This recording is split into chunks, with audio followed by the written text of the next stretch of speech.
From the BetMGM Network, it's time for The Daily Tip. This is like Disneyland for adults. If I wanted to have fun, I was going to go to Disneyland with my kids. With Michael Jenkins. Honestly, you could talk me into just about anything. Like, you want to do shots? All right, let's do shots.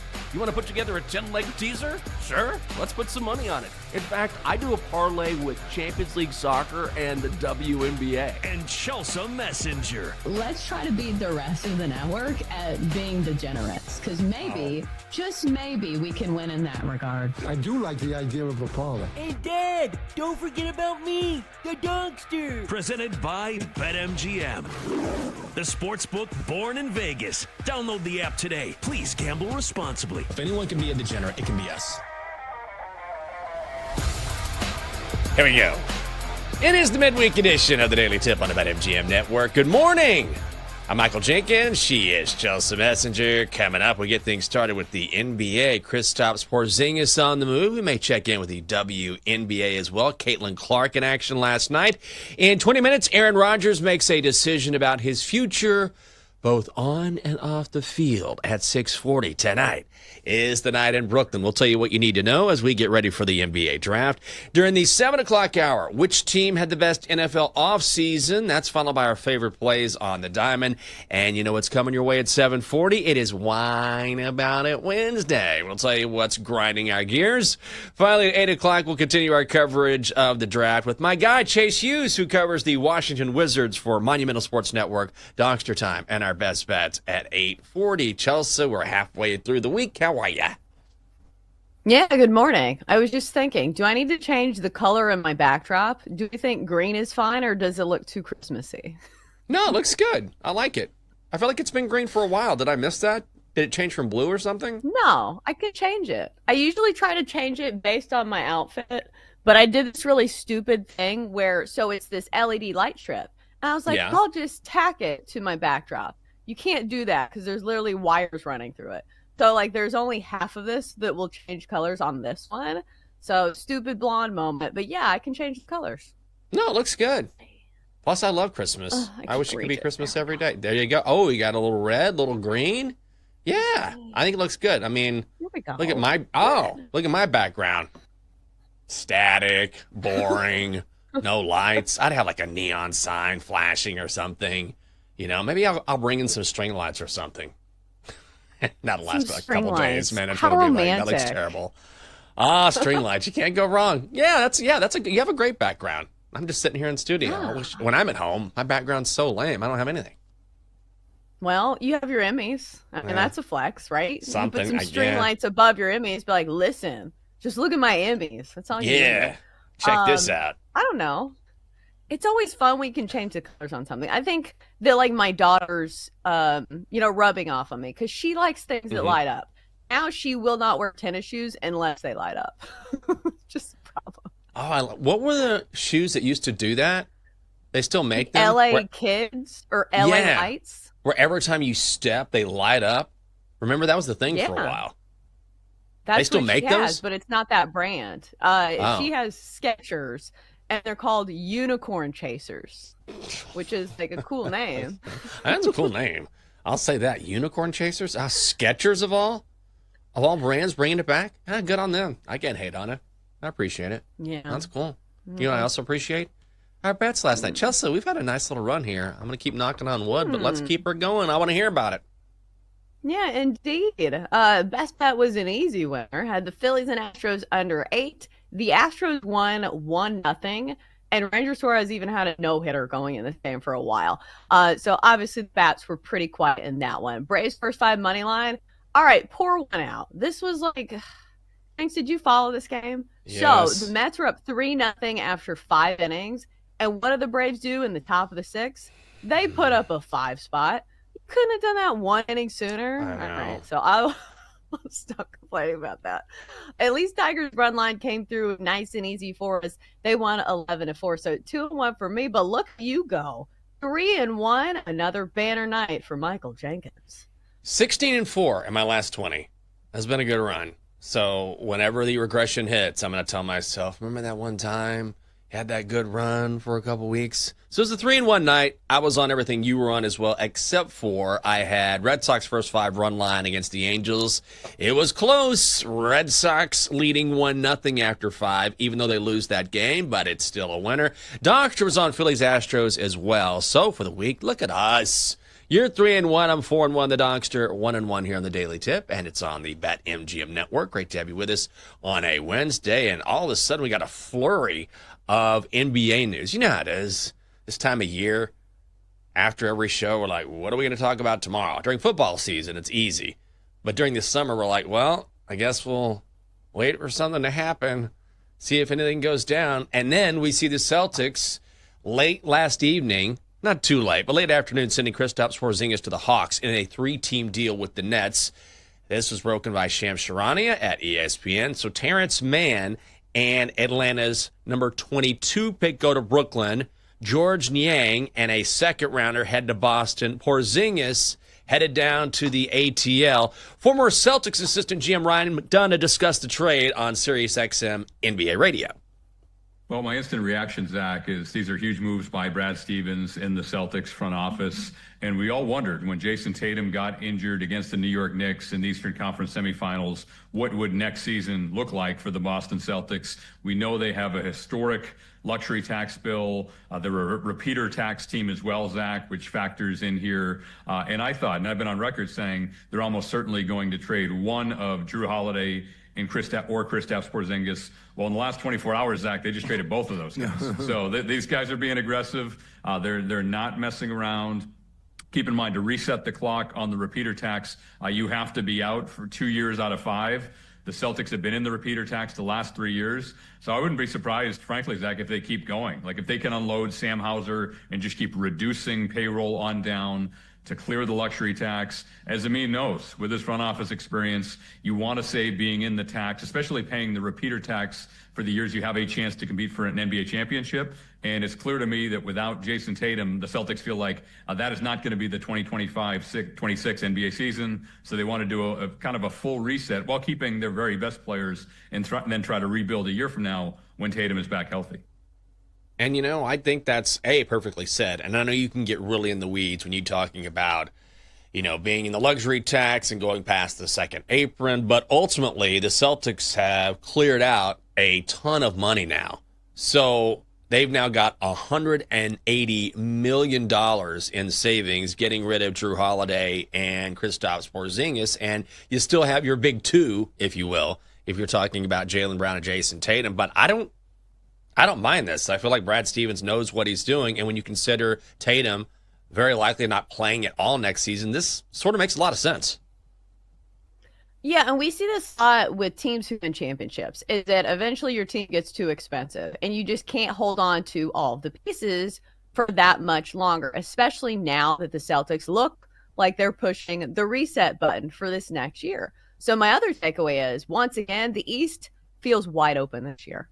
And I know I've made my case for like maybe the Pacers at 12-1, but it just feels like it's anybody's game, which is crazy to say because when the Celtics won the NBA Finals, it looked like a team that was ready to win multiple championships. And we always have that conversation. Like we talked about that with the Thunder, a day after they won it. It's like, hey, what does the future hold for this team? I don't think anybody would have sat there and said, hey, the Celtics are going to be blowing it up 2 years from now. It's absolutely wild, the ripple effect from Jason Tatum tearing his Achilles, and now we get the reset mode in Boston. And, yeah, I don't blame them. It is amazing what a serious injury can do, and we're seeing the Celtics odds start to drop. So if you look on your screen, you can see Celtics 16-1 to win the NBA title. But I looked at BetMGM here in D.C. this morning. They had fallen to 22-1 to win the NBA title, 8-1 to win the East. As for the Hawks, still 100-1 to win the NBA title, 22-1 to win the East. And now they have some interesting young talent to go along with Kristaps Porzingis, Dyson Daniels, one of the best defenders in the NBA, Trae Young, Jalen Johnson. So not a bad pickup for the Hawks as well. They don't give up a whole lot. So this is one of those trades where you have a guy like Kristaps, and of course, he's a big name, and you think, oh my gosh, what's going on here? But when you look a little bit deeper, you understand why Boston is doing it. But it's crazy how quickly things can change based on an injury or whatever it may be, because Wasn't it just a couple years ago we were talking about, are we going to see a Celtics dynasty? And now we know probably not. Yeah, absolutely. As far as Kristaps Porzingis goes, I wonder how he's going to fit in Atlanta. And I think more than anything, I wonder if he can stay healthy. Because it's wild the amount of health struggles that he's had. Even, in this last postseason, he had some like mystery illness that like nobody would tell us what it was. I don't think they knew. So first and foremost, I hope he can stay healthy. Because when he does play, we know he's an absolute unicorn. And speaking of the East, like nobody talks about the Hawks, but usually they're a scrappy team that comes out of the play-in. Maybe they can make some waves. I don't know about it, but like I said, it feels like the East is wide open. I'll tell you, made some waves yesterday. Nuggets president Josh Kroenke, who was just being interviewed, no big deal, and then randomly during a press conference talking about the draft, talking about the state of the team, out of nowhere brought up the possibility of trading Nikola Jokic. I think that for us as an organization, going into that second apron is not necessarily something that we're scared of. I think that there are rules around it that we needed to be very careful of with our injury history. The wrong person gets injured, and very quickly you're into a scenario where that I never want to have to contemplate, and that's trading number 15. And so, we're very conscious of that pushing forward and, providing the resources that we can when the moment arrives. But that second apron, is it a hard cap? I'm not 100% sure, but it's something that teams are obviously very aware of going forward. I say this with all due respect. What the hell are you talking about? Like, why in the world would you ever suggest? Why would you ever be in a situation where I got to contemplate trading Nikola Jokic, Only a generational NBA player, a guy who averaged a triple-double last season, a 3-time MVP. We might have to think about it. No, that's never a thought ever, Chelsea. Why in the world would you even bring this up? Nobody asked you this question. Why? Because no one would ever consider the idea that you brought up randomly out of nowhere. If things get tough, old number 15 might be out the door. What an incredibly ridiculous thing to say. You should never even, that thought should never cross your mind if you run the Nuggets. Yeah, like, did you see the reception for the Luka Doncic trade? Did you see how many people were calling the Mavericks idiots for trading away a generational player?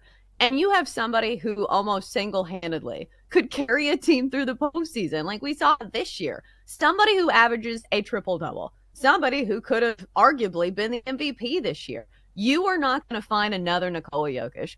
These type of guys do not grow on trees. So if this actually happened, which it's not going to happen, but like if we're living in that world, would the Kroenkes be the most hated family in sports ownership? Because wasn't it Stan Kroenke who took the Rams from St. Louis? And then like the city of Denver would be like, you traded away our generational superstar? Like they would be the most hated family in ownership, would they not? Yeah, I don't know why you would even bring this up. Like, that's what I don't get. I would have to contemplate something I'd never want to contemplate. Trading 15. Well, like, don't. You don't have to.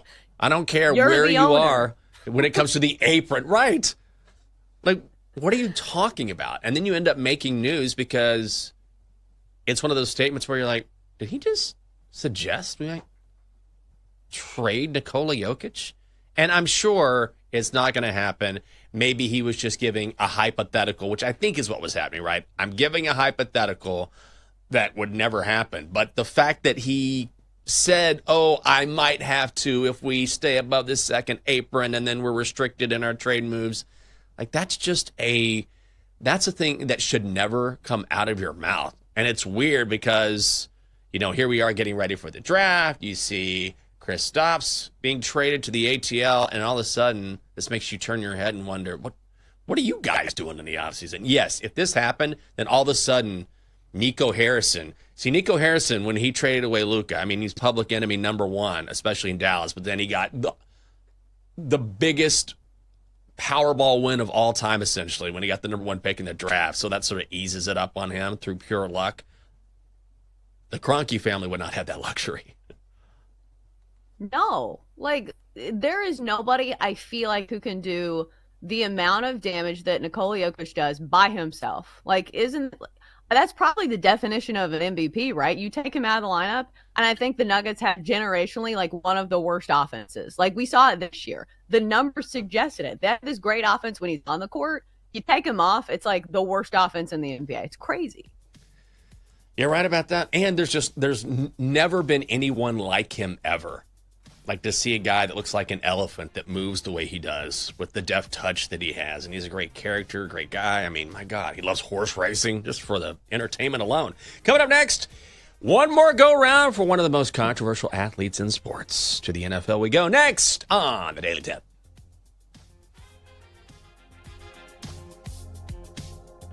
Chelsea and Jenks will be right back on the Daily Tip on the BetMGM network. Download the app today. Please gamble responsibly.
Welcome back to the Daily Tip, presented by BetMGM, the sportsbook born in Vegas. Download the app today with Michael Jenkins and Chelsea Messenger on the BetMGM network. Welcome back to the show. It is the Daily Tip on the BetMGM network. Great to have you with us here on the show. It is midweek, a Wednesday. Coming up on this program in the next segment, Aaron Rodgers has one more season remaining in the NFL and a relationship that he hopes will last much longer. Chelsea, I did not realize, you were discussing this during the break, that Tight End University, which is generally held by Travis Kelce and George Kittle in the Nashville area, you were maybe like kind of in the middle of that, or at least were part of it. Maybe not running with the tight ends, but you were right there in the middle of it or in that circle when it started. Okay, so a little backstory, because I didn't know Tight End University was like a conglomeration of people. I thought it was like she performed at the University of Iowa, because I was like, oh, Tight End University, she was in Iowa. So apparently they have this little group, and they have like camps, and apparently they have benefit concerts. So during COVID in 2020, all of the gyms were closed, obviously. So there was this one park in Nashville where everybody to work out. And there is this really good trainer here in Nashville. I don't know his name, but he trains all of the NFL players that live here. So they had this group that would go every day, I think at like 11 a.m. And we would see him over there. And so I was trying to work off the baby weight that I had gained being pregnant, obviously, because I just had my daughter. So I would go to this big hill at Rose Park, and I would push my stroller up the hill and go as fast as I can. Because think in concept, this is what you pay to do it like CrossFit. You push a sled. So I would do this, and then I would look over, and these NFL players are doing the same thing as me, but without a stroller. So I felt like that was the one moment where I had something over these NFL players. So I'm like, oh, I'm pushing a baby, soft. So soft. What are you guys doing? Are you guys? I thought you guys were in the NFL. Are you guys like arena league guys? You in the CFL? I don't know what's going on here. You just kind of run up a hill a couple times and then call it a day? Because I'm pushing a stroller. I've seen vest. Yeah. Do something. I think I've seen the video of you doing this, and I was like, oh my God, that's incredible. And I'm sure it worked. Do you still do that? Well, you don't need a stroller now, but if you do run up a hill with some sort of weight vest on? I was thinking about getting a weight vest, because I was just thinking about this the other day. So I do hill sprint still. And I feel like there are all these people on Instagram that do these fancy Pilates and CrossFit and whatever. And those classes are expensive. Yeah. I still feel like the best workout that I have gotten is doing dead sprints up a huge hill. It's really hard. And think about when you're using the big muscles in your leg, that's what really burns a lot of calories. So I understand that when you have a baby and you're breastfeeding, I know that's TMI, but that burns a lot of calories too. But I still feel like this is one of the best workouts, at least for me personally, when I'm trying to get chiseled for summer. Or I guess, these NFL players, trying to get ready for the season. I guess that's important too. I mean, it's amazing that you're able to do that. You're getting chiseled. I'm just don't look gross. That's my goal. I'm long past the time where I'm trying to get chiseled. I don't think I've ever been called chiseled. I'm just I just don't want to look bad. And then what was it the other day, which is not a big deal, but we were at home and we had spent the day just kind of out in D.C. And so I guess the lovely Catherine, I was walking around with a shirt off, which is not a big deal because I think I was about to get in the hot tub at home. And I don't know why I got shy, but our friend, Jen, calls us on FaceTime, and Catherine's moving the phone around. And I'm walking around at home, and I was I don't want to be on camera here. What are you guys doing? And they were laughing at me. But we've all been to the beach together. I'm well, I guess that's true. But still, it was odd. It's different than being at the beach when you're sitting at home kind of doing your own thing, Well, and if somebody's phone's out, listen, if you're going to post pictures of me in my swimsuit, there needs to be angles. There needs to be correct lighting. Jenks, I feel like you're sandbagging. I feel like the way you describe yourself to our radio listeners, they probably think you're some Skeletor that's 1,000 years old. You're athletic looking, and you look younger than you are. So I think I'm going to give you some credit where I think credit is due. You look like you could play a sport, and you played basketball growing up, right? I did. Not short. Yeah. That's true. I appreciate that. But, you're super athletic. You were obviously a swimmer at NC State. We cover athletes, and after a while, I'm well, Hopefully I can walk here in a few years. I just want to walk in here unassisted. That's what I'm hoping to do. You also do a podcast with like Redskins legends, right? So like that can't be great for your confidence when you're just like constantly sitting next to like generational athletes. Yeah, and they always look good. Like, you know, Santana walk in, I'm like, well, he looks great. And then Logan, you know, he works out, and then he'll walk in. He likes to mess with me. Like I say, he'll pick me up. And I'm like, Logan, you're going to break my back. Yeah. He'd be like, you been working out, man? And like, he likes to mess with me. He's a great guy. Power move. But I'm like, yeah, you're going to crack my ribs if you hug me any harder. Like, these are like large individuals and like super athletic. So I'm like, all right. Whew. We should do a bit. And we would have to use some of the commanders. But one of the guys you mentioned trains people. Yes. We should do a bit where Jenks does a workout with Logan Paulson. If Chelsea was working out with tight ends, you can do a workout with Logan Paulson. I used to not work out next to Logan Paulson, but I was a summer camp counselor when Logan Paulson was pushing sleds at Lifetime Fitness. So you're the only one that hasn't been around a tight end during a workout. Oh, God. Logan's a great guy. And he's massive. I mean, he's a huge He's massive. He's like 6'5". He's massive. You know, and there are some people who are tall and just like thick. Do you know what I mean? Like you just can't even like. I mean, and he's one of those guys. Yeah, he's a tight end, and you can see why. You're like, yeah, he's huge. He's a blocking tight end. Yes. So, oh man, all right, that's a good idea. It's a good way for me to die. Go out trying to compete with a former NFL tight end. I appreciate the kind words, but yeah, when you're surrounded by all these athletes, you're like, even you are athletic. I'm like, I know it didn't work out. I'm like, okay, well, guess I'll go sit and have some coffee with Roger this morning. We're not on the same level as like the Commanders players, though. Like I get that because you understand your role in that dynamic. Yes, like you're never going to be the quote unquote athletic guy when you're sitting next to guys who had great careers in the NFL. You're just not. Same with me. I wouldn't either. Well, we do know Aaron Rodgers has had a great career in the NFL, continues to play, signed with the Steelers. Well, yesterday he did appear on Pat McAfee and says he thinks this is going to be his final run. Yeah, I'm pretty sure this is it. You know, that's why we just did a 1-year deal.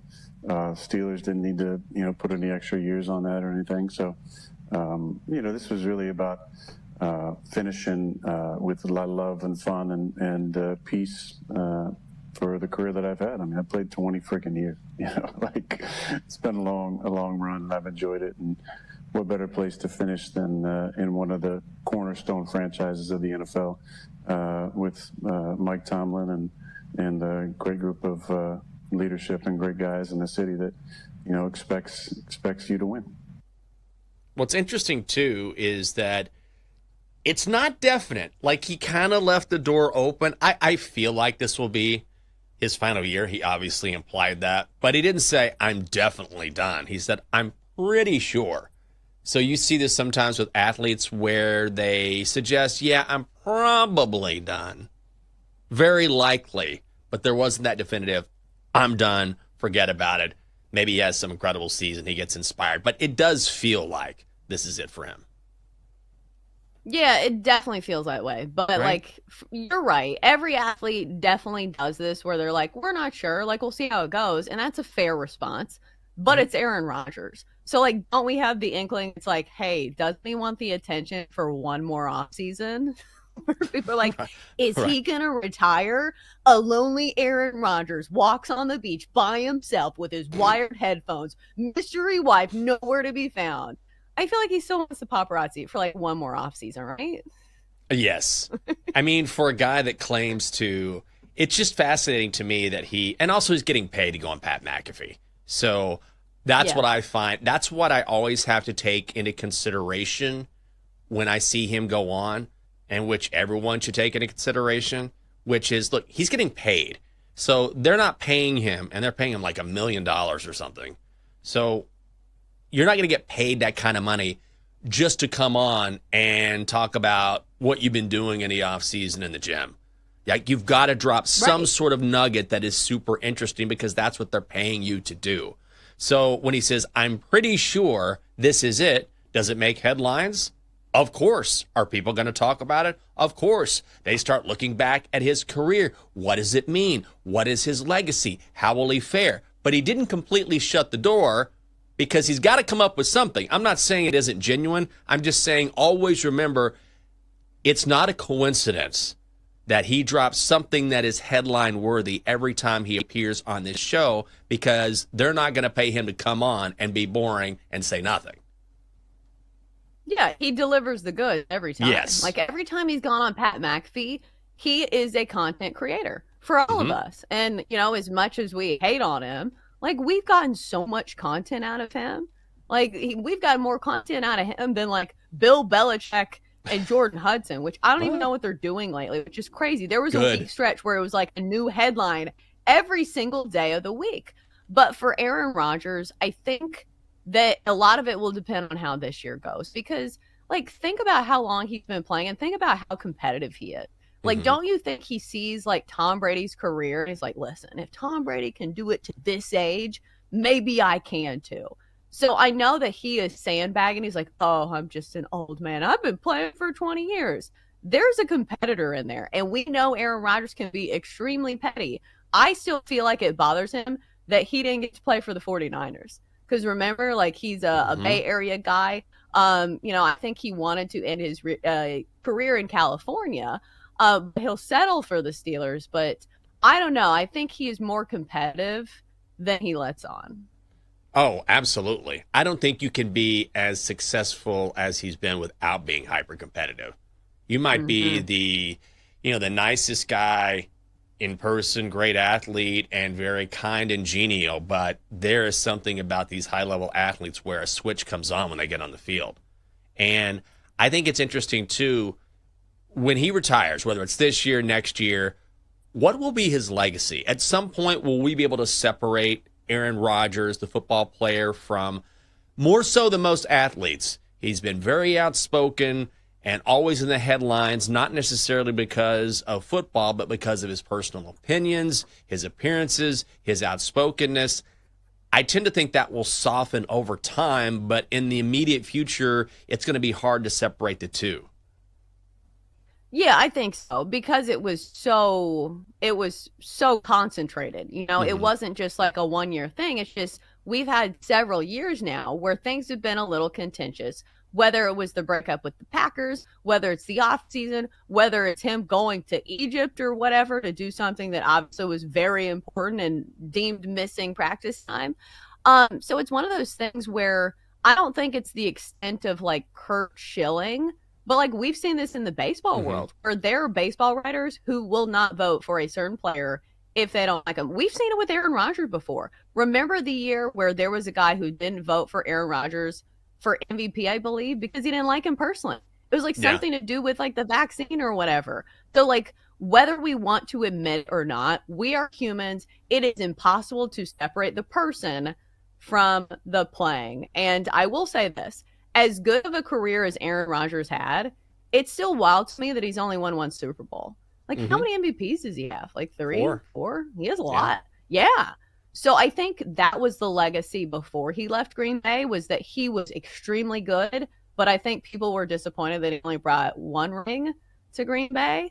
But it will be interesting to see like what the future holds and what we really say about Aaron Rodgers after his career is done. Yes, because right now, when you think of Aaron Rodgers, the first thing that comes to mind is not really football. It's an eye roll. Yes.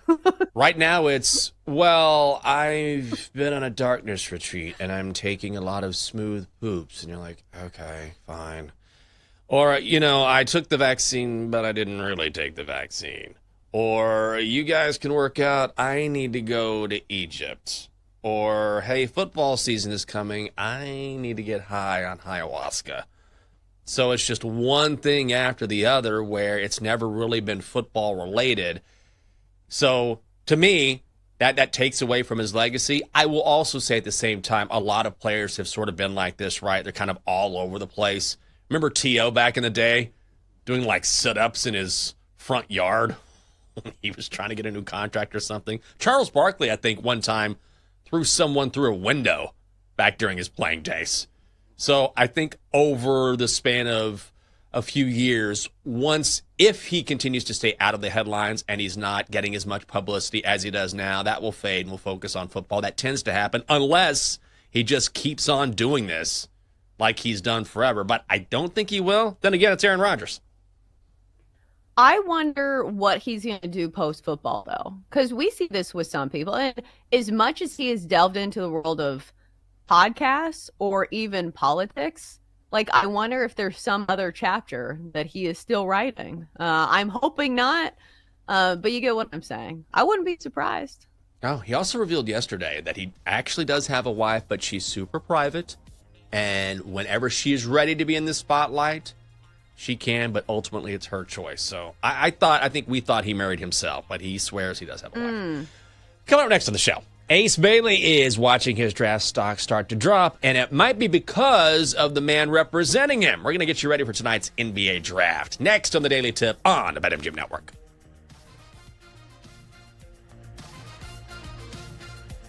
Chelsea and Jenks will be right back on the Daily Tip on the BetMGM Network. Download the app today. Please gamble responsibly.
Let's get back to the Daily Tip with Chelsea Messenger and Michael Jenkins on the BetMGM Network. Presented by BetMGM, the sportsbook born in Vegas. Download the app today.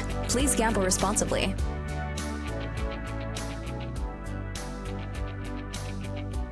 Welcome back on a Wednesday. Great to have you with us. The Daily Tip on the BetMGM Network. Everybody's here. Chelsea's here. Denton's here. Dylan, Double D. I'm Jinx. Coming up on the show, Ace Bailey has suddenly become the talk of the NBA draft, and not necessarily for the right reasons. God, Chelsea. Every day it's like a different Lyft story. Thank God I didn't have to go far from home to work today. But this happens to me all the time. I always say this, and I'm just sitting there quietly on my phone, and the guy turns around and goes, "How's your morning going?" I was like, good. Yeah, I've been here for a while. A buddy of mine moved away, went to Oregon, and he started a weed farm. So now he sells medical marijuana to hospitals in Oregon. I was like, out of nowhere. I'm like, what a starter. I'm like, oh, God, okay. And nice guy. And then that transitioned somehow into, I was in Southeast, I don't know, probably last week, and I hear pop, pop, pop, pop, but definitely 40 caliber. And I was like, man, I got out of the car, and I was like, okay, man, you have a good day. He's like, nice talking to you. I was like, yeah, nice talking to you too. I was like, let's just ease into the conversation. I'm trying to get a little 10, and he was a nice guy from Trinidad and Tobago, so he was a super nice guy. And man, he was bringing the stories early. I was just like, I'm just trying to get to work, man. Is there an option on Lyft? I think they have this option on Uber where can't you choose like if people talk or not? Or is that just in the reviews where it's like really great at conversation? Like maybe that's where I'm thinking. Is it like when I've seen people say this, when they say like, when they look at the driver and it's like known for great conversation and they're like, no. uh-oh. I'm like, nope. Nope.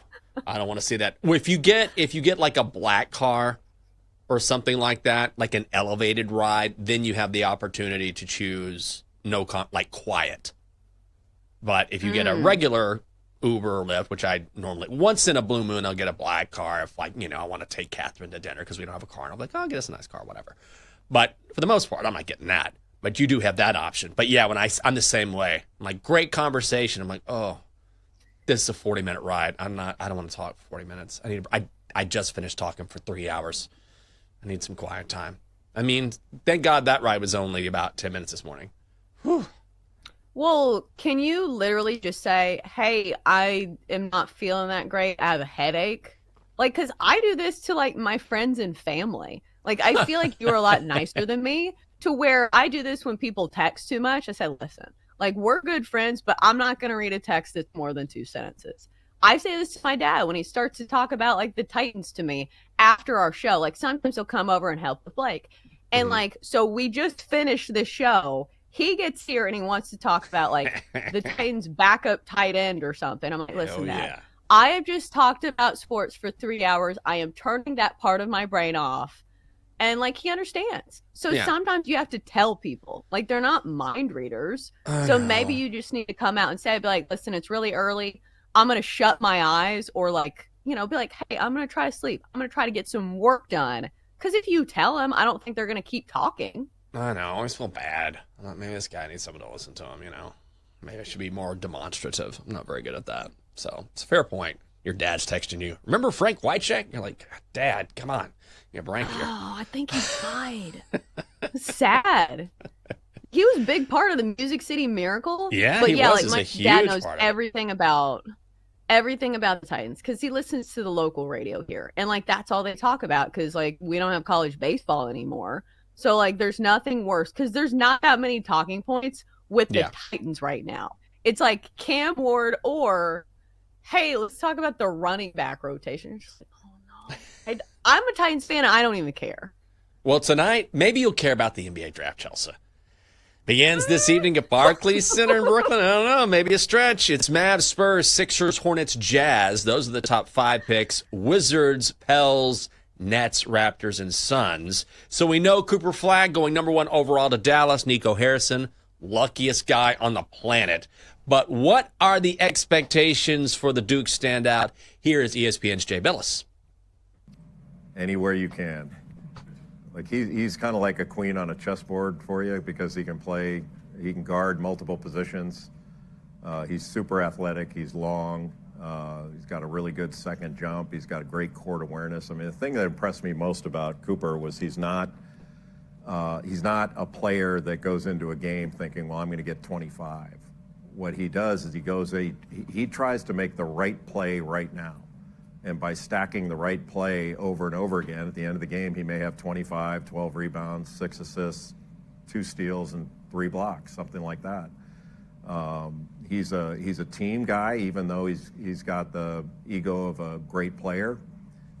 So I think you can play in reasonable expectations. I don't know why you have to be reasonable. I mean, why does the sky have to be the limit? There's stuff beyond the sky.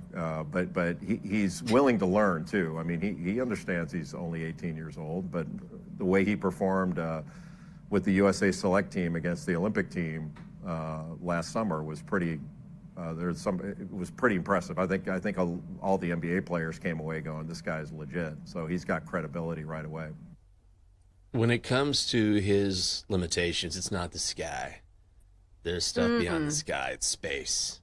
It is a different atmosphere. It is a different galaxy. But there's a reason why he's number 1 overall, and Jay Billis definitely knows basketball. And look, he's going to the Mavs. I feel like he's going to be a superstar. Are you going to bet on the draft at all tonight? Is this a market that interests you? I feel like probably not, but I don't want to speak for you. Yeah, I feel like we've been doing this show so long. I'm like, what do you think, James? Yeah, no, I'm betting on draft. Yes, but Cooper Flag is going to be an angel on earth. He doesn't need wings. He's Cooper Flag. So there's a lot of Duke stuff going on because obviously Jay Billis, Cooper Flag, even Kyrie Irving just got a new deal with the Mavericks. And remember, he went to Duke as well. So I do think that all of the hype is certainly warranted for Cooper Flag. And there's a reason that, the lottery was actually probably the more interesting watch as opposed to the draft, like seeing who would get the number 1 overall pick. But it's still the NBA. And we've seen this story before where somebody comes into the league with a ton of hype and they just don't live up to it. Like, I don't think that's going to be the case for Cooper Flag because also it does feel like his head is firmly on his, I screwed that up, but it seems like he has a good head on his shoulders is what I'm trying to say. Because we've seen this from, who is it, like Ben Simmons and some of these guys who have come out who have supreme level of talent, but to do it on the next level is another thing. I think the difference is that he goes to a team that could be, I don't want to say contenders, but they can be really good in his first year. Because usually we'll see somebody go to a really bad team and it's like, okay, he's going to score 23 a night and it's going to be fun to watch, but we won't see him in the postseason. So I'm really excited for that. Like seeing Cooper Flag in the postseason, even if it's just a playing game, I'm ready for it. Yeah, I am too. He's going to be great. I don't think there's any doubt he's going to be a star and going to a team ready-made for him to succeed immediately. We got to talk about Ace Bailey, though. What a fascinating case this is. So Ace Bailey went to Rutgers, incredible shot maker, very long, can play in the full court game, half court game, very creative, can do it all. But he keeps making headlines because this guy, by all accounts, is a top 3 pick. But now we're seeing his odds drop. He's gone from minus 125 to go to the Sixers at 3 to now 4-1. Favored to go to the Wizards now at 6 for a couple reasons. He won't work out for anyone. He refused to work out for the Sixers, and according to Keith Pompey of the Philly Inquirer, the cancellation was because Bailey's agent wanted a guarantee that Bailey would be selected 3rd overall.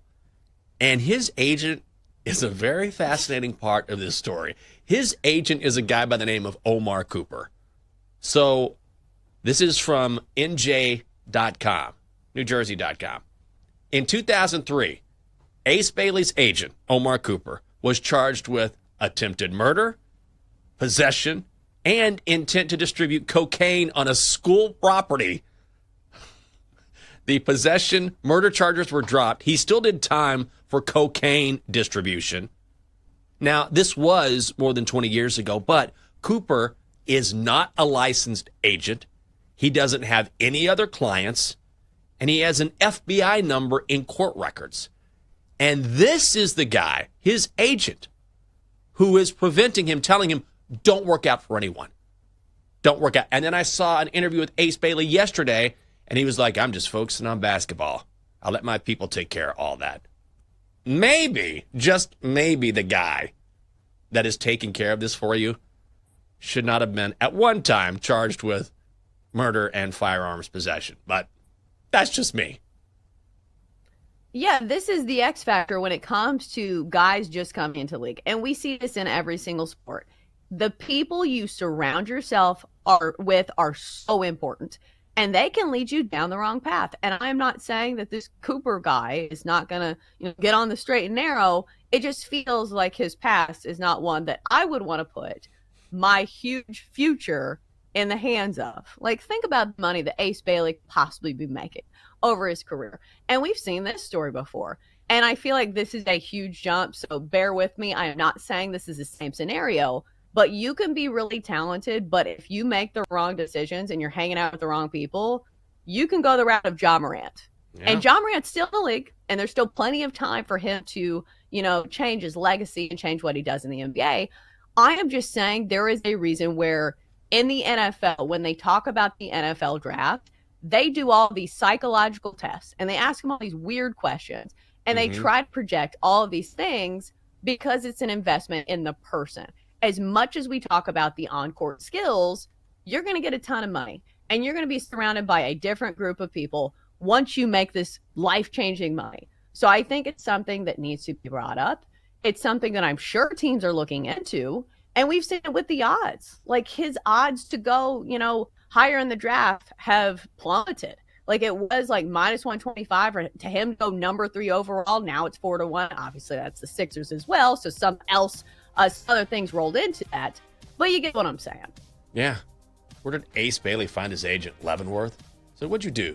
Petty larceny? Nah. Vehicular manslaughter? Nah. Double murder? You're my guy. What a fascinating case. Coming up next, we're talking NFL offseason lists on the Daily Tip here on the BetMGM Network.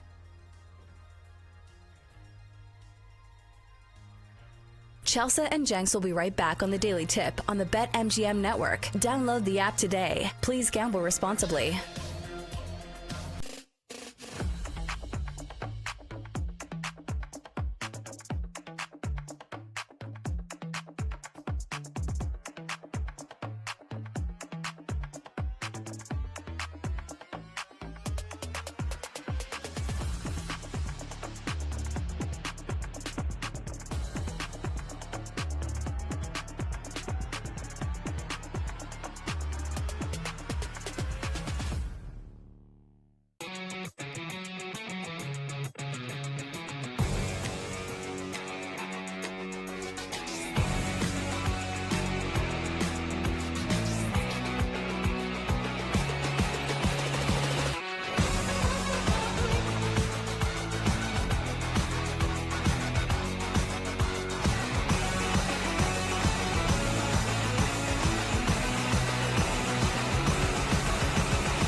BetMGM Network. It's time for the Daily Tip This is like Disneyland for adults. If I wanted to have fun, I was going to go to Disneyland with my kids. with Michael Jenkins. Honestly, you could talk me into just about anything. Like, you want to do shots? All right, let's do shots.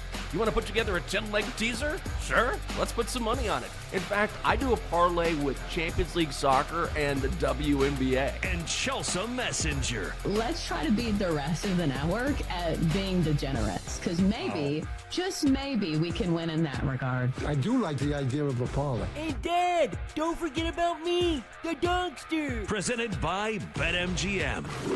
The sportsbook born in Vegas. Download the app today. Please gamble responsibly. If anyone can be a degenerate, it can be us. Good morning, rise and shine, people. It's time for Hour 2, the Daily Tip on the BetMGM Network. We start by discussing another offseason championship for the Chicago Bears. People love to hype the Bears during the summer, but will the season be different this year?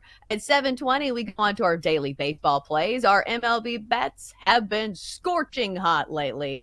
Let's see if we can keep it up. At 7:40, you know I hate Wednesdays, but I love complaining. So it's a whine about it Wednesday. So you know I'm going to light up from ear to ear when we do that. We tell you what's grinding our gears this week, that and much, much more all in the next hour here on the Daily Tip presented by BetMGM. All right, Jenks, I saw something come across my feed yesterday that did make me smile, and that was this. Shane Gillis is going to be hosting the ESPYs this year. I know the ESPYs are not, TV that I must see anymore. But now that they have Shane Gillis, I feel like this is a really good choice of a host, because I know you remember this back when Shane Gillis was on College Game Day and went toe to toe with Nick Saban, called him Alabama Jones, and started saying, "You're telling me you didn't cheat?" And you could tell things got really tense. I feel like he's the type of person that will definitely call out a bunch of athletes, and it's going to be really funny. He is one of my favorite comedians. Yes, I love Shane Gillis, and I just finished watching Tires on Netflix. Yes, which is so funny. Oh my God, it's so funny. It's like a modern day Office is sort of what it is. And they can get away with so much more because it's Netflix and it's not traditional network TV. It's so good. Yeah, I think he's super charming and super talented, and he's not afraid not to go after anyone, because it's not like he was going after Nick Saban, but he's not afraid to poke fun at people and just kind of have a good time with that. So I think he's a fantastic choice. And this story is really amazing anyway. Like, he was on SNL for one episode, and then because of a podcast that he had where he said some things that were sort of controversial at the time, and he tried to explain them, and NBC decided to let him go. So he lasted one episode or like 1 week at SNL and kind of had to start over. But look at him now. I think that's what's going to be interesting, is that I feel like his comedy is not suited for major networks, but ESPN is a major network. So I wonder if he has to have the jokes like approved beforehand. And I wonder if there are going to be some that are left on the cutting room floor, because part of the reason why he is so good is because he is brave in that sense. So if they take some of those jokes away from him, I think that's going to stink. Well, also, too, and comedians will do this, they'll make one promise and then do another. Like, they'll say, "Oh, I won't say this. Yeah, don't worry. And then they'll go out and they'll do it. Like, I've definitely heard stories like that before where, "Hey, you might want to stay away from this." We're like, "Okay, no problem." So we'll see. At some point, you have to know you're dealing with a comedian, and you're dealing with guys like that do not want to be stunted. And frankly, I would be surprised if Shane Gillis or someone of that ilk even agreed to that gig if there was some sort of provision like, "Well, you can't really talk about." I would be like, "Okay, maybe, but also I'm not going to stunt my humor." He doesn't seem like someone who would pander. Well, I will give ESPN some credit, because it feels like the one place you'd think that they wouldn't want Shane Gillis going on College Game Day is literally asking Nick Saban about cheating in Alabama. And he already did that, and they asked him to host the ESPYs, so maybe it's not that big of a deal. Well, at the end of the day, let's be honest. Like, Pat McAfee is on their network, and he's saying stuff all the time that's all over the place. And obviously, I'm not a big Pat McAfee fan, but if you throw out as many things as he throws out on a regular basis, I feel like the bar. I don't want to say the bar has been lowered. That's not what I mean. I'm just saying that ESPN, I think, is willing to accept. Looser. Yeah, they've loosened up to the point where they're willing to accept a lot more than maybe they would have 5 years ago. Yeah, I think so as well. And plus, you have to get somebody that makes people want to watch the ESPYs because isn't that like half the battle? Like for the ESPYs, I understand it's like the one day. I think there's like 2 days out of the year where we don't have like any sports. So like it's the only thing on. Yeah. But you do need to make me watch it because there are so many streaming options now that you're just like, oh, the ESPYs is on. I'm gonna go over to Netflix. I'm gonna watch Tires instead. So I do think it is a good move because, like it or not, Shane Gillis is probably one of the hottest names in comedy right now, right? Like if you're thinking about guys who have had a meteoric rise over the last year, he's got to be one of the top ones. Oh, no question. I mean, he's a riot. I love Shane Gillis, and I'm someone who doesn't. I don't think everyone is funny, which man, that's a me problem. But I think Shane Gillis he's just naturally charming, and that's the thing about that he has. That even when he's not really, some guys just kind of have that look where he gets that goofy smile on his face, and he's not necessarily talking about something that's hilarious, even though he has a lot of hilarious material. But he has that charm about him where you just kind of want to be in his orbit and hear what he's going to say.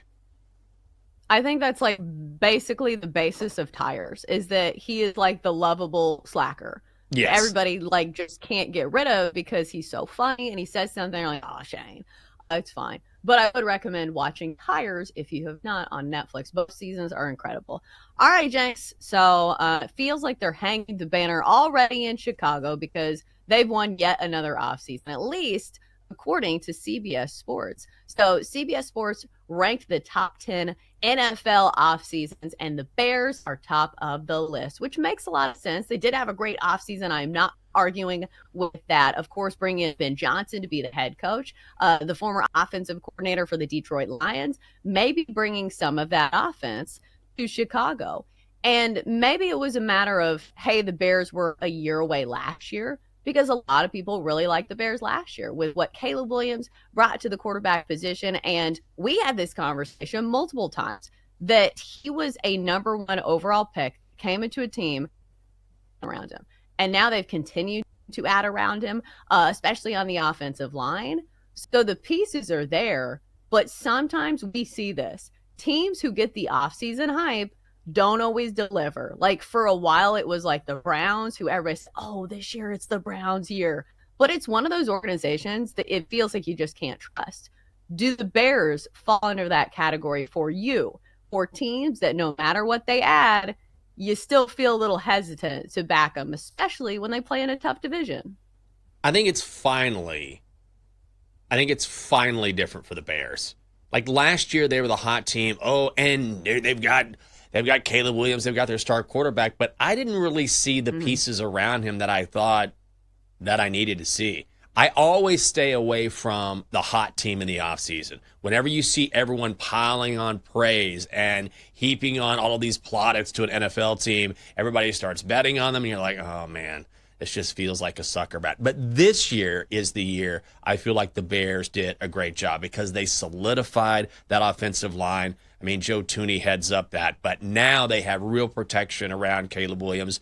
I thought their draft was great. I preferred Tyler Warren over Colston Loveland, but you can justify Loveland, who is still going to be, I think, a great tight end. And then also Luther Burden III. I was a big fan of his at Missouri. Just piece after piece after piece they have put in place for Caleb Williams to succeed. And the biggest part of that is their head coach, Ben Johnson, who made his bones as an offensive mastermind in Detroit. And then we found out last season that Caleb Williams had no help with film study at all. He just watched film on his own. It was just a disaster from the top down. Now I think with the players they've added and Ben Johnson, now I can believe in what the Bears have done in the offseason. Yeah, I think Ben Johnson is a great hire, but also this year you don't have a coach actively causing you to lose games. Because wasn't that the case Right. with Matt Eberflus? Yes. Not only was he not adding to the team, he was making them noticeably worse with some of the boneheaded decisions that he made late in games, late in halves. And it just felt like when they hit adversity, he was certainly not the guy either. Remember, it just feels like it all stems back to that game against the Commanders in which the Bears lost in disastrous fashion. Like, obviously, it's a great game if you're a Commanders fan. Like, that's a great memory. But after that point in the season, the Bears just hit a wall. And they just felt like mentally they were not there. They were not checked in, and they couldn't recover. And that's where coaching really matters, where you can get your team back on the right side of things. You can make adjustments, and you can keep the team like dialed in, because it felt like they were kind of checked out at moments of the season last year. So Ben Johnson brings a winning culture to Chicago. And listen, like, the Bears just haven't really had much at quarterback over like the last 25 years. It's not been a great class of quarterbacks. So if Caleb Williams can continue to improve, and I felt like this was unfair last year to expect a rookie quarterback to come in and immediately change the landscape, that's not super fair. So I do think that it's fair to expect now some improvements from Caleb Williams, and I feel like the weight on his shoulders won't be as tough now that he's in his second year. Oh, I agree. I think, and Double D just put in the chat, well, they'll be lucky to win 8 games. But to me, that doesn't matter. I don't think anyone is on this show saying that the Bears are going to make the playoffs and win the Super Bowl. When you're talking about building an organization or building a franchise and a team from the ground up, it takes time. If it happens overnight, great, but that's generally not the way it works in the NFL. Caleb Williams still needs to develop. That team still needs to come together. They still have weaknesses that need to be addressed, but over time, you want to see that improvement. Improvement is never in a straight line. Of course, you'd want to go from 5 wins to 11 wins or 12 wins if possible, and the Commanders had that magical season last year where they were able to make it all the way to the NFC Championship game. But that is not the norm. What you want to see is the improvement where you can see, hey, over time, this team is going to develop and be a playoff team. So I'm not going to judge their success based on a single season. Yeah, and the same goes for this year. It's tough to judge a team with a first-year head coach, because usually it takes a couple seasons for that coach to get all his pieces in place, for everybody to learn the offense. Because that's the other wild card I feel like this year is that, okay, Ben Johnson ran a great offense in Detroit, but he also had like the best chess pieces to play with. Do you get what I'm saying? Like, that offense doesn't necessarily work if you don't have the offensive weaponry that the Lions had last year. So it's going to be a test for Ben Johnson too. Oh, there's no question about it. But at least Matt Eberflus is gone. Like, that's the key, right? Right. Where he quite literally, as you mentioned, lost games for the Bears last year just because of his mismanagement of a game, actual coaching malpractice. So when that happens and you have a quarterback that has no guidance, why would you go anywhere? And the Bears, by the way, got worse as the season went on. So I think if you're going to see an adjustment period early on, but what you want to see is by the end of the season, all right, this team is starting to come together and take a long-term view. Whenever you've got a second-year quarterback who, Caleb Williams might as well be a first-year quarterback because he didn't get any guidance last year, and he's going to have to learn a new offensive system. Yeah, these things take time. I do think that it should be mentioned that they do play in a really tough division, because I do think the Bears will be better this year, but we still need to remember that you have the Lions, the Packers, and, oh, by the way, the Vikings, who surprised a lot of people last year. I know Sam Darnold is gone, but J.D. McCarthy has, big expectations this year. They're not a talentless team either. And sometimes a lot of this is based on, like, the odds, but odds makers aren't really buying into the Bears. They're 5-1. They have the longest odds to win the NFC North. And I think that's probably because there's so many unknowns too, right? Like, on paper, you think, okay, this is going to be a pretty good team at some point. The pieces are there, and the pieces are certainly there. But it's just hard to back a team that won 5 games last year. What was their losing streak at the end of last year? Oh. It was like 10 straight games or something ridiculous. I mean, even when you add a new head coach and you add different players, it's hard to say, oh, based on what we saw last year, you guys added some pieces, you're going to be great this year. That's a hard sell for anyone. So while I feel like they're on the right track, I also at the same time understand why the odds makers would say, let's pump the brakes on this. So they did have a good offseason, and also they have a lot to prove. Yeah, and it's not very easy to go from like that much of a losing season to like a big jump in competition. Like, looking at the Commanders last year, wipe that from your memory. That is not a normal thing to happen. Jenks, I will say this. Doesn't it feel good to talk about football? Like, I understand it's June 25th. That was nice. I do miss football and football season. And I understand that it's on the horizon, approaching quickly, especially college football. I need to order, one of those college football, what is it, the Phil Steele College Football Handbook? I got to get my hands on one of those. I'm excited. Football was nice, but of course, it's still baseball season. So, of course, we will get to our favorite plays on the MLB slate. And listen, our MLB bets have been red hot. We'll try to keep it going next here on the Daily Tip, presented by BetMGM.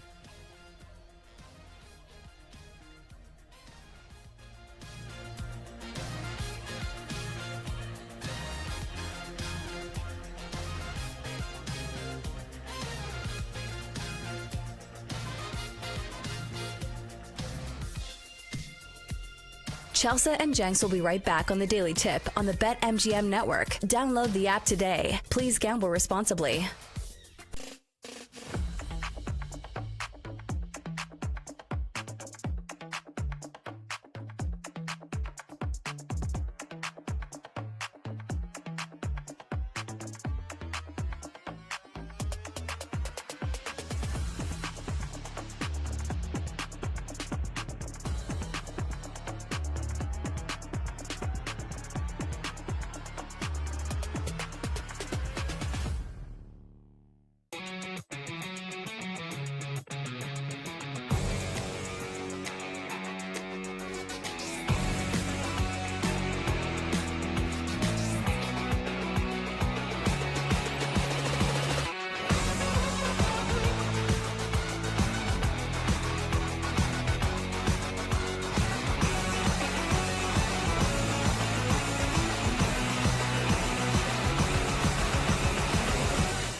Welcome back to the Daily Tip, presented by BetMGM, the sportsbook born in Vegas. Download the app today with Michael Jenkins and Chelsea Messenger on the BetMGM network. Welcome back on a Wednesday. In a few minutes here on the show, we'll get to our favorite plays on the MLB card, and not to toot our own horns, but it has been a nice little stretch for our baseball bets. Jenks, I don't know if you had some other sports peppered in there, but you've been on a 16-4 run, something crazy like that? Yeah, it's been good. Knock on wood. I'd say this, and I'm just like due for catastrophe. But yeah, it's been a nice run. I just needed, like we were talking about yesterday, I needed a little vindication after a tough stretch a couple weeks ago. And I've been going a lot of big cards too. But, I'm trying to, I have to say, I've gotten better about not stressing out about my bets, which is why it's easier to go with one bet and be like, okay, if I lose, I lose. If I don't, I don't. But I'm trying to convince myself, and it's become increasingly more difficult as I've had a nice run, to say, look, if you like the card, go with it and just sort of trust the process. I know you had a rough spot. This was a few weeks ago, but you did the same thing, which is you didn't change the way you went about handicapping, and you've had a really nice run as well. And so, which is a nice lesson, honestly, for everyone. If you have an idea what you're doing and you've had some sort of sustained success, don't just jump away from that just because you have a rough patch, because that does happen to everybody. Especially in baseball, more than any other sport, because it is a long-form, sample-sized sport. Because, we see this. There's a reason they play 162 games. And just because you bet on a good team and they lose, doesn't mean you don't ever bet on that team again. They're still going to win a bunch of games. Obviously, there's more that goes into it. It's price-dependent. But I was going to ask you about this, is that I have been trying to be more even-keeled about my bets. And I think that it's working to the point where now there's an ant on my keyboard. Now when I have a good stretch, I don't feel anything either. I've gotten to the point where when I have a good stretch, I'm like, well, yeah, Chelsea, that's what you're supposed to do. I don't feel joy anymore. Have you felt joy over this win streak? Yes. Good. I mean, only because I don't, as I've said on this show before, I am not a sharp bettor in any way, stretch, or form, at all. You will never hear me say I'm some sort of expert. I am just a casual, I think most of the people listening. So I feel like if you're a casual like I am, and I have a good run, I'm like, oh, I better enjoy this, because I always throw out, as soon as I say I'm having a good run, regression is coming, because I don't want, it's like the whole, I never want to get too high and never want to get too low, but it's easy to get low. Yeah. You know what I mean? But at the same time, I try to at least enjoy the wins more, because I always remember the stretches when I'm like, my God, no matter what I do, I just cannot pick up a dub. Even if I like the handicap, even if I would go back and do it again, you just have those nights, you have those weeks, you have those runs where you're just like, it's not coming together for me. But that is all to say that I'm trying to enjoy the good runs or the wins more. But ultimately, I try not to just jump, head first into it and say, I'm going to enjoy this, but also I understand the game. Right. You're not going to go beating your chest and say everybody needs to pay $500 for your Discord now.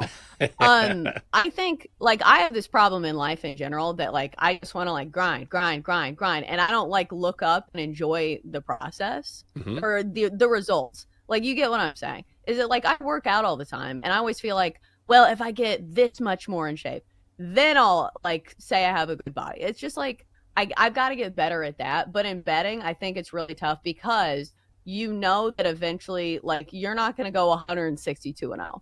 It's just not going to happen. It's very similar to baseball in itself, is that nobody's going to bat 500 for a season, not even Aaron Judge. So I feel like I need to enjoy the wins a little bit more, but also know that it's part of the game. There are runs, there are stretches, but just remember this when the bad times do come, is that, listen, nobody's even noticed that I've had this great run. So nobody's going to notice when I have a bad run. Well, that's true too. 1,000%. And what's amazing is that generally I feel like over time I've sort of weeded out the people that are always trying to troll. But it's yeah, always. And here's the thing is that when I've lost or had a bad run, immediately people want to speak up. But if I'm having a good run, it's crickets, Right. So, and I don't feel the need to justify it either way. I understand how that works, but it's always fascinating to watch. It's like, you weren't here when I was actually doing well, but you couldn't wait to jump out of the woodwork when I started losing. And so I'm not bitter about it. I'm trying to be better about understanding this is the way it works. And like I was saying, just keeping a more balanced approach while trying to enjoy it. Yeah, we want it both ways. If you're going to hate on our losses, applaud us for our wins. That's all we ask. All right, so if you're hoping to bet on baseball today, BetMGM has a nice little promo for you. They've got an MLB home run no sweat token. Don't worry if your home run bet doesn't clear the fences. BetMGM has your back with an MLB home run no sweat token. Just activate your token on an MLB home run bet. If your bet comes up short, you'll get your stake back in bonus bets only at BetMGM. All right, Jenks, let's see if we continue our winning ways. And let's start in Milwaukee. Brewers and Pirates squaring off. Paul Skeens, Jacob Misiorowski, and we have a total of 6.5 runs. Because obviously, two pitchers. I don't have to tell you much about Paul Skeens. He has a 1.85 ERA. But Misiorowski for the Brewers has a 1.64 ERA and is 2-0 on the year. Guy throws gas. He's a 6'7", I think, beanpole. Somebody who I think can mow down a lot of batters against the Pirates, who are not a good offense. But is 6.5 too low? Is there anything worth playing here? And it should be noted that the Pirates are favored here. Minus 115, Milwaukee minus 105. What was your take when you saw this line and this total? I kind of like the Pirates here, which is crazy to think. But I don't trust them. You can get the Pirates on the first 5 money line at minus 145, or you can go under 3.5 at minus 140. Here's the thing. I don't know if the Brewers are going to be able to touch Paul Skeens, but then Misiorowski has such great stuff, and the Pirates' bats are so bad. If it were any other team outside of Pittsburgh, I would definitely go with Skeens. But Misiorowski just is a unit. I mean, both of these guys are. So I think I like under 3.5 at minus 140.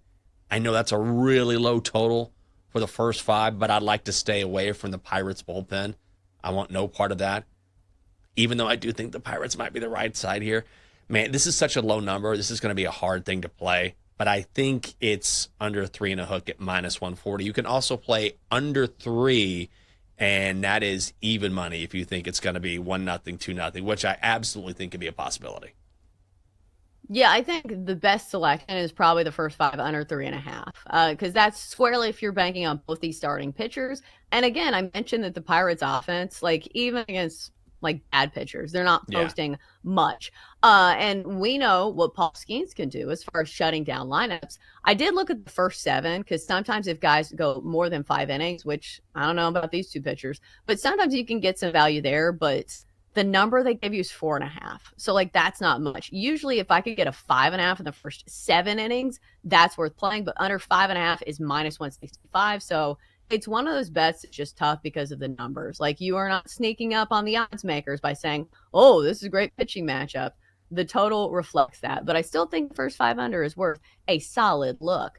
All right, next up, let's go to the Nationals and the Padres. So San Diego minus 160, Washington plus 135, total of 8 here. And another good pitching matchup, Mackenzie Gore, the ace of the Nats, goes today. Despite his 3-7 record, he has a 3.19 ERA. Nick Pivetta is having a nice season. With the Friars, he's 7-2 with a 3.64 ERA. So, Jenks, total, side, underdog. Can I interest you anything in this Nationals-Padres game? Yeah, I like Mackenzie Gore a lot. Maybe a first 5 under. That way you stay away from the Nats bullpen. These bad bullpens are something that always scare me away from the full game total, which I would lean to under 8. But at some point, Mackenzie Gore is going to give way to the back end pitchers on that national staff, and that's always a recipe for disaster. I think first 5 under, or maybe Nationals first 5 money line. You never know with the Nationals bats. They're sort of up and down. Nick Pivetta has been great this season. But I would, if you're looking to get some plus money on the card, then I would absolutely take a look maybe just take a gander at Mackenzie Gore, Nats first 5 money line, or look at the under, which is another play I like. Yeah, the first 5, especially since you get a nice round number at 4, and you can get under 4 for even money, or you can get the Nats even money in the first 5. If one of those hits, I guess those cancel out. You need a little bit more plus money to like have only one of them hit and net gain. But the point still stands. If you want 2 plus money bets, I think that is 2 good ones in the Nats and the Padres game. All right, speaking of good pitchers, we've got another ace. Jacob deGrom going for the Rangers today, 7-2, 2.24 ERA. Texas -150 on the money line. Baltimore is +125. Jenks, I've been on the fade the Orioles train for most of the season, and it's come out, pretty well for me. Are we fading the O's today? Definitely. I found this Rangers money line -142. Yes, in a big way. So Jacob deGrom is Jacob deGrom. 2 runs or less in 12 consecutive starts. Rangers have won 4 straight when he's on the mound. So he's been getting some decent run support as well. Brandon Young getting called up from the minors to start for the Orioles this afternoon. He's already made 2 starts for the O's this season. Gave up 3 runs in 4 innings to the Reds. 3 runs in 4 2/3 innings against the Tigers. O's also have the 3rd worst bullpen in the American League. Rangers have the 3rd best ERA overall. Again, I found the Rangers at -142, and I actually think this should be around -160, -165. So I'm definitely on Texas today. Yeah, I think that's a solid play. I was just looking to see some of the props on Jacob deGrom because I will say the sabotage factor is that the Rangers offense has not been great this year. So maybe you look at earned runs for Jacob deGrom, but it's 1.5. I hate that. I thought maybe we'd get a 2.5, but we did not. Hits allowed is, let's see, 4.5. That's really low as well. So I don't know. Maybe you just go with the Rangers in the first 5, but I do think Jacob deGrom shoves against a bottom 10 offense in the Orioles. We have a lot of good pitchers going today. Like that's the theme that I've noticed. We have Max Scherzer going, which I know that he is a little long in the tooth. Max Fried is going. We have Zach Wheeler going. We have Yamamoto going for the Dodgers. Do any of those games interest you, Jenks? Because I know based on like some of your bets that like I've seen over the last few years, I feel like that's usually our starting point is that like, okay, who's pitching? Because it makes such a big deal in baseball. Are you backing any of these aces? Yeah, this is why I actually enjoy handicapping baseball more so than basketball, for example, because clearly you can just look at the 2 starting pitchers and immediately start from there, which is when you're looking at a basketball matchup, you almost have to rely on trends and maybe how teams match up, and it's a harder handicap, at least for me. But when you look at 2 pitchers like this, and I'm talking about the Braves-Mets game, actually, I think is interesting. You've got Didier Fuentes going for the Braves against Clay Holmes. And I know you're like, who is this Didier Fuentes? This kid is really interesting. He's one of the youngest pitchers to ever make a start in Major League Baseball, and I can't decide if I want to put a sprinkle on the under here. So he struggled last time out in his Major League debut. Gave up 4 runs to the Rays. But here's the thing. He actually looked really, really good in spots, and he admitted he was nervous, first ever Major League start, but he's got great stuff. Clay Holmes has been very good for the Mets, 7-4, 3.04 ERA.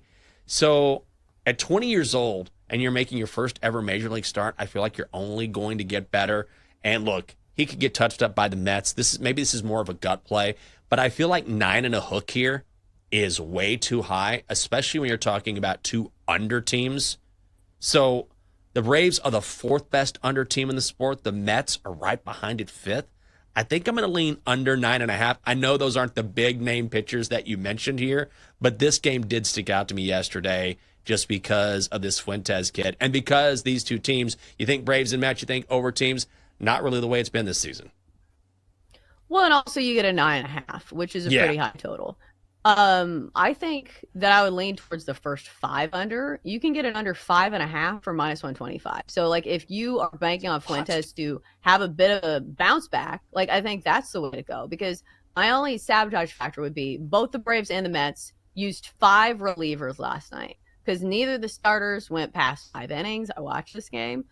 So Jenks, you interested in first 5 under 5.5, or are you standing tall with the 9.5? Doesn't that seem like a gift? It almost scares me It because always it's so high. does. I know, right? That's the thing. When you get this, I'm like, oh, hammer it. 5.5. You never get that. But then I think, well, there is a reason why it's so high. I think the under's going to hit. Yeah, you know what? I'll be a sucker. I'll put a sprinkle on that. Let's go under. When do you ever get 5.5 in the first 5? I know. It seems too good to be true, but so did like the Pacers getting points throughout the NBA postseason. We won a lot of money on that, so sometimes it works out. All right, coming up next, it's time to whine about it on a Wednesday. We tell you what's grinding our gears this week. That's coming up next here on the Daily Tip, presented by BetMGM. Chelsea and Jenks will be right back on the Daily Tip on the BetMGM network. Download the app today. Please gamble responsibly.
Chelsea Messenger and Michael Jenkins on the BetMGM Network. Presented by BetMGM, the sportsbook born in Vegas. Download the app today. Please gamble responsibly.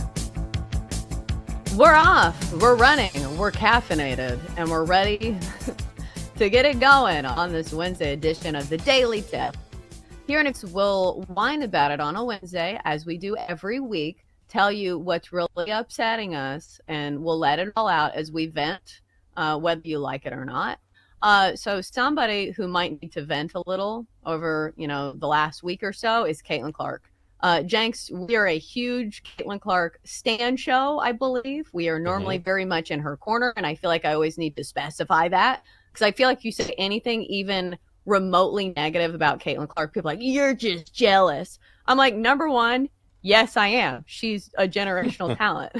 Number two, she's still an athlete, and that's the basis of sports talk shows, as we critique players and their performances. Because the reality is, Caitlin Clark's in a bit of a shooting slump. Last night, she didn't make a single, she only made, 0 3-pointers last night. And she's on a stretch where she's gone 1 of 23 from the 3-point line over her last 3 games.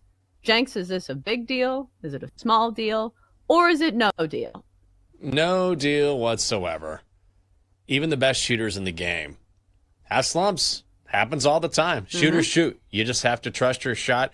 I think we've seen enough now where, look, if we were talking about someone who in the WNBA was a pretty good shooter and was going cold, you might be like, okay, maybe you should temper the 3-point shot because you're not known as a 3-point shooter and you keep missing. But Caitlin Clark is one of the best shooters I've ever seen. And so you've seen this happen with Steph Curry, whoever it is, just over time. Sometimes the shots just don't get, they don't go in. So you keep shooting, you keep trusting the process, and eventually, I guarantee you within the week, she'll have some sort of breakout game, and this won't even be a thing anymore. Yeah, you think Kobe Bryant was ever detracted by shooting splits? No. Right. Shoot or shoot. Right. And I understand he wasn't as much of a 3-point shooter as Caitlin Clark, and Steph Curry is probably the more apt comparison.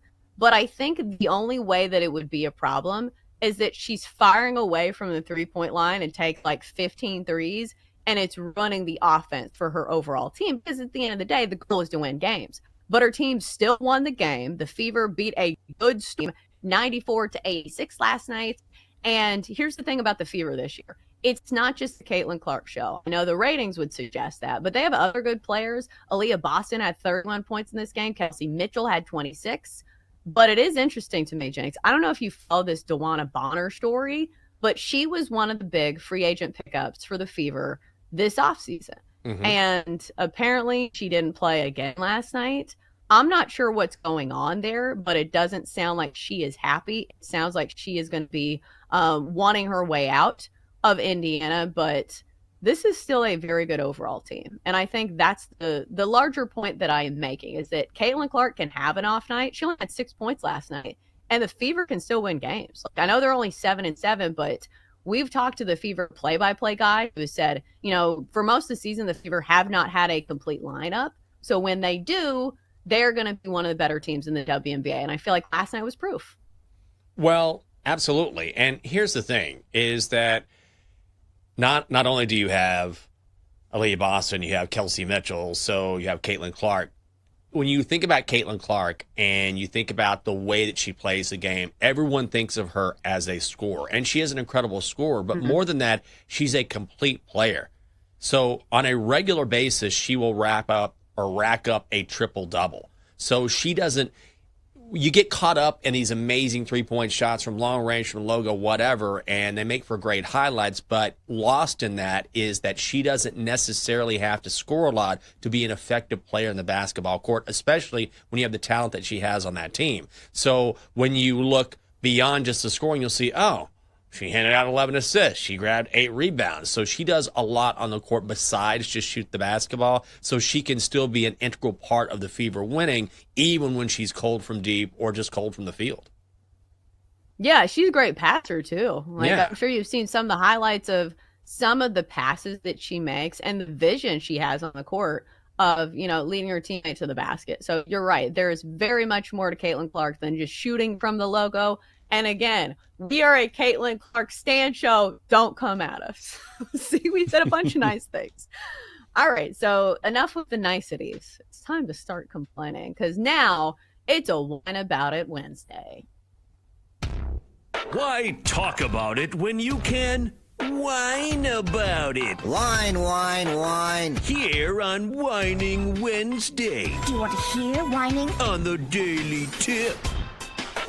All right, it's time to whine about things, which I love doing. It's one of my passions in life. All right, Jenks, what are you passionate about when it comes to complaining? And we've already heard one today from your Uber driver, or maybe it was Lyft. So are we going down that road again, or is there something else grinding your gears? You know what I'm upset about? People not fact-checking their work, their articles, their headlines. I swear on a regular basis now, I will read an article, and I'm like, this is misspelled. You got the team name wrong. Like, on a regular basis, how do you get this wrong? It's a big deal. Yeah, it's how are you misspelling things? And then, okay, that's fine. That's bad enough. Yesterday, when we were talking about athletes and how many athletes in the NFL within a couple years have financial struggles or they're bankrupt after they retire. I read an article and I had to do a quadruple take because it talked about Johnny Unitas, played for the Colts, of course, legendary NFL quarterback, and it was saying how he went bankrupt at one point because he invested in some sort of technology that didn't work out. And then it said Unitas, who retired in 1991, and I was like, 1991. Johnny Unitas did not retire in the battles between John Elway and Johnny Unitas. They would go back and forth, the Broncos and the Colts. I was like, are you out of your mind? Like, absolutely not. Do you remember when Babe Ruth passed away in 2020 because of COVID? That was awful. It was just awful. Like, fact check. Check your spelling. Check your facts. It's gotten worse over time because people they don't have the attention span. They don't pay attention to anything, or then they run it through AI, and AI can screw things up as well. So please, for the love of God, as journalism dies in front of us, please fact check what you're doing. Oh, I have a complaint to add to this. Like, this isn't even mine. Like, I was just telling Denton about this. There was a headline. So I was searching Caitlin Clark's stats, and this headline popped up. It said, Seattle Storm coach has strong words about Caitlin Clark on Tuesday night. Let's see what these strong words were. So, like, it sounds like she's going to say, like, oh, Caitlin Clark's terrible. She can't hit the broadside of a barn. No, that wasn't the quote. This is the actual quote. Caitlin Clark is a matchup nightmare because she can pass, shoot, and do a lot of good things on the basketball court. End quote. Wow. Strong words. Strong words. Those are the most obvious words you could have chosen. Like, this is straight from a Magic Johnson tweet. It was so obvious. But I clicked on the article, so maybe I'm part of the problem. No. That's how they get your attention, It's always the shocking headline, and you read it, and it's the most milquitoast thing in the world. That, or when I was looking at something, I think it was OddsShark, because I look at the trends over at OddsShark, and they had, like, the computer-generated pick, and it was something on the Tigers, and it was like, oh, the Tigers, and, like, it was a night where Tariq Skubal was not pitching. And they're like, Tariq Skubal and his boys are going to have a great night. I'm like, Tariq Skubal's not pitching. Like, that's not how baseball works. Your starter does not contribute to the team when he's not pitching. That's not how the team works. So I felt like AI was like, oh, it's like basketball. He's on the team, right? No, it's not how it works. So suck it, AI. All right, then. I feel like I've been complaining for most of the segment. It's time to tap somebody else in. What are you complaining about on this Wednesday? Kudos to AI for trying to sound hip. Harry Skubal and his boys. They're going to go out there and hit the diamond. Boys. And the boys. How do you do, fellow kids? Spell boys with a Z. Exactly. Back like when it was cool. So I'm complaining. As you guys know, I'm training for a half marathon, which means I have to run. Funny how that works, right? So I have been running, and I've been doing my best, not this week, but in previous weeks, to run outside. It's hot as hell this week in D.C. I'm suffering a heat stroke for this half marathon. I just want to do something cool. But last week I was running outside, and I'm running on these. They have a bunch of very nice paths around here, and I'm running on a path, and I cannot stand when people are walking 3 or 4 deep on a path and refuse to move for runners and bikers, because what ends up happening is I approach a group of, it's a family, a group of 4, and they're walking 4 deep. Like there's a small sliver where someone can pass, but they're 4 deep. I'm on one side, and then I kind of look around them, and a biker is on the other side. So then me and this biker have to play chicken with one another because these dummies will not move. They're walking 4 deep on this path that's meant for like maybe 3 people max. I can't stand it. I need people to have some etiquette when they're walking on a path. I don't want to be trucking grandma because I don't want to get hit by a bike myself. So like keep grandma safe and shorten up your little stance on the path. Just be aware. All you got to be, as long as there's no one coming, you're fine. But if there's someone coming, you got to be aware. Totally. I mean, trying to get the metro yesterday. I was trying to get up. There's like a wall of people as I'm trying to exit. I'm like, all right, I guess I'll just walk right through you guys because nobody is like, hey, and then I look like the jerk. I'm like, should I just stand here while you guys go around me and inside? Oh, my God. Sorry, I don't want to take up your time, Chelsea. You deserve your moment here. Oh, no. Like, I'll add on with you. Like, people just don't have feel. Next time, Denton, you say, Red Rover, send Denton right over. And then you go right through the middle, right? Like, haven't you seen the videos of, like, the people who do this at Disneyland where it's, like, people who are holding hands and you just immediately go through them, like, as a joke? You should start doing that. All right, here's my complaint, and it's a short one. I am disgusted with myself with small talking about the weather constantly. We all do this. The second that it gets hot in the summer, I find myself saying this to every person I say, man, it's hot, right? Like this doesn't happen every single year. Chelsea, it is the summer. It is the South. What are we doing? This is not banner small talk, but yet I do it every time. Oh man, have you felt how hot it is? Yeah, it's the summer. Duh. But I feel like we all do this. So maybe I give myself some grace. But man, have you been outside? It is so hot.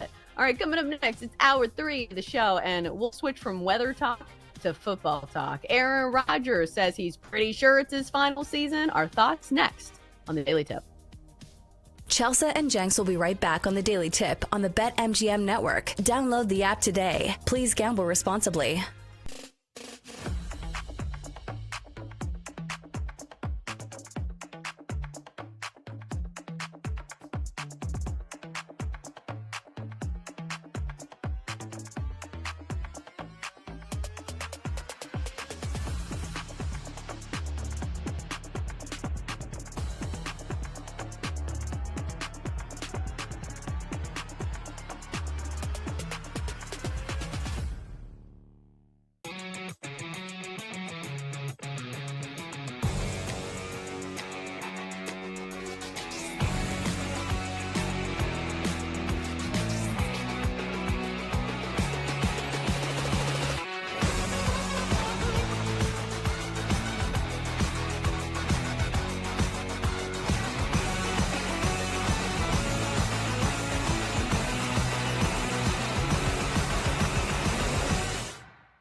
for The Daily Tip. This is like Disneyland for adults. If I wanted to have fun, I was going to go to Disneyland with my kids. With Michael Jenkins. Honestly, you could talk me into just about anything. Like, you want to do shots? All right, let's do shots. You want to put together a 10-leg teaser? Sure, let's put some money on it. In fact, I do a parlay with Champions League soccer and the WNBA. And Chelsea Messenger. Let's try to beat the rest of the network at being degenerates, because maybe, just maybe, we can win in that regard. I do like the idea of a parlay. Hey, Dad, don't forget about me, the Donkster. Presented by BetMGM. The sportsbook born in Vegas. Download the app today. Please gamble responsibly. If anyone can be a degenerate, it can be us. Here we go. It is hour 3 of the Daily Tip on the BetMGM Network. Good morning. Midway through the week, coming up in our final hour. It is one final season, we think, for Aaron Rodgers before he decides to walk away from the NFL. We'll discuss what that means for the Steelers and the future Hall of Famer. Then we head back to basketball in 20 minutes. I'm excited for this. My guy Chase Hughes from Monumental Sports Network will be along to talk about what we can expect at Barclays Center in Brooklyn tonight, maybe what the Wiz are going to do. That is followed by our best bets at 8:40. She's Chelsea Messenger in Nashville. I'm Michael Jenkins live in the nation's capital. And welcome to our audience on Stadium. You can stream us live via the BallySportsLive.com website or the Bally Sports Live app. Aaron Rodgers. It almost makes me yearn for the halcyon days of Jordan Hudson and Bill Belichick. Won't be long for those two. Two lovebirds are back in the headlines. But yesterday, Aaron Rodgers revealed on the Pat McAfee show, Chelsea, that this could be, not 100%, but it looks to be his goodbye tour in the National Football League. Yeah, I'm pretty sure this is it. That's why we just did a one-year deal. Steelers didn't need to, put any extra years on that or anything. So, this was really about finishing with a lot of love and fun and peace for the career that I've had. I mean, I played 20 freaking years. It's been a long run, and I've enjoyed it. And what better place to finish than in one of the cornerstone franchises of the NFL with Mike Tomlin and a great group of leadership and great guys in the city that, expects you to win. Describe pro football in 3 words. Love, fun, and peace. It's the Aaron Rodgers way. You think he's really going to retire, or is he just saying this? I think a lot of it will depend on how well he does this year. Because listen, if he has some great season this year, I don't think he's going to retire. Because I think in his heart of hearts, and maybe this is not the persona that he shows to us, he is still a competitor. And I think he looks across the room and he sees Tom Brady and how long he played football and how long he was effective, into his mid-40s. And I think Aaron Rodgers is probably saying, okay, if I have one more year in me, I don't think he walks away. So I think that he says a lot of this stuff, but he is still a damn good football player, and he's had a lot of success in his career because he has that inner drive. So I would love to see it. I think from a branding standpoint, the best thing he could do to win over people this year in Pittsburgh is to start being mean. Like, be an absolute psycho on the football field. Start yelling at people. I think people would love to see that. They don't want the soft California boy that I think a lot of people see Aaron Rodgers as. And I think that if he showed some fire this year, I think people would actually like him more. Oh, I don't know. I think that would be a bad move. Like, he's already disliked. You can dislike people for myriad reasons. And I feel like people already think he's kind of out there and he's sort of a little selfish. He's going to Egypt last year when everyone else is working out, and he took the vaccine, but he didn't take the vaccine. He's kind of saying stuff that's always just sort of controversial or out there and kind of putting himself in the headlines, not necessarily for the right reasons. And then he becomes some sort of heel because he's yelling at everyone, and he's not really a part of the Steelers franchise. Like, he's not going to go down in Steelers lore. People aren't going to look back and say one of the greatest Steelers of all time, Aaron Rodgers. I feel like if he goes off on his teammates and becomes this mean person, then he's just adding to what I feel like has already been an unlikable run. I'm not saying that he needs to go off on his teammates. I am just saying that if he shows some fire, because you get what I'm saying is that right now his brand is peace, love, happiness, ayahuasca. We are thinking about the larger scope of life. We are not thinking about football. That does not sound like the mentality of people who are living in the Steel City. Does it not? I am just saying if he reverted back into, I don't know, what you think of when you see a football player, which obviously there is not one catch-all, brand, but you get what I'm saying is that, he is saying all these things, and I'm just hoping his personality doesn't match because I'd like to see him, have a good season because if Aaron Rodgers is good and the Steelers are good, I do think it's good for football. Yeah, I just don't think he's ever been that guy. Like, even when he was in Green Bay, he was never that fiery, rah-rah guy who was yelling at people. He's always just been kind of, you'd see him maybe roll his eyes or, throw his head back. Like, I don't think that's who he is. Ultimately, I think winning cures all, right? If he wins, people are going to love him. If he doesn't win, they're not going to love him. And that's the way it is for most athletes. It's hard to find a beloved athlete. There are exceptions, unless you're winning games. And so if you look at the numbers right now, the Steelers to make the playoffs, still plus 140. So plus money to make the playoffs, no to miss the playoffs, minus 170. And when he signed with Pittsburgh, normally if you have a quarterback that signs somewhere, it immediately moves the needle and moves the number. And this didn't move the number at all. Maybe it was built in because I think the thought was the Steelers aren't really going to go into the season with Mason Rudolph, are they?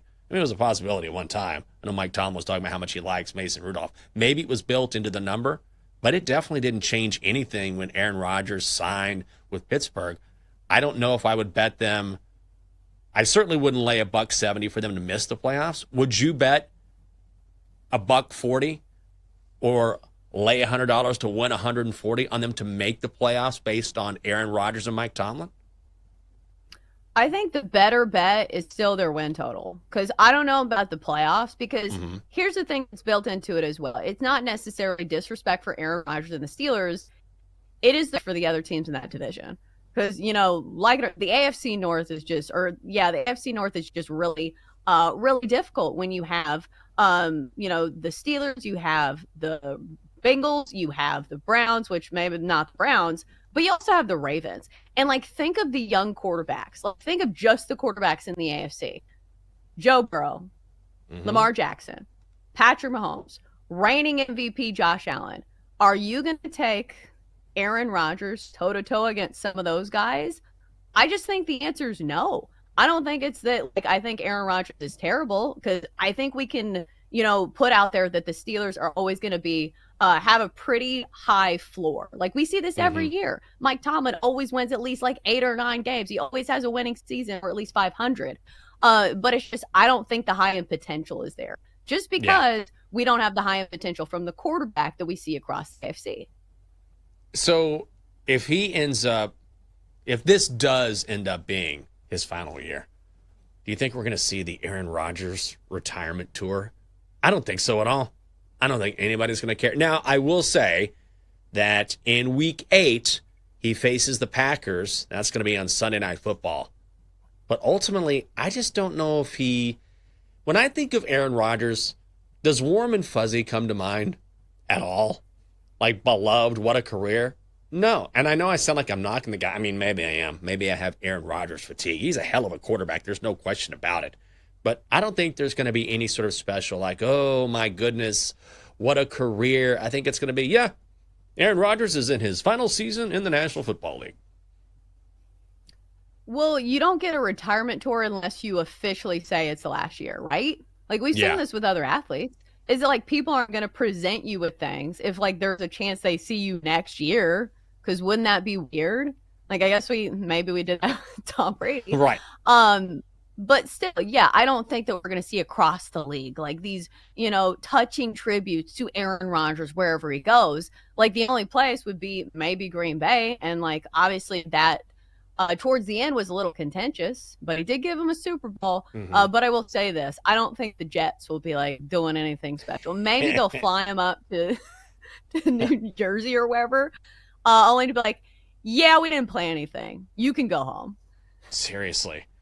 I will also say, and this does bear pointing out, is that it's not a coincidence that Aaron Rodgers always breaks some sort of story or reveals some sort of headline on the Pat McAfee show, which is all well and fine, but understand that he's getting paid like a ton of money to go on that show. And so this is where ethical lines are sort of crossed. I don't want to make this about journalism, but my point is you're not going to get paid to come on a national show like that and not reveal something big. Like if Aaron Rodgers came on every week and said, well, I've been working out during the summer. Well, the weather, it has been a hot one, but I'm looking forward to the season. You'd be like, great, this is boring. Why are we paying this guy $1 million to come on this show and talk about the weather? No, he gets paid a lot of money, so that means in return he needs to reveal something big to get that paycheck, to justify that paycheck. So that's why I'm not saying that he won't retire, but when he says, all right, big news, guys, I'm pretty sure this is going to be my final year in the NFL. And they're like, oh, yeah, what a career. Like maybe, or also maybe it's time for him to come up with another headline because he's getting paid and he can go back on this in December.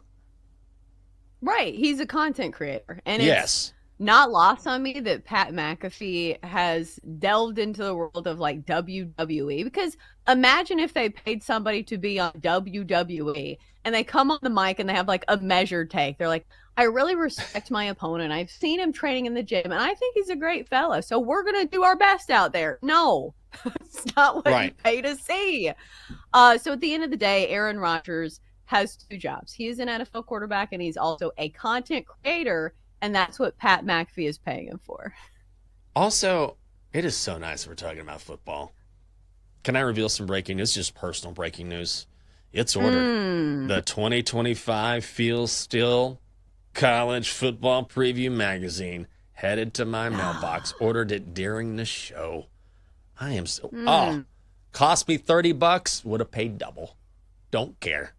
Ship it to my mailbox. I'm going to be sitting by the pool here at my mom's place when I go to visit her in Texas here in about 3 weeks. And I'm just going to be drinking one hand and then the magazine in the other, flipping through, reading about teams, not like Ball State. I'm like, no thanks, later. I can't wait. I'm so excited. I'm so glad to be talking about football, even if it is Aaron Rodgers, because here we are.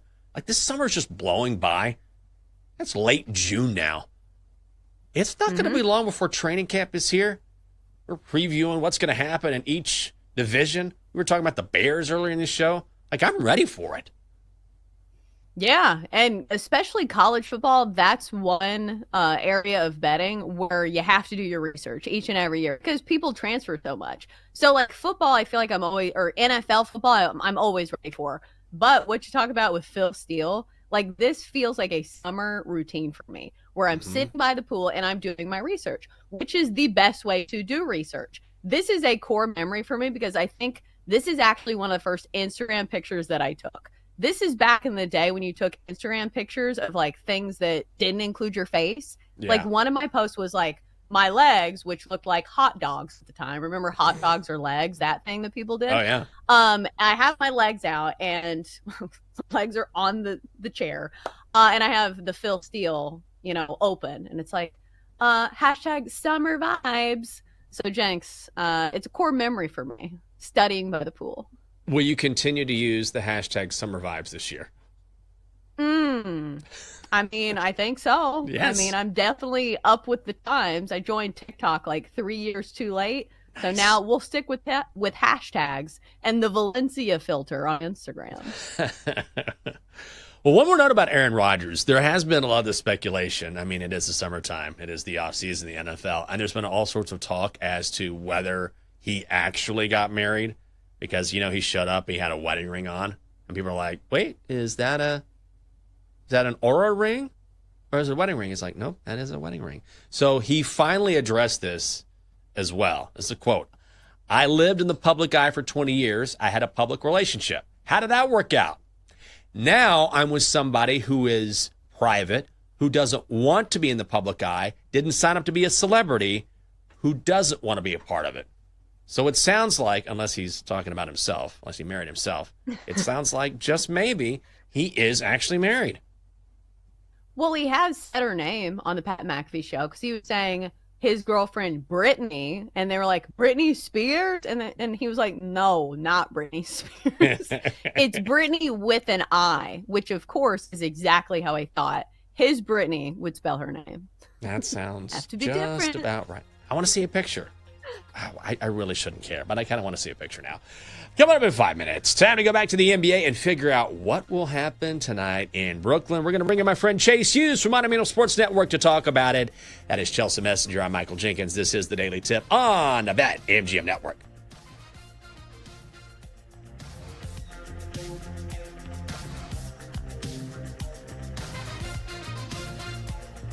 Chelsea and Jenks will be right back on the Daily Tip on the BetMGM Network. Download the app today. Please gamble responsibly.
Welcome back to the Daily Tip, presented by BetMGM, the sportsbook born in Vegas. Download the app today with Michael Jenkins and Chelsea Messenger on the BetMGM network. Welcome back to the show. The Daily Tip on the BetMGM network. Great to have you with us on a Wednesday. Coming up in a couple minutes, excited about this. We will preview tonight's NBA draft from Brooklyn as we bring in a really good friend of mine, Chase Hughes, who covers both the draft and the Washington Wizards for Monumental Sports Network. Who's trying to get in my house right now? During the break, I got a call on my cell phone. The front door was ringing, and it rings my cell phone, and I can punch a button and let people in. But now it's gotten to the point, Chelsea, where there are too many people who know the front door code to our building, because it could be Amazon, UPS, FedEx, whatever, that sometimes I'll get a call like, hey, I'm at the door, because people who have worked in our place, whatever, have my cell phone, and I open my front door, not the building door, and they're just standing there. I'm like, how do you know the code? I think that thing needs to be changed. Like, too many people, that code's getting out, especially when I get a call at 8:15 in the morning. Who in the world is trying to come in the building? I think it could be an issue. That's kind of scary. I know. I think what you have to do really messy around the front so people don't want to come in. Like, that's the first line of defense. I remember somebody broke into my car like a long time ago, and I had like a beat up like Honda Accord, and it was just like a bunch of Taco Bell wrappers. I'm like, what are you gonna take? Some leftover hot sauce? Good luck, my friend. Go ahead and try to steal something valuable. Yeah, remember when I told you that I went to a Renaissance fair with the lovely Catherine and some friends of ours a few months ago, and Catherine bought like 3 knives from one of the stands there.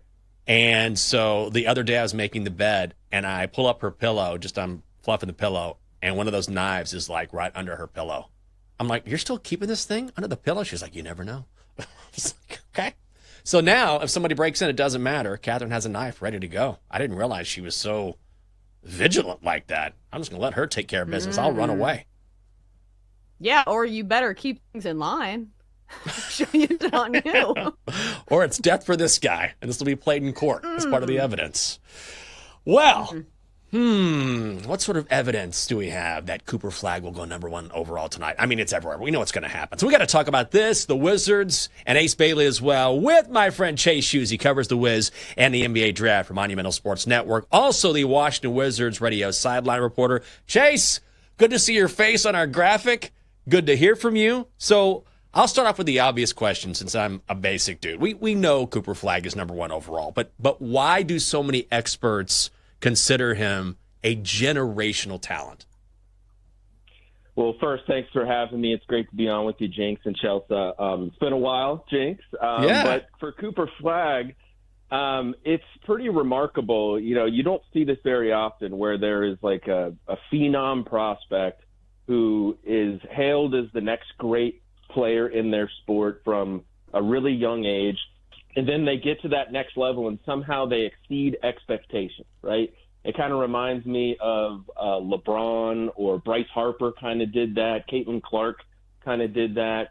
That's what Cooper Flagg did. He was considered to be one of the best American-born basketball prospects in decades, and then he went to Duke, which is a premier program, and he was arguably the best player in all of college basketball, by the way, in an age where he should have been a high school senior. He reclassified to go to college early. That's what a lot of guys in this draft did, because NIL has changed everything. You can go to college and make millions of dollars. So guys are going early, and that starts their clock early for the NBA.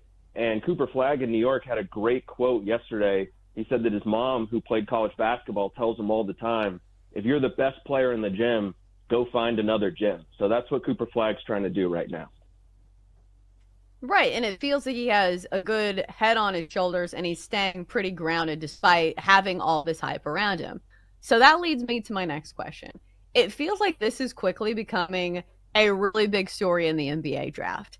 Ace Bailey and his quote-unquote agent, who has steering him in a certain direction. So I'm looking at the odds right now. It looks like the Wizards are actually the favorite to get Ace Bailey. What are you hearing about Ace Bailey? Is it going to be the Wizards? Does this concern you at all? Yeah, it's a huge surprise that the Wizards at 6th overall might have an opportunity to draft Ace Bailey, because at the beginning of the college basketball season, it was Cooper Flagg and Ace Bailey. Like, who's going to be the number one pick? They both were considered to be borderline generational prospects. They both contributed to a narrative around this draft, which was it was supposed to be one of the best drafts we've seen in a really long time. And I think most of the prospects in the draft either met or exceeded expectations. I think Ace Bailey fell a little bit short of them. And part of the problem for him, I think, was he went to Rutgers and they didn't win. But also he played with Dylan Harper, who's going to go number 2 tonight. And Dylan Harper just was better than him, right? So I think in contrast, it didn't really work out for him. But it could work out for the Wizards. And you mentioned some of the sort of question marks around him, some of the controversies. He hasn't been working out for teams. He hasn't been granting workouts, which is, just a usual part of the process. You usually travel the country at least a little bit, especially if you're a player like him, where there's at least a decent range of possibilities. So if he does end up moving past the 3rd and 4th picks and maybe the 5th pick where he would normally go, he could be there at 6, and it could work out for the Wizards, who, could definitely use someone with star potential, and I think he's got that. I mean, he's 6'8". He's a really good three-point shooter. He's very athletic. I think he's an underrated defender, an underrated rebounder. So it could be something that works to the Wizards' advantage, that is just an unusual way to go out about the pre-draft process, which is the way that Ace Bailey and his agent have chosen. Chase, to follow up on that, is there any concerns? Because you hear about character concerns, in this case maybe his association with a particular agent. Is that some sort of red flag that might prevent a team like the Wizards from drafting Bailey? It feels like you just could not pass up a talent like that at 6. Yeah, I mean, I think those types of situations, people around players, they can cause headaches, and they are obviously something that teams have to consider. But I think the positive here would be that it's not Ace Bailey himself, right? If you have concerns about his agent, well, it doesn't mean he's going to be his agent long term. Guys switch agents, right? Like James Harden, I believe, just 2 years ago switched his agent. Sometimes guys do it at their absolute peak, So I don't think that would be a huge roadblock to drafting a guy. And I don't think there's really any character concerns with Ace Bailey himself. If he is a bit immature, I would just point to the fact that he should be a senior in high school right now, just like Cooper Flagg and a lot of these guys in the draft. It's just really remarkable. It kind of hit me when I was at the draft combine, walking around and talking to these guys, that they should be getting ready for prom right now. So it's pretty remarkable. It's just a new age in the NBA. It's obviously not all that unusual to evaluate and draft players who are their age, but they haven't been coming into the draft this young for quite some time, since the rule was installed where you can't come out of high school, because, guys used to come out of high school. And they made that change for a reason, because guys were getting into the NBA too early. It was ruining their careers. But what's different now is they're actually going to college, so you get a better read on them, but you still have to remind yourself that they're that young and they're that immature in terms of their development. Right. So the draft's not the only thing going on. We have some trades that have been making waves throughout the NBA. And I wanted to ask you about the Wizards trade, because it maybe wasn't the biggest headline getter, but some big names involved.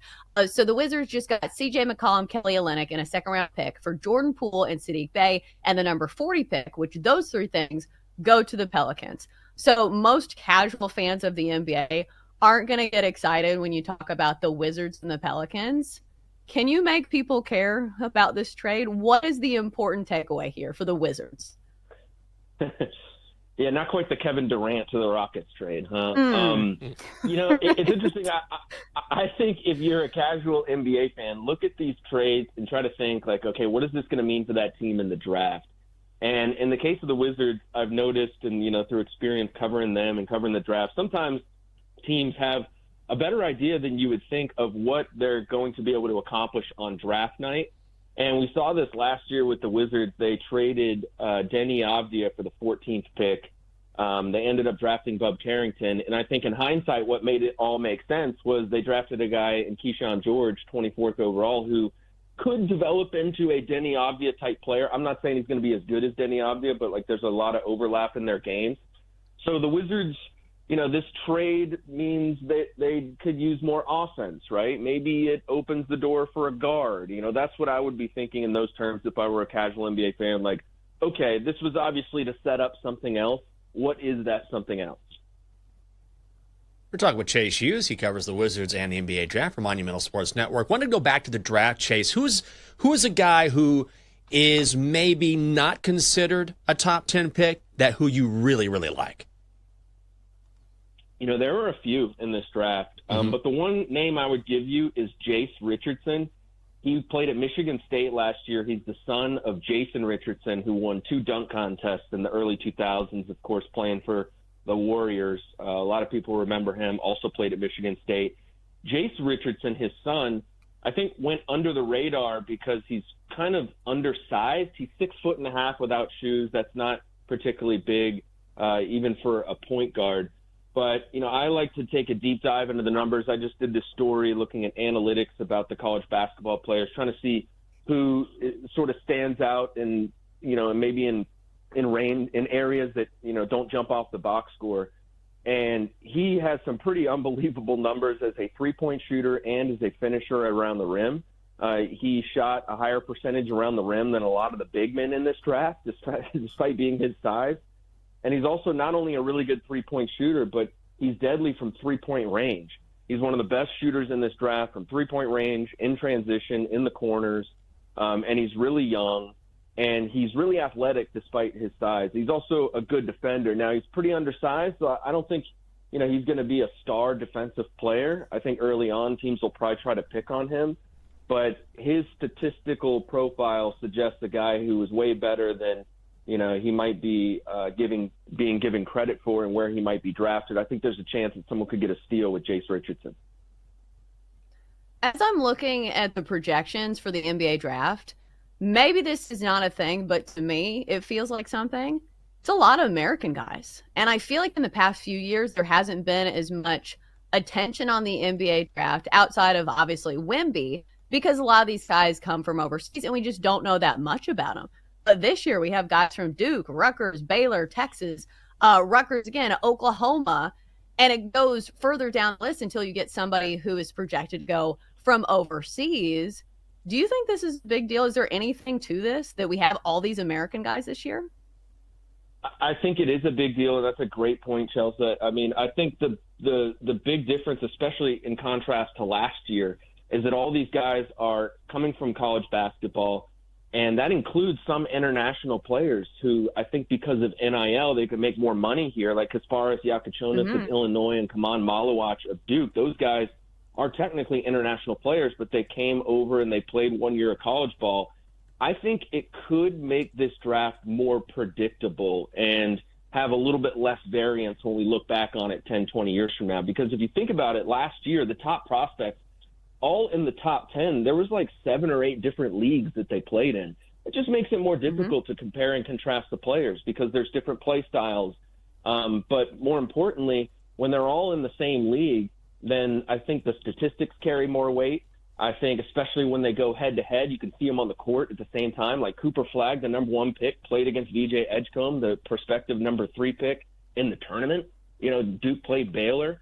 Rutgers played a lot of these guys. Rutgers had 2 top 5 picks, potentially in Ace Bailey and Dylan Harper. Well, they played Michigan. They played Maryland. They played a lot Illinois, a lot of these teams that have potential lottery picks. So I think that is definitely a huge difference from last year, and I think it just gives the front offices and scouts a little bit of an advantage because it's easier to compare them directly because oftentimes all they had to do was make, one flight and they could see multiple prospects in the same game in the same gym. You can see him covering the Wizards and the NBA draft for Monumental Sports Network, and he is the Washington Wizards radio sideline reporter as well. Great follow on TikTok, Instagram, X. It is Chase Hughes. Chase, great to hear from you, my friend, and thanks for being with us. I appreciate it. Thanks for having me. You bet. And Chase knows his stuff. It's exciting. I would love to get Ace Bailey at 6, by the way. Would you be excited? Ace Bailey at 6? Absolutely, right? I'd become a Wizards fan again. The apathy would disappear immediately. I'd be like, you know what? Die hard. Yeah, I love it. Die hard. It's tough. I will say the Wizards are clearing out like a ton of money. Like, they're going to have, I think, $100 million in cap space, which was the real takeaway from that McCollum trade. They're just getting guys off the books, so that's kind of exciting. I mean, when you're a Wizards fan, you take what you can get. Yeah, absolutely. And you just need something to, bring the interest back. And I think that's the exciting part of the draft and the exciting reason why, like I mentioned, a lot of these guys we already know from watching college hoops. So it makes it that much more interesting, especially if you're not a team that's not necessarily in contention. Well, we've been in contention all week long, leading the pack with our bets. Can we keep it going? We made it to the middle of the week. Now, let's make some cash and cruise towards weekend. Best bets and the Dogster coming your way next. It is a daily tip, and it's on the BetMGM network. Come on back.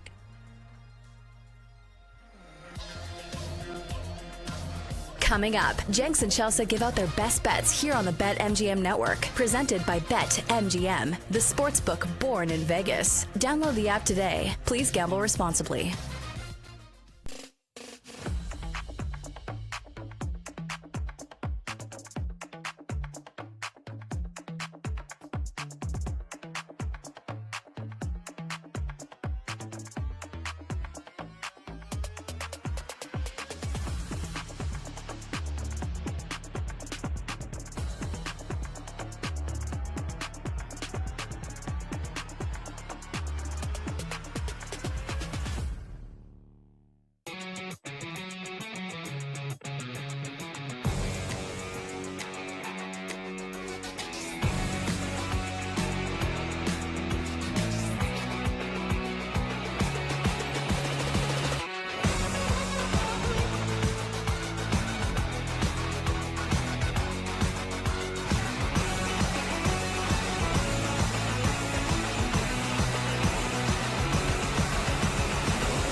let's get back to the Daily Tip with Chelsea Messenger and Michael Jenkins on the BetMGM Network. Presented by BetMGM, the sportsbook born in Vegas. Download the app today. Please gamble responsibly.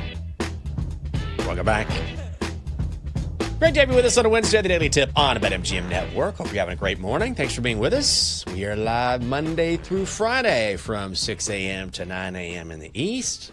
Live across the country. It's Chelsea Messenger. I'm Michael Jenkins.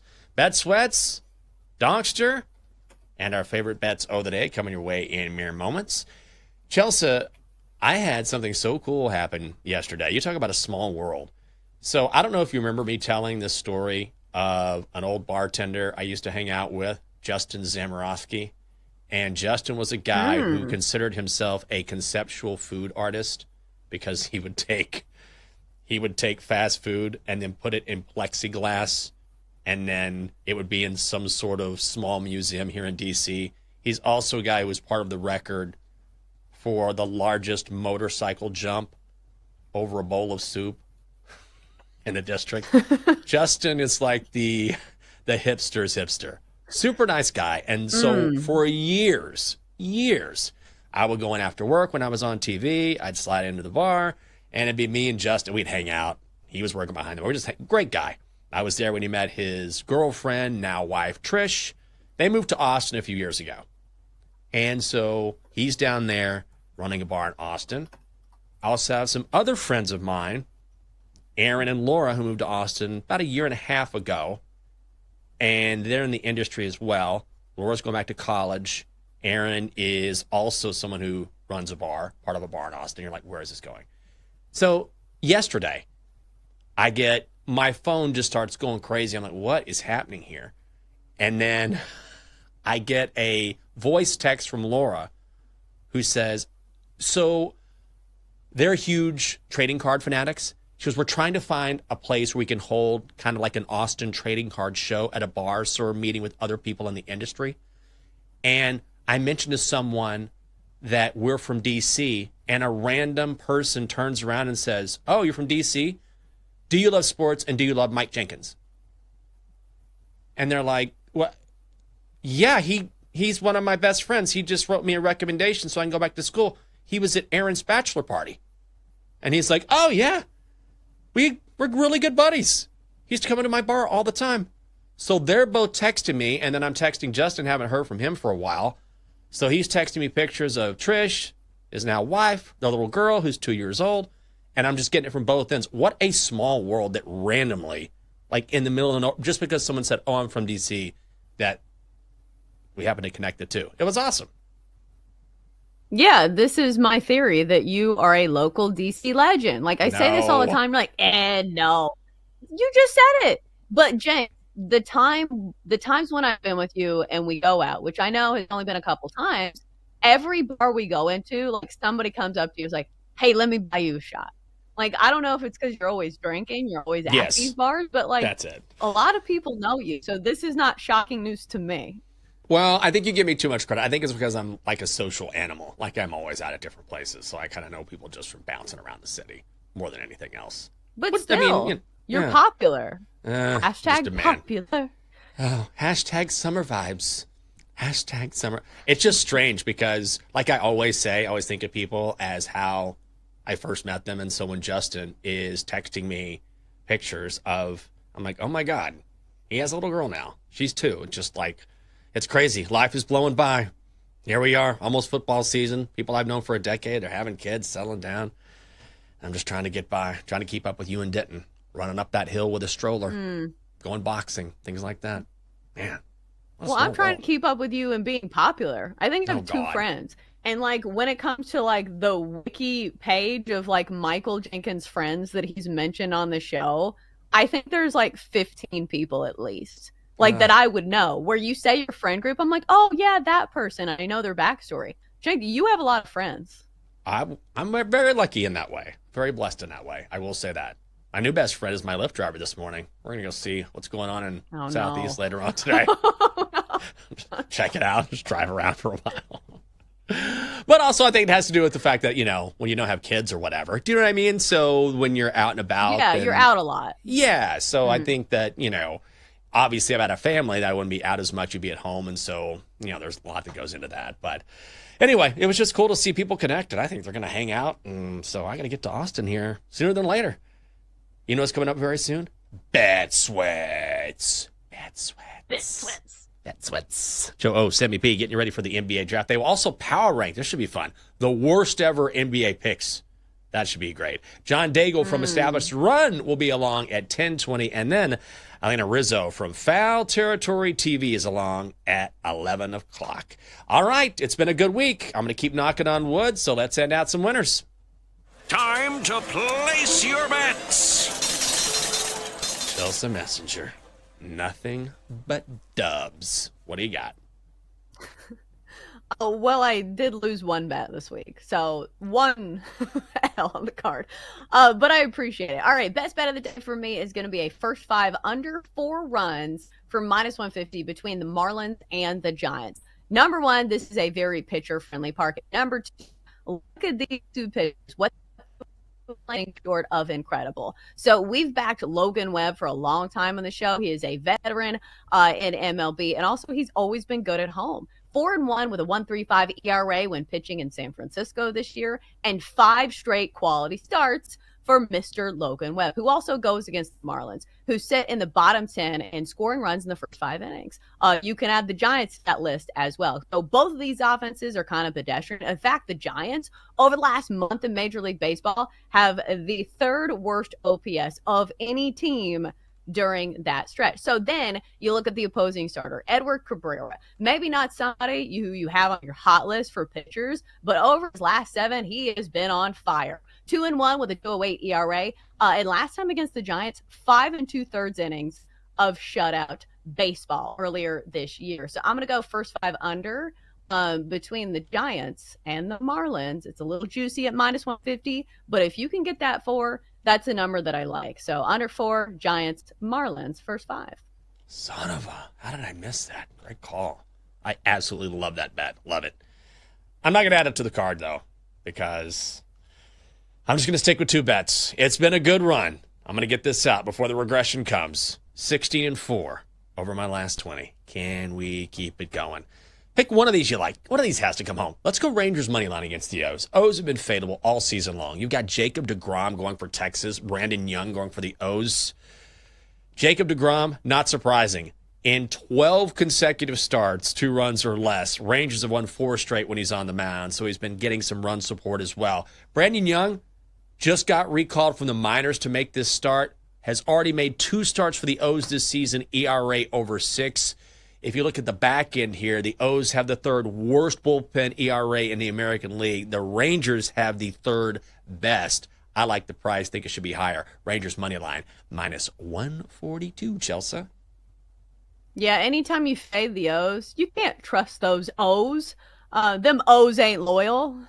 You catch my drift. Yes, I do. I'll be with you. So what other play do you have today? I'm taking the Rays on the money line. Found it at -126 in Kansas City. You've got Drew Rasmussen on the mound for Tampa. He's been very good this year, 6-5, 2.61 ERA. So has the Royals starter Michael Wacha, 4-6, 3.24 ERA. But let's not sleep on the Rays overall. Don't look now. The Rays are 1 game behind the Yankees in the AL East. They are 17-12 straight up on the road. They are 7-3 in their last 10. As for the Royals, they have been an abomination at home. They have lost 8 straight in Kansas City. Plus, Tampa, 10th in slugging, 11th in OPS in the majors, the best OPS in baseball over the past month. The Royals rank in the bottom 5 in both of those categories. Rays money line, -126. Abomination. I feel like that's an insult I want to say to somebody's face. Like, can you imagine if somebody called you an abomination? I think I'm going to say that to like a kid at the playground. Like, listen, you're being an abomination right now. Yeah, I'm gonna look up that word, and if I don't like it, I'm gonna get back to you real quick because it sounds like an insult to me. All right, let's hope we can keep getting some dibs. I like our plays today. At first, when I looked at this slate yesterday, I was like, I don't know. But the more I look at it, the more I think, all right. Maybe we got some dubs in the card. Let's certainly hope so. All right, before we get to bed sweats, they have a nice loaded lineup today. We have to talk to the Donkster and find out what he is up to. Look at that, sitting up straight. Microphone where it should be instead of up on his nose. Donkster, how you doing, buddy? I would like to talk about my Whine About It Wednesday. This network needs a little more sex appeal. Wouldn't you agree? Wow. Insult. I feel like no. We're not no, sexy? and you've been in trouble you've been in trouble with HR multiple times. Hear me out. Let's just say, hypothetically, that Sammy P showed up in a mesh tank top with some short shorts that were maybe one size too tight. Well, we're going to have to talk with Sammy P about that. The P stands for peen. No, it does not. Oh, no. No, it doesn't. And cut. And that's it. Donkster. My God. Okay, let's have it big. Devil Rays at Royals under 8. Okay. Coming up next to Bet Sweats. Always a great show. Always a great time. And for that, we bring in our friend, Joe Ostrowski. Joe, good morning. So now every time I reset during the show, come back from break, throw it 2 breaks, saying the name of the show, Joe O and Sammy P. This is what I'm going to think about. Thank you very much. I'm so sorry. And it's going to slip out. Like, it's just going to come out in one of the breaks. Sammy And they're going Peen. did he say that? And Joe I O, feel Sammy like you Peen. can gaslight them enough to be like, I didn't say that. I don't know what you're talking about. And just say it and see if he notices. Okay, I will. I just can't wait for just to like subconsciously just actually, just It's slips happening. out just a little bit. Yeah. What? God, Yes. Even that doesn't sound great. All right. Good thing it's the end of our show. Joe, good to see you. Have a great Appreciate show. it. Sammy Bye, Peen. guys. All right, that's going to do it for this edition of the Daily Tip on the BetMGM Network. Just keeps getting worse. That is Chelsea Messenger. I'm Michael Jenkins. Thanks for spending your Wednesday with us. Have a fantastic day. We will see you early tomorrow morning. Bye.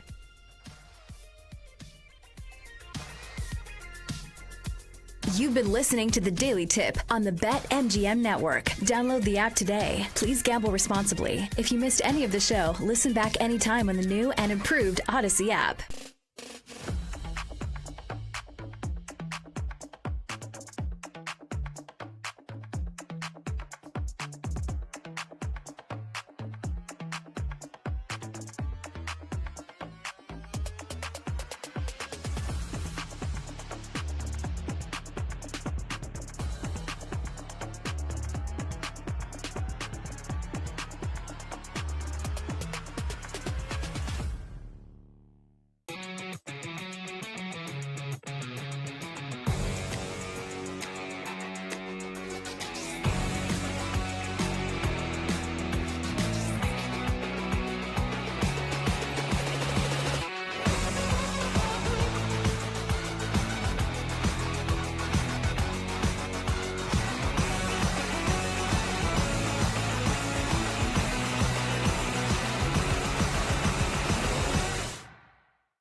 It's time to sweat. It's entertainment, education, information. A smarter conversation, a higher level betting conversation. With Joe O and Sammy P. It's two guys who have known each other a long time, firing bets during the show, after the show, into the night. We've been doing this so long, we're like brothers, so we're going to call each other out on some of their BS. Get ready to fire. Why are you betting 2-1 on Sunday when you could have bet 4-1 on Tuesday? We're not going to force picks. What we give on the show is what we're betting. Sorry, I wasn't listening. I was betting Valparaiso. What? This is Bet Sweats on the BetMGM Network.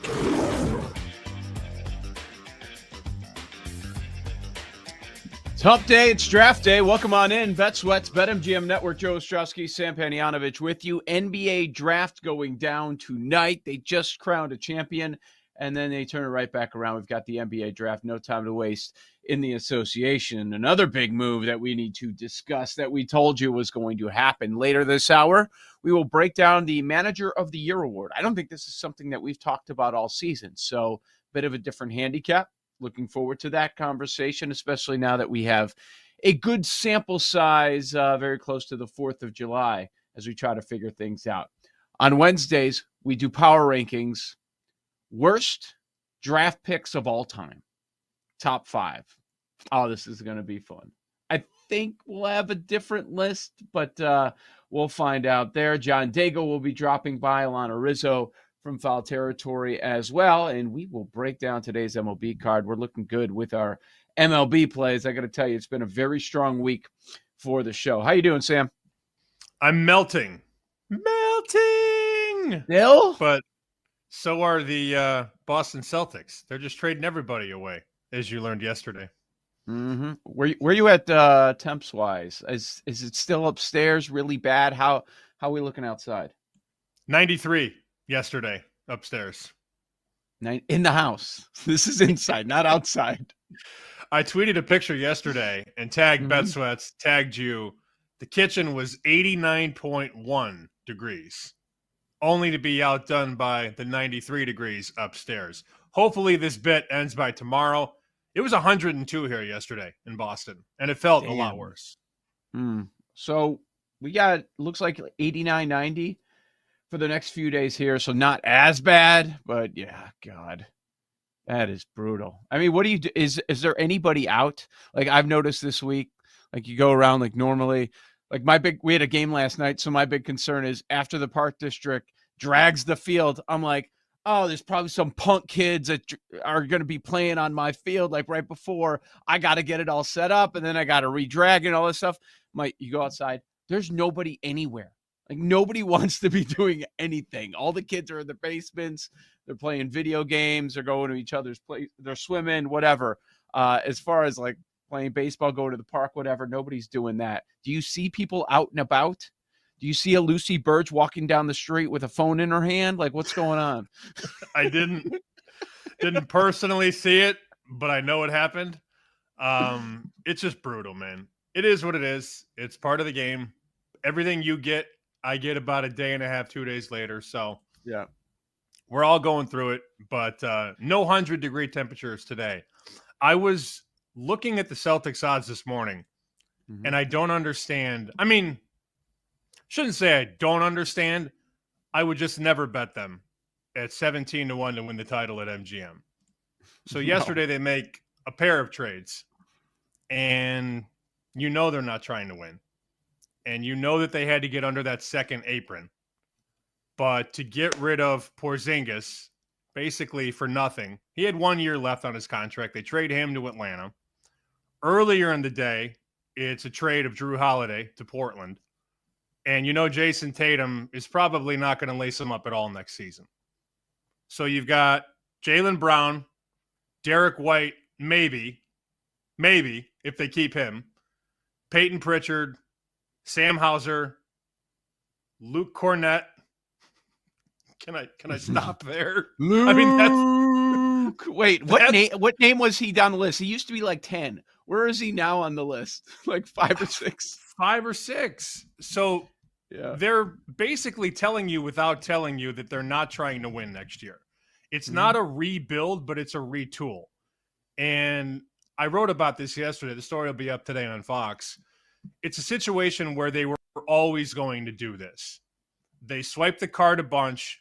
They were going to go back-to-back, or at least try to. That was their plan. And then, of course, they fall behind to the Knicks. Tatum gets hurt. But this was always going to be the case in Boston.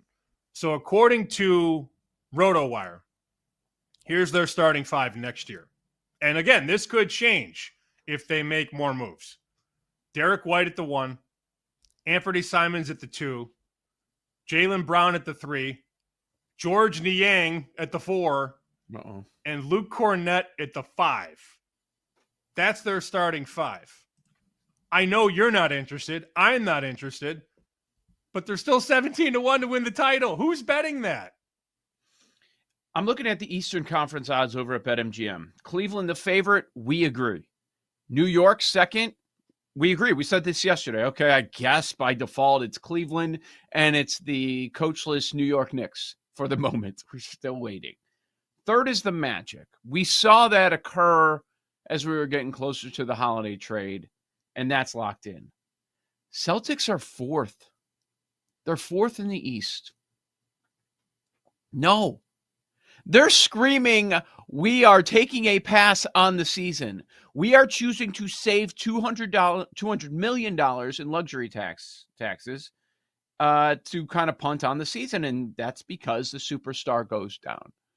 We are going to reload in a couple of years when Tatum gets healthy, but now is not the time. Holiday, this stage in his career, you look at Porzingis, he had 1 year left, so you got an expiring deal. This all made sense. The morning after the Tatum injury, we sat on this show and said, okay, here's what's going to happen. You probably got to trade this guy. You got to trade that guy. And that's exactly what they're doing. It's not a surprise. And aren't there more moves to come? They could do White or Brown if they need to. But I believe the plan is to retool and then run it back the following year with Tatum, Brown. They're going to probably draft pretty high. I would guess they're going to be in the lottery next year. Very possible. Or trade up to get into the lottery if they make the playoffs, which I guess they could in the East. But this is the league now. Mm-hmm. When you pay 2 stars, $50 million plus, you got to build through other guys. And you got to be creative. You can't pay White, Tatum, Brown, Porzingis, Holiday. You can't pay all those guys forever. Not anymore. So I applaud what they did. They win a championship. They went for it the second year, and then you blow it up. Now, the odds at the Westgate in Vegas are much different to win the East, and I respect Jeff Sherman a lot. So do you. Here's his market to win the East. And, of course, bookmakers will shade things the way they believe things are going to unravel. So he's got the Cavs favored to win the East at plus 260, same as MGM. Then he's got the Knicks, same as MGM, 3-1. Then the Magic, so the same 3 on top. Then he's got Philly. He's got Philly at plus 750. And he's got a much lower price than market on them to win the title. And I know we were teasing Paul yesterday, but Sherman is higher on the Sixers than the Celtics. He thinks that the possibility of Embiid, George, Maxey, and the third pick is going to be better than what Boston throws out there. We'll see. I talked to a guy yesterday, also likes the Pistons, and he was looking MGM 15-1. This is where we're at in June of 2025. We're looking down the board to find value in the East. I know, the Pistons. And how about some of the teams we're not talking about? You have the Halliburton injury. The Pacers on the MGM Eastern Conference odds, they are the 7th team. Pacers are 7th. Bucks are 9th. They have the Dame injury. Maybe Giannis gets dealt. People don't know what to do with the East. So I think it's interesting. Like, are you willing to take shots now? Do you want to do it now before things settle in? Maybe if you have an opinion, like Sherman has an opinion on the Sixers, maybe you do something there. What about where Porzingis is going? Nobody's talking about that. Understandably, the focus is on the Boston Celtics after a deal like that, after two trade deals like that. But what about the Atlanta Hawks? So now you got Porzingis there with Trae Young. Okay. Not a bad 5. Yeah, Not they got bad. a couple young pieces. You got Trey, Dyson Daniels, the French kid, Jalen Sure. Johnson, Porzingis. Yeah. Yeah. That's your 5. Top. Better And than Boston. Look at the other 5s. Exactly. Look at the other 5s. Maybe Atlanta should be shorter. They're 25-1. They're below the Pacers. They're the 8th team listed. Maybe they have a little bit of value. You like the coach, right? I mean, now there are a couple years. I didn't hear a lot of complaints about Trae Young. We know on the defensive end he's going to lack effort there. But give me the Hawks instead of the Magic at 4. Like, look at where the value is. You don't really see much. You can go Pistons. They're 14-1. I can't go Pacers with the Halliburton injury. So, yeah, I'd be looking somewhere like there. What if Giannis stays, man? What if there's no Giannis deal? Giannis with anybody is comparable to some of the better teams in the East now. But that's going to make it interesting. I'm just saying, if the second best is the Knicks, okay, without a coach and we don't know what the hell's happening, who's running the show over there. Like, if Giannis stays, if they can add anything, we were waiting for Dame all year. They still were okay without him. So, East is fascinating in a bad way, in a really bad way. I guess you bet that, and you don't bet any of them to win the championship. Baseball, good day over here. Maybe a little lucky with the Seattle one. They win in the 9th inning. It gets 5-5 after 4 innings. Then there's no scoring until the 9th, but your boy Julio comes through with an RBI sac fly. And Tampa Bay keeps on rolling. They take care of Kansas City as a big dog. So very happy. 2-0 day for me. How'd you do? 1-0. Had the Cardinals against the Cubbies. They continue Phenomenal. to struggle against good teams. It is what it is. You're supposed to beat who's in front of you, and you can't knock them for beating a bunch of garbage. But they've been very mediocre against playoff teams. Still have a nice lead in the division. Well, not nice lead, 2.5 on Milwaukee and St. Louis, but the Cubbies have lost 3 in a row. Still one of the better teams in the league. But the Cardinals get them again with McGreevy. And we saw that move come in against Chicago. St. Louis opened up about plus 105. Cubs were minus 120.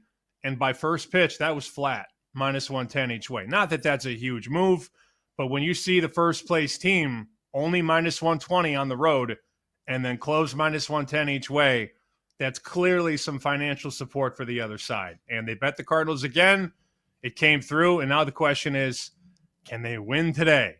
And I know we'll talk about baseball, of course. We got a busy card. There's not much else day to day we're going to be talking about. We'll weave in the golf. We'll weave in WNBA. But this is going to be a lot of baseball-centric stuff going forward. And the Cubbies, again, very small favorite, minus 130 with Matthew Boyd. Matthew Boyd is a road favorite in the year 2025. You almost went against the Red Sox again. That would have been a winner because I remember talking about that one too. We're seeing it, man. We're on it as far as baseball. Very strong week. The Angels win at home against the Red Sox by a score of 3-2. The Angels were a dog. What was that game yesterday? We saw a big move on the dog, and we thought it was pretty interesting. Was that one we discussed? That was okay. It was that. You bet against Crochet because Crochet opened around minus 195. And got down to about minus 150. Look, you don't want to just chase moves, but you were even alluding to, well, it's moved a bunch, but I still don't like Boston. And, to move from $1.95 to $1.50 and the dog still comes home, those moves were strong yesterday. It's not always the case, but when you see a 40-cent move against an ace, something's up. Yep. Yeah, that was standing out to us. We didn't say to bet it, but we did point it out. Interesting. The Tigers keep on rolling, man. It's like you're waiting for it to stop, but no, they take care of business. Again, they are at 50 wins on the year. The first team in baseball to hit that 50-win marker. If that was a bet, boy, like the way we look at things, we would look for some value. Like maybe in that sample size, you find a surprise team. I don't know that we would have landed on Detroit, but it doesn't feel like it's going to stop, man. Great start to the season. Great first half for them. And they're going to be an intriguing team to watch at the deadline. So this is something they're not used to in this position. A lot of times they're within striking distance, but not this dominance. And if you look at the AL Central numbers, it's like, boy, it's like almost a wrap. Maybe as much of a wrap as any other division in baseball. It's the Tigers. So maybe you hesitate a little bit, but that will be fascinating to see if they go all in. 83.5. That was the win total, spring training on Detroit. Just a little bit off on the Tigers. There's always one or two. Already 50 on the season. NBA draft tonight. We'll talk about where the latest mocks are at. How about some available wagers you should take a look at next? This is Bet Sweats right here on the BetMGM Network.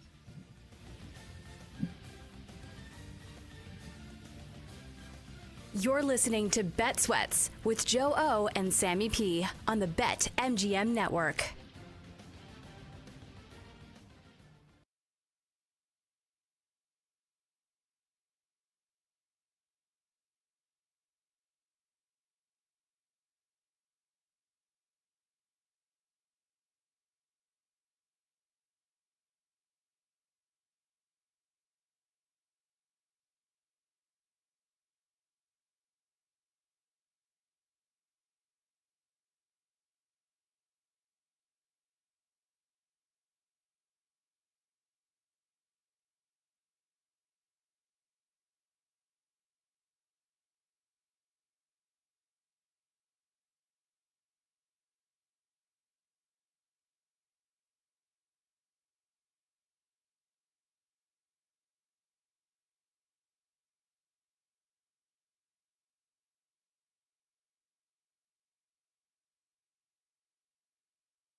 Sweats with Joe Ostrowski and Sam Paniotovich on the BetMGM Network. Top of the hour, we'll do our power rankings. Worst NBA draft picks of all time. Joe O, Sammy P with you, and we've got the draft, of course, going down tonight. We know what happens at number 1. Cooper Flagg is going 1-1 to Dallas. And at number 2 overall, it's also a consensus. Maybe not everybody's willing to admit it, but it is. You look at the market. You look at the actions of San Antonio as well. They're not working out anybody else. Dylan Harper's the dude. He's going 1-2. So as they say, the draft starts at number 3. And we have some betting insights from BetMGM. Let's take a look, Sam, at 3, 4, 5. The favorite is Edgecombe at minus 350. He's got the biggest handle at over 41%. Highest ticket, though, percentage is on Ace Bailey at 30%. Number 4, Knippel's the favorite. It's about $2 favorite. Biggest liability, highest ticket handle, highest ticket percentage and highest handle. It's all Knippel tied to number 4.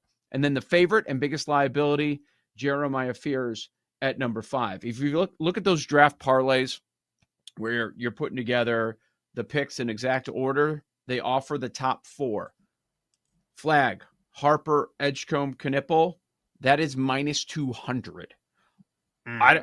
All of the mocks that I look at, that I take a close look at, have this in the exact order. They are all in agreement. I'm talking about Gavoni and Wu over at ESPN, Sam Vecini at The Athletic, Waz over at Bleacher, and Kevin O'Connor over at The Ringer. They all have that in the exact order. 1, 2, 3, 4. Flagg, Harper, Edgecombe, and Knippel. Knippel got blasted in the last 48 hours. So just for some context on where he was and where he is, the over-under coming into Monday morning was 5.5 on Con Knippel, sharpshooter from Duke. And the under was about minus 120, minus 130. Yesterday, we saw under 5.5 go to minus 1,000. So he's going top 5. And then the books all took his draft position off the board. I'm looking right now, BetMGM, Green Book, Blue Book. I don't see an over-under on Knippel. So they're done. They're done taking bets there on his over-under. We saw 2 pretty decent moves yesterday. One of them was Knippel to go 3rd. Now, just because it got bet doesn't mean it's going to happen. But he was 10-11 to 1 to go 3rd. And now he's 5-6 to 1. So when you see the move under 5.5, there are correlated moves to go exactly 3rd and exactly 4th. Now, it's a lot more likely that he goes 4th. DraftKings minus 170. Current price at MGM minus 190 on Knippel to go 4th. That's a long way around of me saying he's going under 5.5. We talked yesterday about these moves that come in a day or two before the draft. That was destroyed yesterday. Corby even tweeted about it because he gave out on his show Monday, he gave out Knippel under 5.5 minus 110. Can't bet it anymore. It's completely gone. So he's going 3rd or 4th. And I'd be stunned if he slided to 5. The other guy was Danny Wolf. And you and I are wrapping up the show yesterday. Rick Camp, who comes on our show, said, hey, take a look at Danny Wolf to go top 10. At that point, he was 30 to 1 to be a top 10 pick because he was being mocked in that 25, 26, 27 range over the weekend. He wasn't even a thought about top 10. Well, look at the prices right now. MGM has Danny Wolf plus 750 to go 10th overall. Another book has him 7 to 1. So of the moves that happened yesterday, those were the 2 biggest movers. Knippel under and Danny Wolf to go top 10 from 30 to 1 down to 7 to 1. I wouldn't be betting 7. They came in, they bet 30, 20, and 10. Yeah, we're still not seeing people mock it. There have just been some, I guess, newsmakers, not at an extremely high level, just talking about this idea a little bit.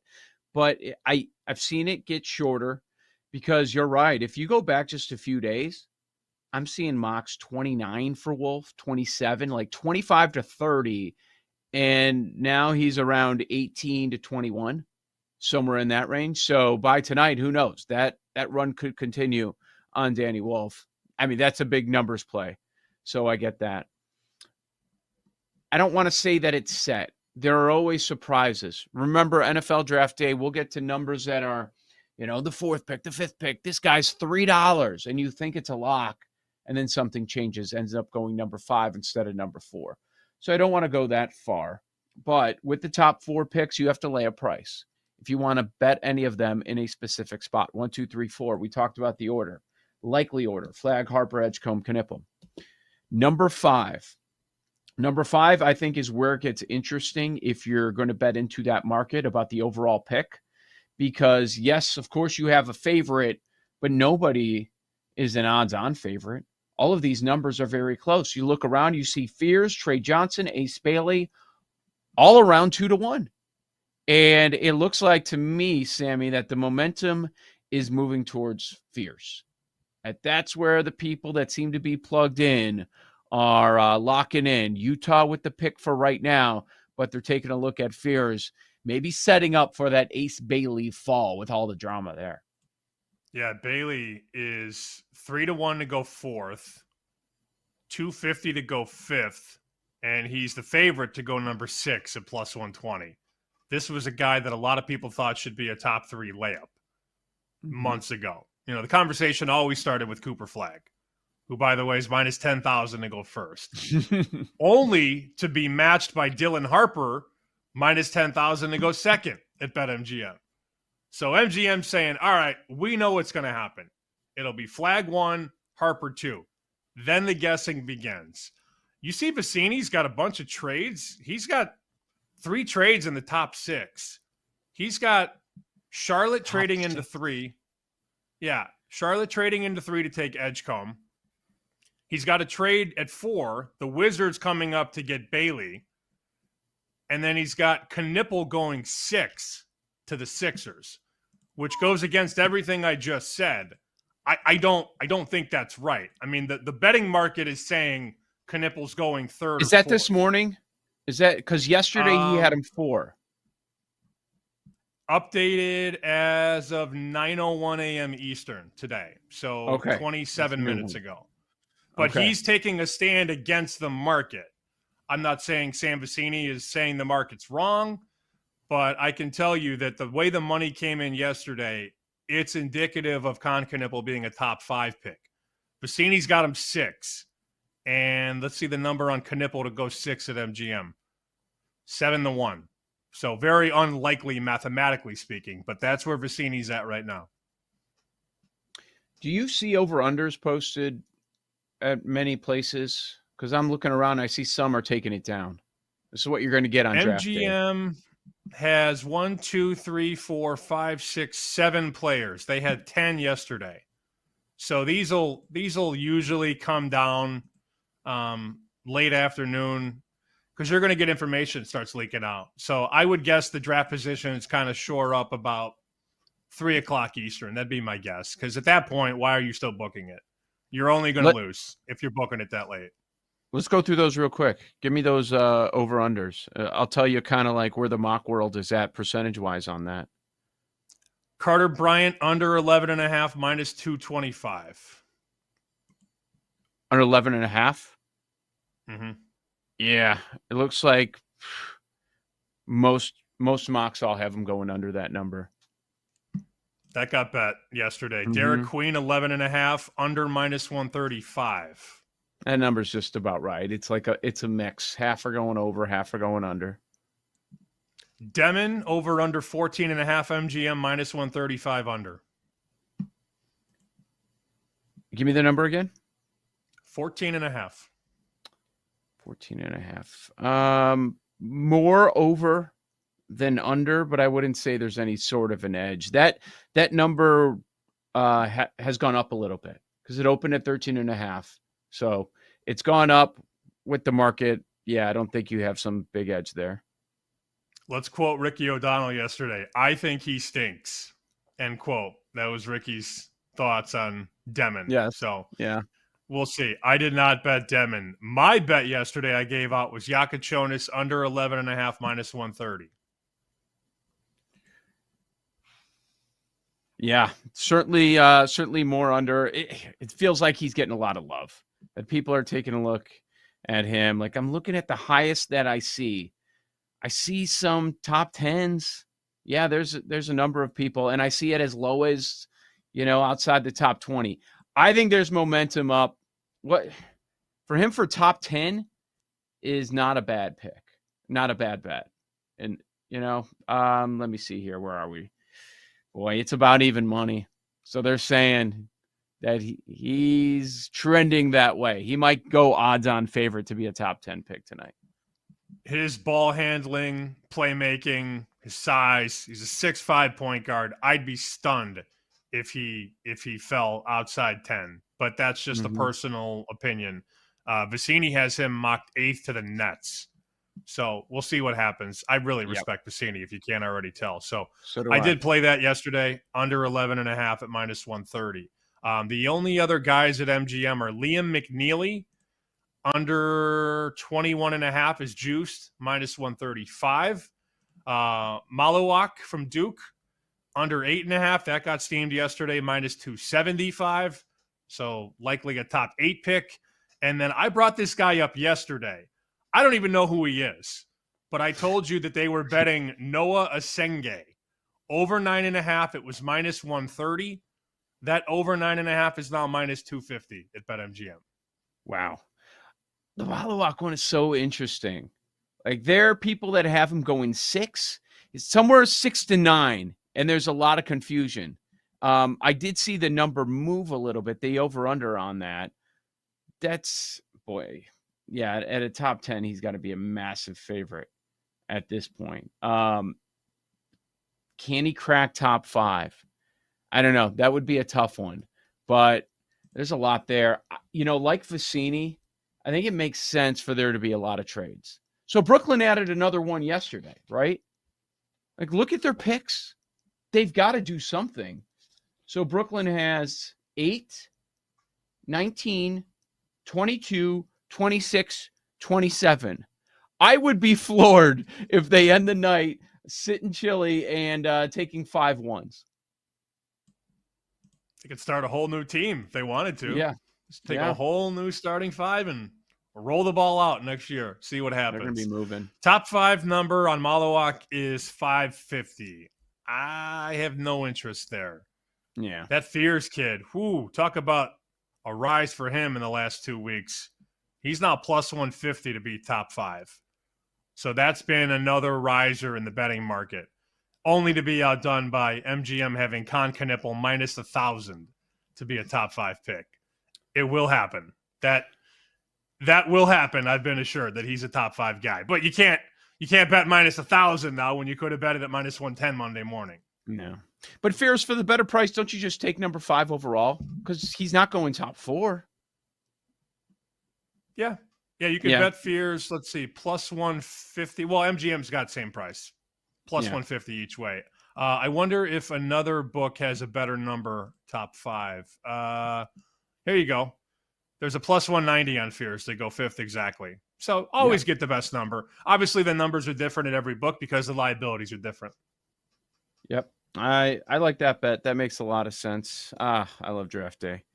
It's going to be fascinating to watch. Whether you talk about the betting market, some updated mocks that are getting released this morning, it's going to be interesting. What do you think of Derek Queen? He had some big moments in the tournament. We talked about him in that young group of Terps that he was on, and he certainly balled out. And it feels like we've been getting a lot of momentum in favor of him going higher and higher. There's a bet I would make, Queen against Asenge. That's a head-to-head matchup. A lot of the books are offering that. Who goes first? MGM has Queen -110 and Asenge -125. I don't love that straddle, -125 and -110, but it is what it is. I would take Queen in that market. I think this Asenge kid is going to fall, and that's what I heard yesterday. So that would be a bet that I would consider. I don't know where he's going to go, but in that head-to-head matchup, I do like Queen to go first. The Bailey one is going to be really interesting. I think that's going to end up being your lead story tonight after we get through, of course, the celebration of Cooper Flagg and what he's going to be, Dylan Harper. But as far as when we start moving down in the draft, where are guys going to go? If Ace Bailey falls outside the 5, like what's going to be the spot for him? Because you're right. Like it was locked in. Along with Flagg and Harper, it was all about Ace Bailey, but he's not working out for anybody. It's confusing what's happening. And a lot of teams are being turned off. And this is not an awful draft where you've got to go Bailey and you don't have any other options. One of many storylines going down tonight. Joe O, Sammy P. All right, coming up next, let's take a look at the Manager of the Year awards. AL and NL. What are the potential spots we like? Is there value anywhere? That's next right here on the BetMGM Network.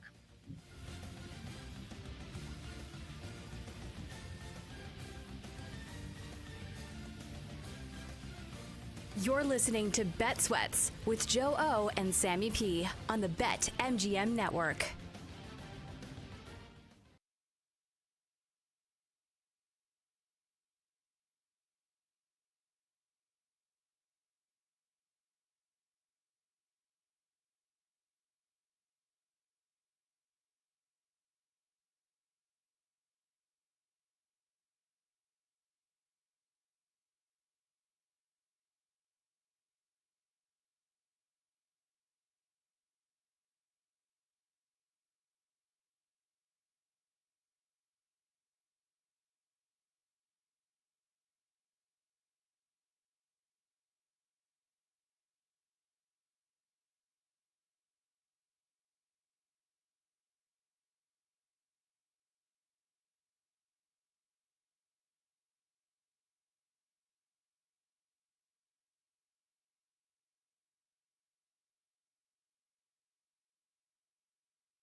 Bets with Joe Ostrowski and Sam Paniotovich on the BetMGM Network. Top of the hour, we'll do our power rankings. It's going to be a fun list. We'll be looking back at the worst NBA draft picks of all time, given a top 5 list. Also, next hour, our buddy John Dake will drop by as we will talk some NFL. But right now, let's talk MLB Manager of the Year. This is a market that we have not talked about this year until recently, last few years. I don't think you were able to bet on it. There are some sports books that don't post it at all. You'll find maybe a couple that are willing to post this market, but why the hell not? We talk about it in the NFL Coach of the Year so much. This is something that is voted on, so why not bet on it? Is there some sort of value that you can find out there? Right now, we are seeing heavy favorites, Sammy. Not sure that they should be this heavy. As I look in recent years, over the last 4 years, I'm not going to look at the COVID 60-game season. Last 4 years, this is how it's gone down Manager of the Year. In the American League, it's always been a division winner. Last 4 years, all division winners. And they are in the range of 92 to 101 wins. Sometimes it's a surprise team. A lot of times I notice it's teams that don't have big payrolls. Is that part of the voters' thinking? Not sure, but we're talking about Cleveland, Baltimore, Cleveland, Tampa Bay, small market teams. Okay. Over on the National League side, it's a bit of a different story. Last 4 years, 2 division winners, 2 wildcard teams. A couple years ago, Miami made it as a wildcard team, only 84 wins. Skip Schumacher is the Manager of the Year, 84 wins. But remember, that was just such a surprise. Nobody saw that coming. They had a very low win total. Buck Showalter in 2022 got in there as a wildcard, but 101 wins. Last year, Pat Murphy for the Milwaukee Brewers. Everybody was writing them off. They get 93 wins. They win the division. He ends up being the guy. So it seems like a lot of these are small market teams, surprises. Like the NFL, they're not giving it to Dave Roberts because he's a manager of the Dodgers and they win the most games and have the most amount of talent. It looks like they are looking for some surprises. Dave Roberts currently 21-1 to win Manager of the Year in the National League. Not something that I would bet, but I am also not really in love with this price on Craig Counsell. I understand it. This Cub team had a win total of 86.5, and some people think they can win 95 games. So that would be an achievement for that Cub team. But I go down one peg. On line 2, it's Bob Melvin in San Francisco. All we heard about this offseason in that division, Dodgers, Padres. Dodgers, Padres. Dodgers, Padres. And then you had some remnants of, well, Arizona just went to the World Series a couple years ago. So you heard a lot of sneaky sleeper talk on Arizona. I didn't hear one person picking San Francisco to win the NL West. I almost said NFC West. I'm not saying it's going to happen, but they are right there in the thick of it right now. 4.5 out. Probably a playoff team. I think they got better, obviously, with the addition of Rafi Devers. But I just like the way Bob Melvin goes about his business. And he has taken a lot of teams to maybe levels that other guys couldn't have done it. I don't know that it's possible to quantify a manager, but he's taken some bad teams over the years and made things happen. And you look at that price, Counsell minus 260, Melvin 5-1. I'm betting Melvin before I'm betting Craig Counsell. I agree with that. The Cubs could easily not win this division, man. And you look at what's been happening this week. I mean, Brewers 2.5 back, Cardinals 2.5 back, Reds 4.5 back. They're there in the mix. This is not the Cubs in a runaway. This is not a situation that we have in some other divisions. So yeah, I would not have no interest in that Counsell price at minus 260. So I wrote down 3 names that when I look at the NL, like, okay, these 3 could win it. One of them was Counsell, but I'm not going to bet Counsell. So I move on. And I also wrote down Melvin. Yeah, I think he's one of those names, and they're making moves. So do you think they're going to stop when we get to the deadline? I also don't believe that they have to win the division for him to win this award. Like I just No, gave a they couple of don't. examples where, you've had managers win and they don't win the division. So in the toughest division in baseball, do they have to win that one? No, just have a good year. 90 some wins, he's going to have a chance. 5-1, pretty good number. One other name I want to throw your way. Tell me your thoughts. They Pat are Murphy? Nope, not Pat Murphy. Oh. But if you have an opinion on an NL Central team winning that division that's not the Cubs, you would probably want to look at the manager for that team, whether it's St. Louis, Milwaukee, Cincinnati. If you think it's one of those teams winning the division, I would go that route. I just don't have that strong opinion right now. I'm looking at, how about a team a game and a half back in the East? How about the Mets? Mendoza is 21-1. Get to 100, win the division. I don't see it being Rob Thompson this year. So if the Mets win that division, even though they were expected to have a good season, maybe that's a look at a longer shot of 21-1. Wow, the AL price. I knew Hinch would be the favorite, but I didn't think he'd be minus 380 in June. But here we sit. The Tigers run differential of plus 89. Best record in the American League. Best record, yeah, it is in all of baseball with a 625 winning percentage. So Hinch the heavy favorite. Would you go anywhere else? I would not be betting Ron Washington at 100-1. He is on leave from the team. He's got some health issues, and he's hoping to return soon. I wish him all the best. I got to deal with Wash a couple times in my life as a reporter. Mm-hmm. How do you bet him? He's not even managing right now. There's a price on him at 100-1. Don't do it. It's not going to happen. The fact that they're even offering him is wild. I mean, I understand it because you got to put everybody on the board. But Wash is 100-1 right now. Highest price in the AL should be 500-1. Don't do it. Ain't happening. Also, not betting our guy Will Venable, 85-1 on the south side. That's not happening. What if Texas turns it around?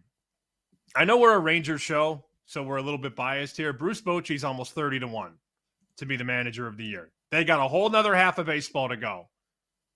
I think they can turn it around, and if they do, you could kiss 28-1 long gone on Bochy.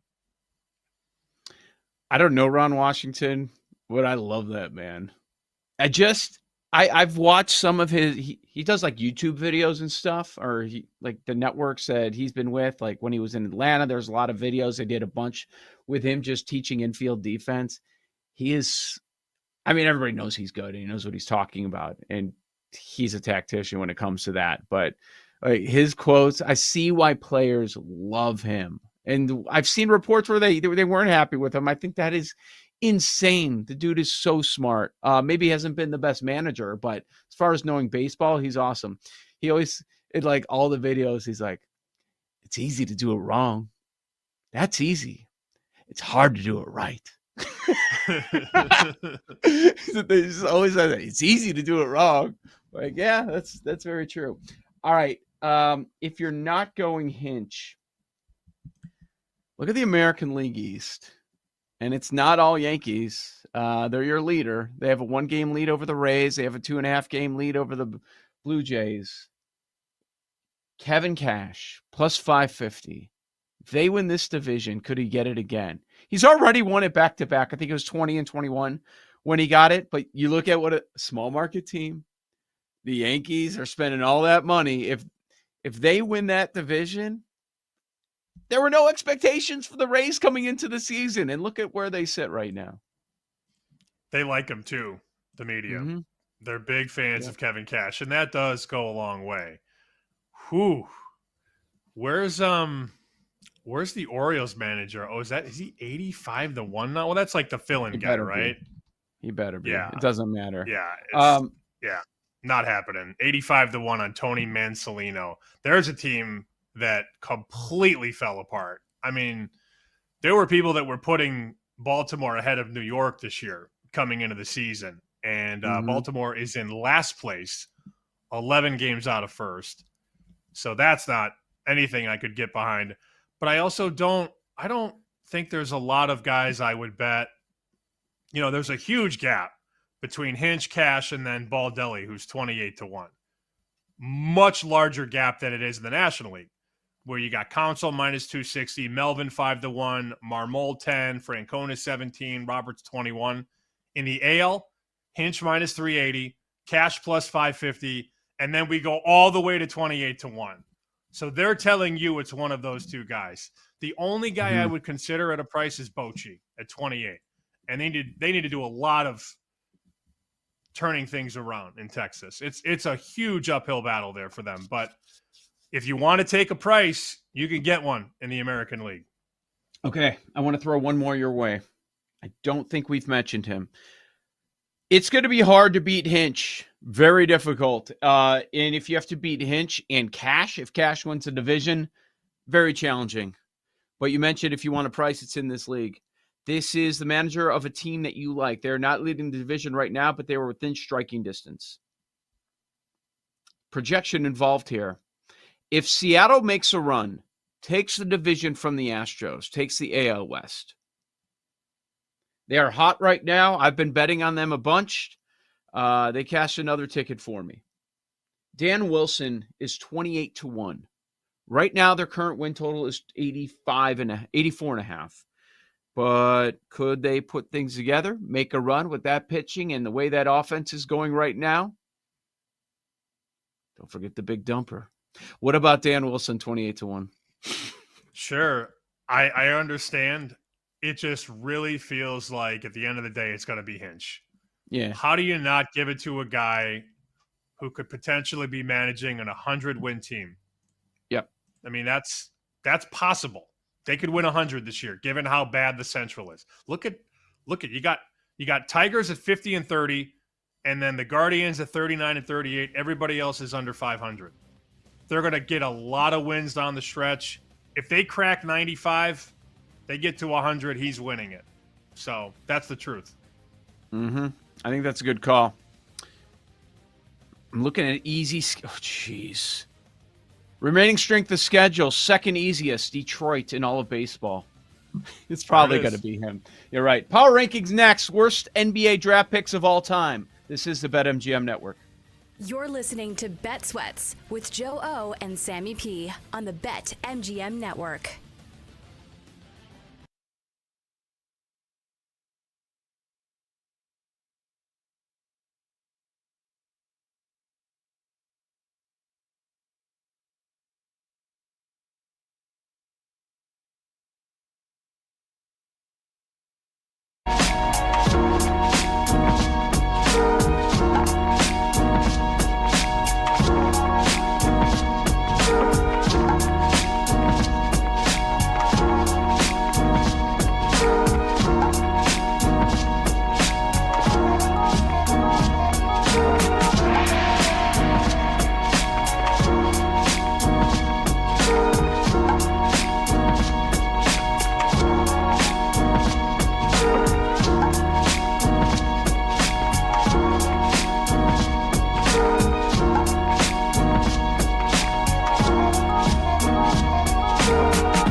Sam Paniotovich on the BetMGM Network.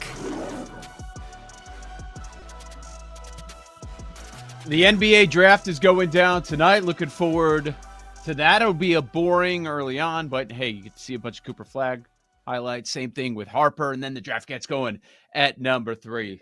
Joe O, Sammy P, welcome back. This is Bet Sweats right here on the BetMGM Network. We are here weekdays 9 a.m. to noon Eastern Time. BetMGMNetwork.com, also on YouTube and Twitch, the video format of this show. But hey, guess what? This hour, we are on X as well. Bet_sweat. Sam at SB Shoot. I'm at Joe Ostrowski. All hour long, we were there live on X. Our buddy John Daigle will talk some NFL in 20 minutes. If you're in Illinois, you want to be here. Coming up later on this hour, we are going to blast the politicians as they well deserve to be blasted right here on the show. All right, with the draft tonight, and since we do power rankings every Wednesday, we decided to go worst picks of all time. Sometimes we end up power ranking three things. But we said, I mean, there's so many bad picks that we remember that really turned certain franchises around and killed franchises for the next decade that we've got to give a top 5. So we're going top 5 worst draft picks of all time. Sammy P is going to start us off. If you have a thought, make sure you tweet us bet_sweats. Let me know the player or the pick that was the worst of all time. Sam, it was hard because like there were 3 or 4 different picks that I wanted to make number 1. I really wanted to weave Markelle Fultz in my top 5 just to see Paul pull his hair out, but I didn't put him in my 5, as Charles Barkley used to say back in the day. You in my 5? I probably have number 5. Who he play for? No idea. I probably have number 5 too low, but it's my list, and I'm sticking to it. I went Anthony Bennett, who was the first pick in 2013 by the Cavs. Came out of nowhere, UNLV, big guy in every which way. And that was sort of the NBA's gift to Cleveland after LeBron left. So they had LeBron number 1. They eventually took Kyrie number 1. And then they went Anthony Bennett. He was going to take them into the next chapter of Cavaliers basketball. He did not. He played 4 years, averaged 4.4 points per game, was just a disaster in a lot of ways. And then he tried to play in Europe. He played in Turkey, played in Israel. Just not what people thought in Cleveland. So you lose LeBron to Miami, and then you think that Anthony Bennett is going to be the solution, and he was not. So I went Anthony Bennett 5. I'm sure people would have him a lot higher, but I didn't think it was a good pick when it happened. So that's why I didn't put him 1, 2, or 3. Number 4 is an easy one. He should be on every list. He went between LeBron and Carmelo. That's Darko Milicic, who went number 2 to the Pistons in 2003. Never really put it together and always had to live up to that hype because you had to follow LeBron and Carmelo did his thing. But this was a guy that was supposed to extend the window in Detroit. They had Chauncey Billups and Sheed and Ben Wallace, and he was going to be that next guy. He played for 6 teams, Joe, in 12 seasons. Is that good? When you're the second overall pick in 2003, he will never not be a trivia question. LeBron 1, Carmelo 3, Darko Milicic number 2. So I put him at number 4. Number 3, I thought he was going to have a decent career. Loved his college career at Gonzaga. Didn't do anything. Yep. Adam Morrison, who went 3rd to the Charlotte Bobcats. A career average of 7.5 points per game.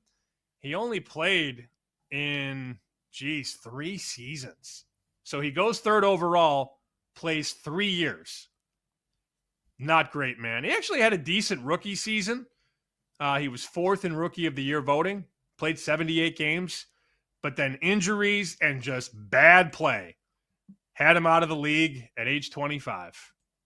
I really wanted him to be good. Who didn't love Adam Morrison with the T-shirt under the jersey and the long tube socks with the stripes? He was a lot of fun to watch in college. Cry. He stunk. He stunk in the NBA. And it made He me was sad. crying, right? He was crying, right? And everybody ripped him. He cried a so. lot. Yeah. He cried when they lost to UCLA.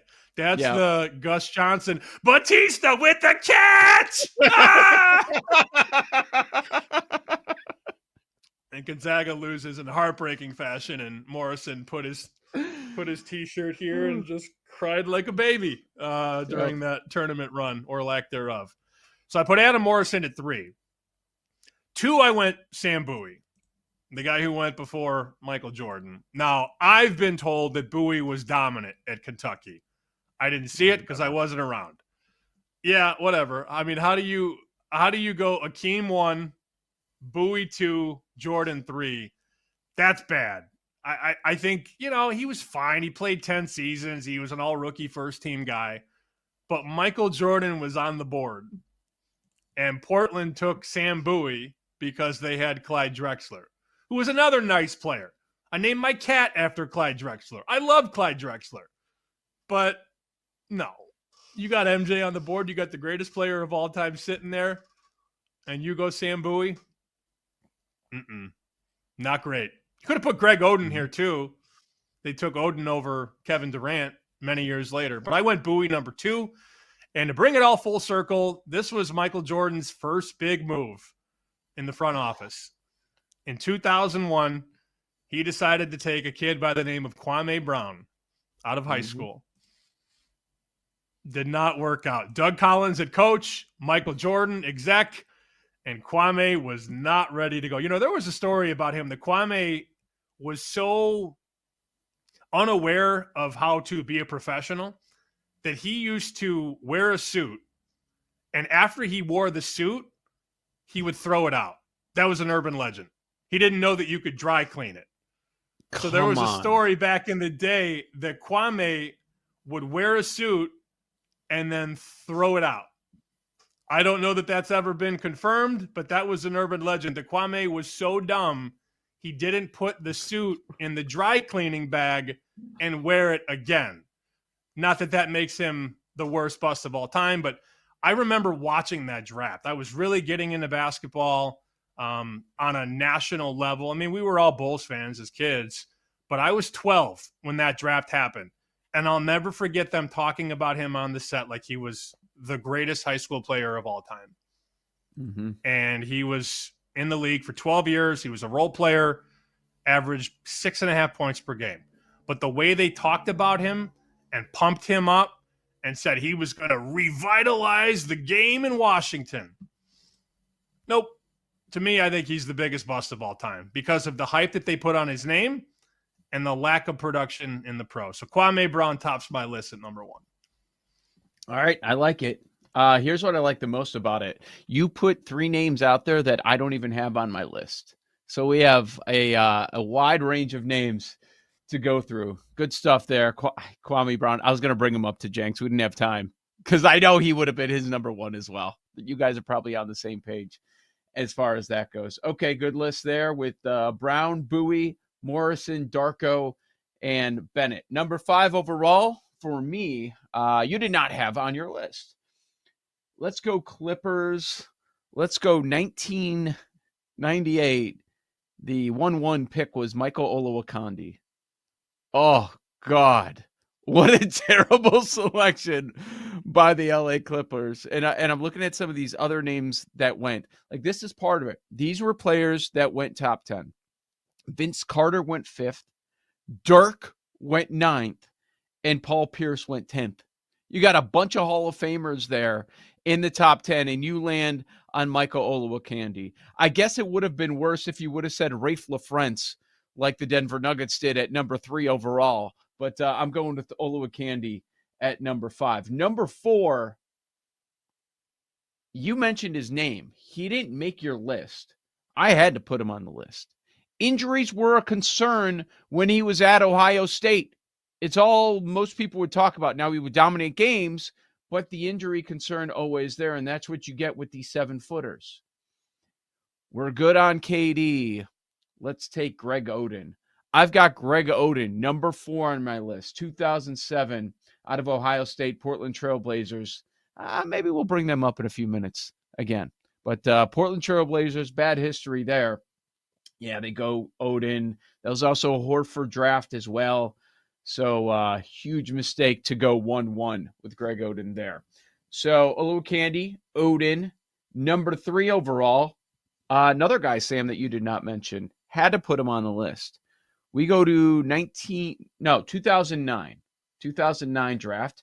This player averaged 2.2 points per game, 2.7 rebounds per game. His name is Hasheem Thabeet from Memphis. We're good on Steph. We're good on Harden. Let's get Thabeet. The Memphis Grizzlies, big setback move. That was the 2nd overall pick of the season. Oh, man, is that brutal. Like, I never thought Steph would be this, but I wasn't a Hasheem Thabeet guy. I don't know anybody that was. Did absolutely nothing in the league. Brutal pick over there. Number 1 was Blake Griffin. James Harden goes immediately after Thabeet. Steph was number 7 overall. Also, DeMar DeRozan, really good player for a long time, number 9 overall. So that was pathetic by Memphis. Number 2 overall, made your list, should make everybody's list. At the time of this draft, I said, look at all these stars, and even as a younger dude, and I don't know anything, I was like, you can't pick that guy. That guy's going to be a bust. And he was taken number 2 overall, Darko Milicic. And you mentioned after LeBron, before Carmelo,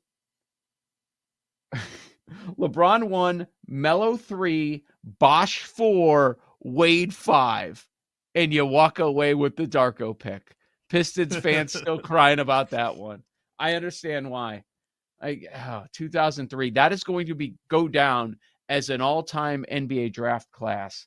And to get stuck with Darko, that's got to be a gut punch for Pistons fans forever. So that leaves number 1. It's obvious. You have to go this route. Like, I just named a bunch of players that were worse than Sam Bowie, but you took Sam Bowie over Jordan. He changes everything. He changed the sport forever. Look at the Jordan brand now and how much money it's still bringing in. You got to go Sam Bowie with number 1 overall. You passed on the GOAT to go take Sam Bowie. So you got to do that. Portland has 2 of my 4 worst draft picks of all time. So number 5 overall, I go Olowokandi. Number 4, Oden. 3, Thabeet. 2, Darko. 1, Bowie. I like your list. I don't know that I like it more than I like mine, but I would take your list to battle. I would go to war with your list. It's a bad list. The Candyman from Pacific. Who knew that the center from Pacific wouldn't cut it in the NBA? Not the Clippers. The Candyman. The Candyman can. Oh. You remember why Portland didn't take Durant, to go back to your Oden pick? I could have put Oden on my list easily. What was it? The Blazers were concerned that Durant couldn't bench 185 pounds. He still can't. Who cares? Probably not. But that was one of the main reasons. Well, he's not strong enough. It's not going to last. All that banging in the post. And then the game quite literally shifted from having a big, like when Oden gets taken, Shaq is sort of on the tail end of his career. Shaq went to Miami and won that championship in 2006 with D. Wade. It was still a big man's game in a lot of ways. And that was the thought process in Portland. Too little. Kevin Durant's too little, not strong enough, can't bench 185 pounds. Paul, which one's worse, Markelle Fultz or Ben Simmons? I think Fultz, although neither one can really shoot. So, and they both kind of refuse to shoot. So Simmons played. Tatum was in the Fultz draft. Yeah. I spent this segment looking like Hinkie didn't draft Simmons. Did he know? Hinkie resigned later, the Colangelos. who were sent by Adam Silver to order the code red on the 76ers. They were the ones that drafted Ben Simmons. But it looked like, again, from a quick Google search, that Hinkie preferred Brandon Ingram to Ben Simmons. Tatum versus Fultz is much worse, I would say. I would have put Fultz at 6. He was very close to being in my 5. He forgot how to shoot. How do you forget how to shoot? Yeah. Simmons refused to shoot late in his career. Fultz forgot how to shoot. Fultz forgot how to shoot. Philly just does things to people, man. 1, 2, 3, 4, 5, 76ers. Still a great song. We'll talk some NFL next. Our buddy John Daigle drops by. This is the BetMGM Network.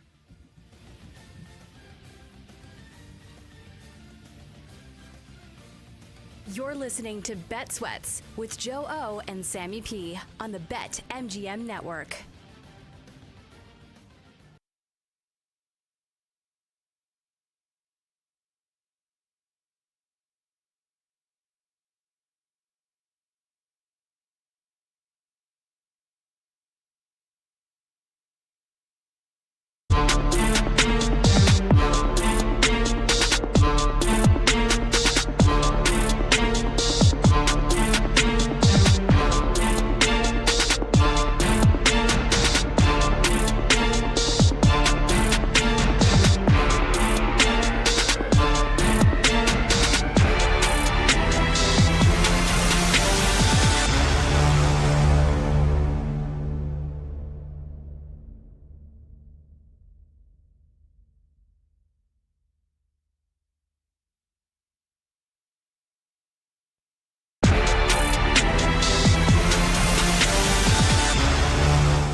Live on X this hour, Joe O, Sammy P, Bet Sweats, Bet_Sweats.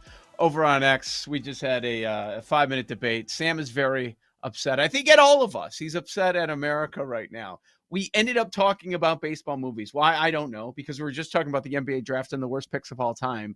But somehow it came up about some baseball movies. Sam brought up a movie that nobody else on the show has seen, and he's bothered by it, right? The reason it came up is because you were trying to remember where Candyman was filmed. And Gersh said it was in Cabrini Green in Chicago. And I said, oh, wow, I didn't realize that Candyman and Hardball were filmed in the same projects. And it was silence. Nobody on this show has seen the movie Hardball, where Keanu Reeves has a crippling gambling problem and he bets on his dead dad's account and he has to coach a baseball team in the ghetto to get out of debt. I can't that is so in your wheelhouse. It's stunning that you haven't seen this movie. It is. But I'm not coaching a team in the ghetto. I don't have a crippling gambling. I'm not coaching because I have a crippling gambling debt. But if anything would appeal to you, it's Little League and gambling. I know. Weave my together. Life. And that's what Hardball is. But no, I want out of that life. So that's why it doesn't appeal to me. Because right now, after like a 6-7 month season, I'm ready for it all to end. Oh God, please end sometime soon. Yes. So I don't know that I want to go see movies about it. But now I need to see it. Now that I know this is the premise, I need to go see Hardball. And John Daigle's with us, not Jay Daigle over on X, EstablishTheRun.com. And he's here to talk football. But he hopped on the call when we're talking about all this. He's like, and he just informs us that he went on a run where he was watching a bunch of old baseball movies, right, John? Correct. And he said that no one on the show had seen Hardball. I have. I understand all your G-Baby references. Maybe no one else does. I just said that it was such a long time ago. I remember renting it from Blockbuster. That's how long ago it was when I watched it. And so anything else about the movie, I don't recall. But there are a couple pivotal scenes that I do remember.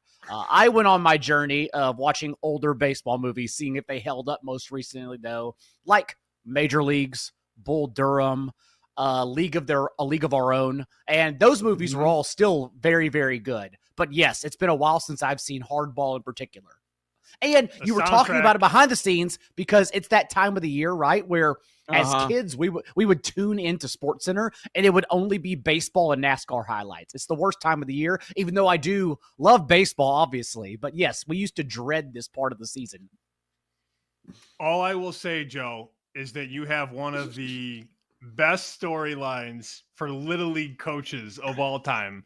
The soundtrack is outstanding. There's a lot of Biggie, R. Kelly, and how about John the pitcher? Love it when you call me Big Papa. He got the headphones on when he's pitching. I get it. I understand the references. The championship game, Joe, the other coach makes the kid take his headphones off, and there's just chaos in the ghetto. But anyways, that's not why we're here. We're here to talk football. I had a guy the other day tell me, and he's a Vikings fan. Let me lead with that. He said he's betting J.J. McCarthy to win the MVP. And my initial reaction was, that's stupid. And then he laid out a pretty decent case, capped off with the price at 100-1. When you hear that name and that price, what does that make you think? That it's a long shot. Having said that, it does couple in with my idea of the Lions to miss the playoffs at plus 185, which has been one of my favorite bets I've talked about in a couple other shows as well in the past few weeks.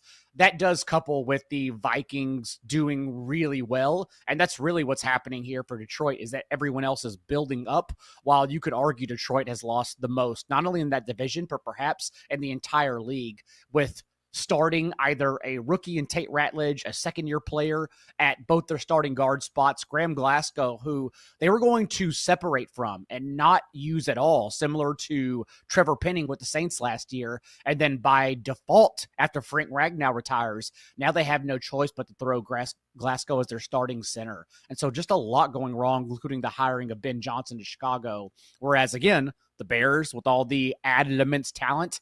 And of course, the Vikings, as you said, beefing up what was already an amazing offensive line. They are already looking like they could compete for the top of the division and beat the Lions. So yeah, I don't mind that long shot. The only question I have, and it's June, so we're just nitpicking here. Any long shot like that, I probably shouldn't be trying to project for the season. I should be a lot more open-minded, especially if I think a team is going to do really well. But I guess what the Vikings showed us this offseason between the offensive line additions is that they want to run the ball more. They want to lean on that defense that Brian Flores showed can not only be the best run defense in the entire league, but can create absolute chaos in the passing game. And so Vikings to win the division, things like that, are certain futures that I'm looking at. So sure, J.J. McCarthy, 100-1 to be MVP. Why not? Throw him in there as well. But does Bad News Bears hold up? I did not watch it. And on. I think I may be disgusted by the absolute racism that was just allowed in a kid's movie, or not a kid's movie. Yes, it is. Legitimately, within the first minute, they use every slur you could possibly imagine at a Pee-wee baseball game. And so I'm terrified to go back and view that one. Yep. I hear you. So we have decided that after being all in on Saquon a year ago, Sam cashed a big ticket offensive player of the year, that we are going to be fading Saquon. Just because of the history and because of the numbers that you're going to get if you want to go against him. And fading Saquon can mean other things. It can mean like taking somebody else for rushing leader that has value, like down the board, or rushing touchdown leader, stuff like that. Where are you on Saquon and his projections and what you're expecting for the 2025 season? It's so tough because, as you have all mentioned on the show, I'm sure already, this is the most touches since we saw DeMarco Murray basically fall apart the following year. Most recently, it's the most touches since Josh Jacobs fell apart the following year, when Jacobs led the league at 390 plus with the Raiders, came back and then rushed for under 900 yards, I believe it was. Those are things we look for in fantasy football, but more importantly, for trying to bet on someone to bounce back like that. I would say the person I am interested in, if you're talking about, they're not a crazy long shot, but curious what you're seeing right now for Christian McCaffrey's Offensive Player of the Year bet, because that's the player I'm really latching on to this offseason, just fully expecting him to bounce back along with the Niners. Very clearly, everything that could have gone wrong for the Niners last year did, in losing Aaron Schatz's most games due to injuries on that side of the ball in the regular season.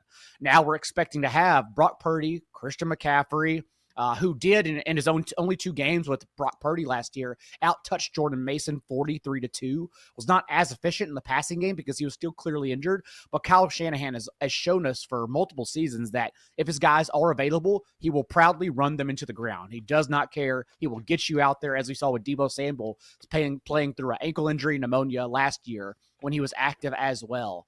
But Christian McCaffrey now, a full offseason, practicing, fully healthy again, and yes, no Brandon Ayuk until the most recent report we have is that Adam Schefter said mid-season.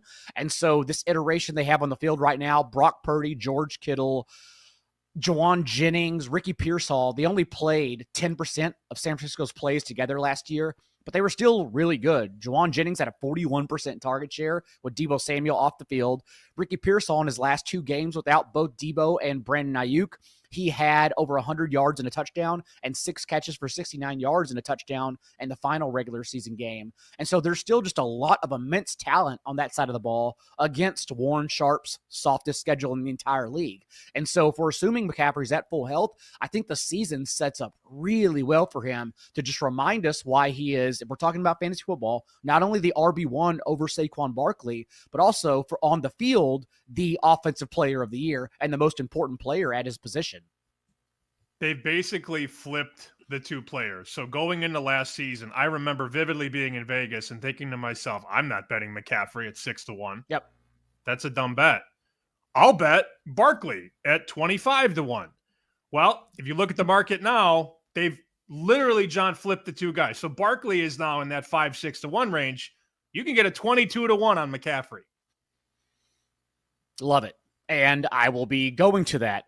Again, it just sets up so well for the 49ers this year. A couple other bets I've been throwing out there as well, since if you just ignore last year's 5-11 finish for all the reasons I mentioned, and the 3 seasons prior, the Niners won 10, 13, and 12 games. And so right now, I'm not sure what BetMGM has it, but I've seen some numbers out there where the Niners representing the NFC in the Super Bowl is 10-1. The Niners having the most wins in the entire league is 13-1. So again, I just want to be ahead of all these futures because I'm very, very high on San Francisco preseason.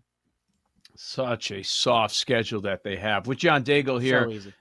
EstablishTheRun.com, Joe O, Sammy P. This is Bet Sweats on the BetMGM Network.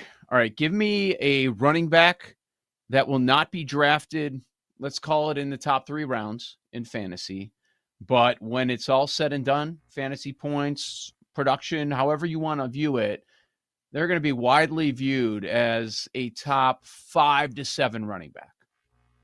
Ooh, so a sleeper with upside. The market is fairly accurate, I would say, but I would say the borderline one that's probably going to be drafted close to that range and finish top 5, top 7 is Chase Brown. Let's start there because no one won the offseason more in terms of opportunity than Chase Brown. He was a player I expected to come into the year fading at his cost. In home leagues, he's going to go end of 3rd round, 4th round, just based on more players coming in. But the fact is the Bengals did not bring any more players in to compete at that position. Day 3 running back in Taj Brooks, but outside of that, no competition. And so it's the same run out that Brown had for the second half of last year when he averaged 20-plus carries and 5.5 targets per game.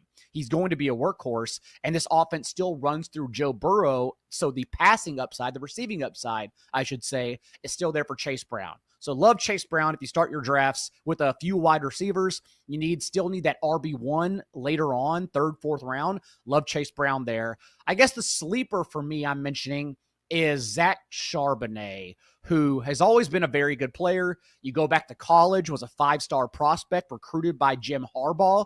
And then you also go and before he transferred to UCLA, obviously, to be a workhorse and not be in a committee and play under Chip Kelly. You go to his rookie season when he played 3 starts and he got a very tough run out. You look at the advanced metrics and EPA per play and just rushing EPA per allowed. He played the Cowboys, Niners, and Rams, who at the time 2 years ago were 3 of the toughest run defenses in the league.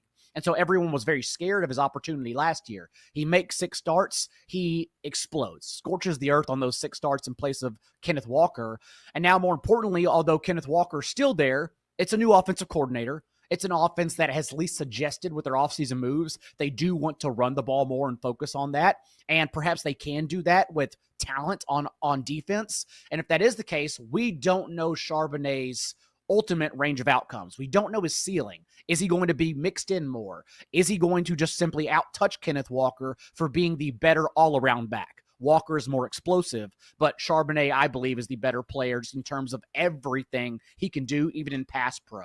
And so Charbonnet is the guy who's being left for like the 10th, 12th round, who has a lot of upside that we just haven't seen really, even when he's sharing the field with Walker. So that's a guy I think is a sleeper. I always have pretty good feel for rookies in fantasy. I think the right drafting of the right rookie can do a lot of things for you, especially if the opportunity presents itself. Genti and Ward are co-favored at plus 250. Is there a rookie, though, beyond those guys on offense that you're looking at maybe to grab later in any of your drafts? The obvious one, you don't even need to do it later.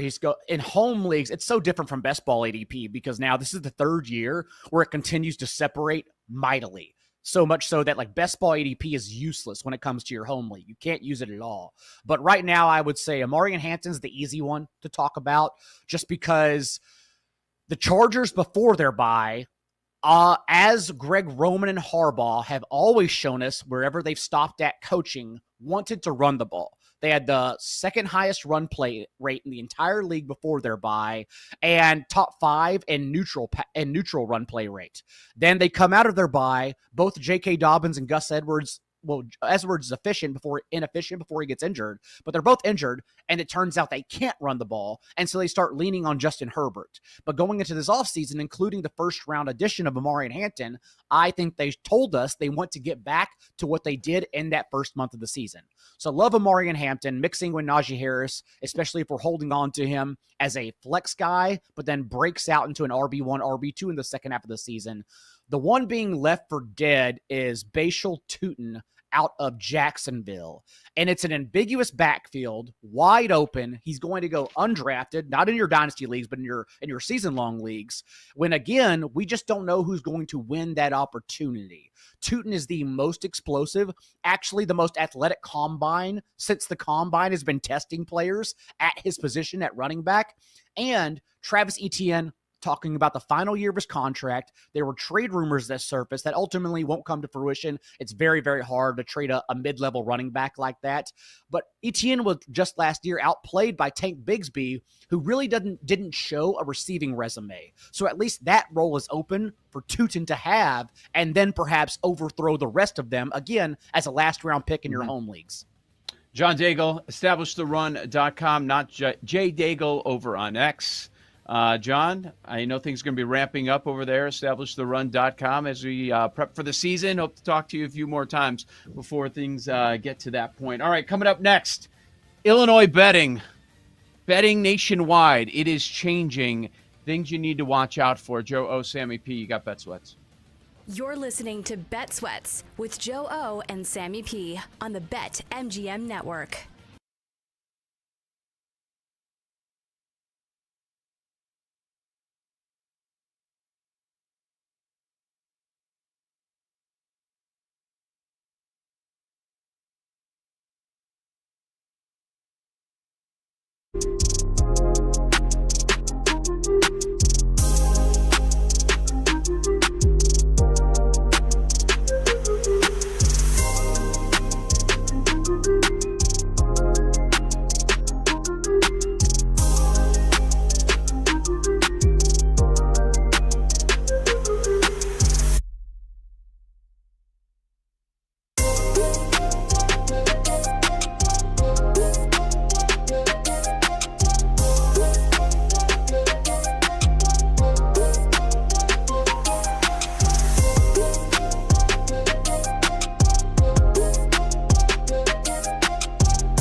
That's what we're doing at this point of the year. See, I'm still floored that none of us have seen that movie. Welcome back, Joe Ostrowski, Sam Panayonovich.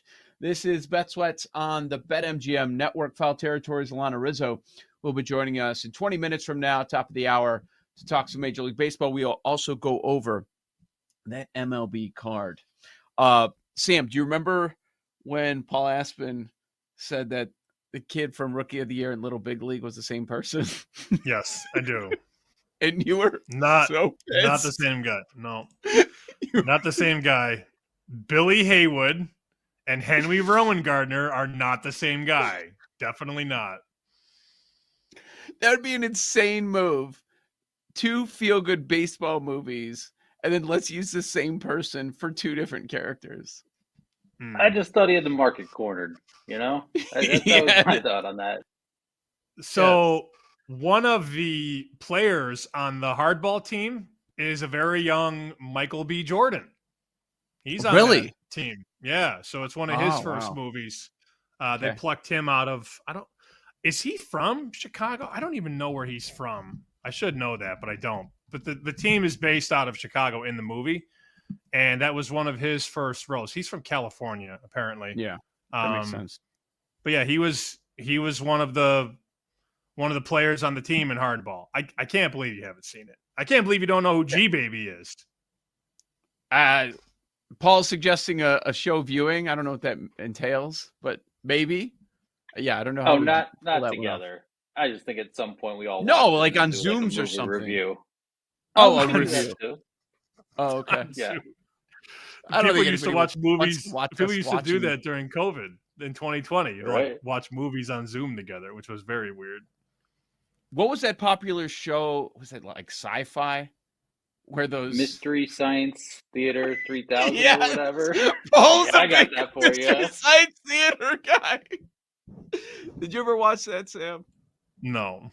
Oh, I can't believe it. How have you not watched it? Did you like it, Paul? I was like not really into it, but I know it was big at the time.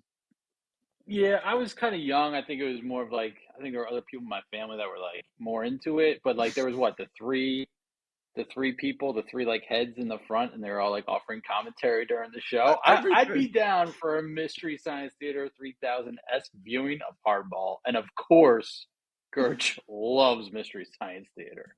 Oh, 100%. I didn't even. None of this is surprising. None of this. No. Wow. Big Mystery Science Theater guy. You'll have to look up some YouTube clips during the break to show Sam exactly what he missed. And he missed nothing, is my take on this. All right. Illinois betting. There's a lot of people very upset. It's not just Illinois if you're outside of Illinois, but it's a lesson on what might happen in a legalized betting market near you. This is not a surprise to myself or Sam. Sam knows all about Chicago and Illinois politics for his entire life, and I covered legalization in Illinois, so I saw exactly what was going on. And this is a story that has a lot of themes. One of them, power. Another is money. You can tie them all together. But as we complain and other bettors are complaining about how they keep changing the game in Illinois betting, like it's happening again and again and again. And it goes back to one person. And it goes back to the corrupt politics that we've seen, our generations before us have seen in this state. And people that have the power get their way.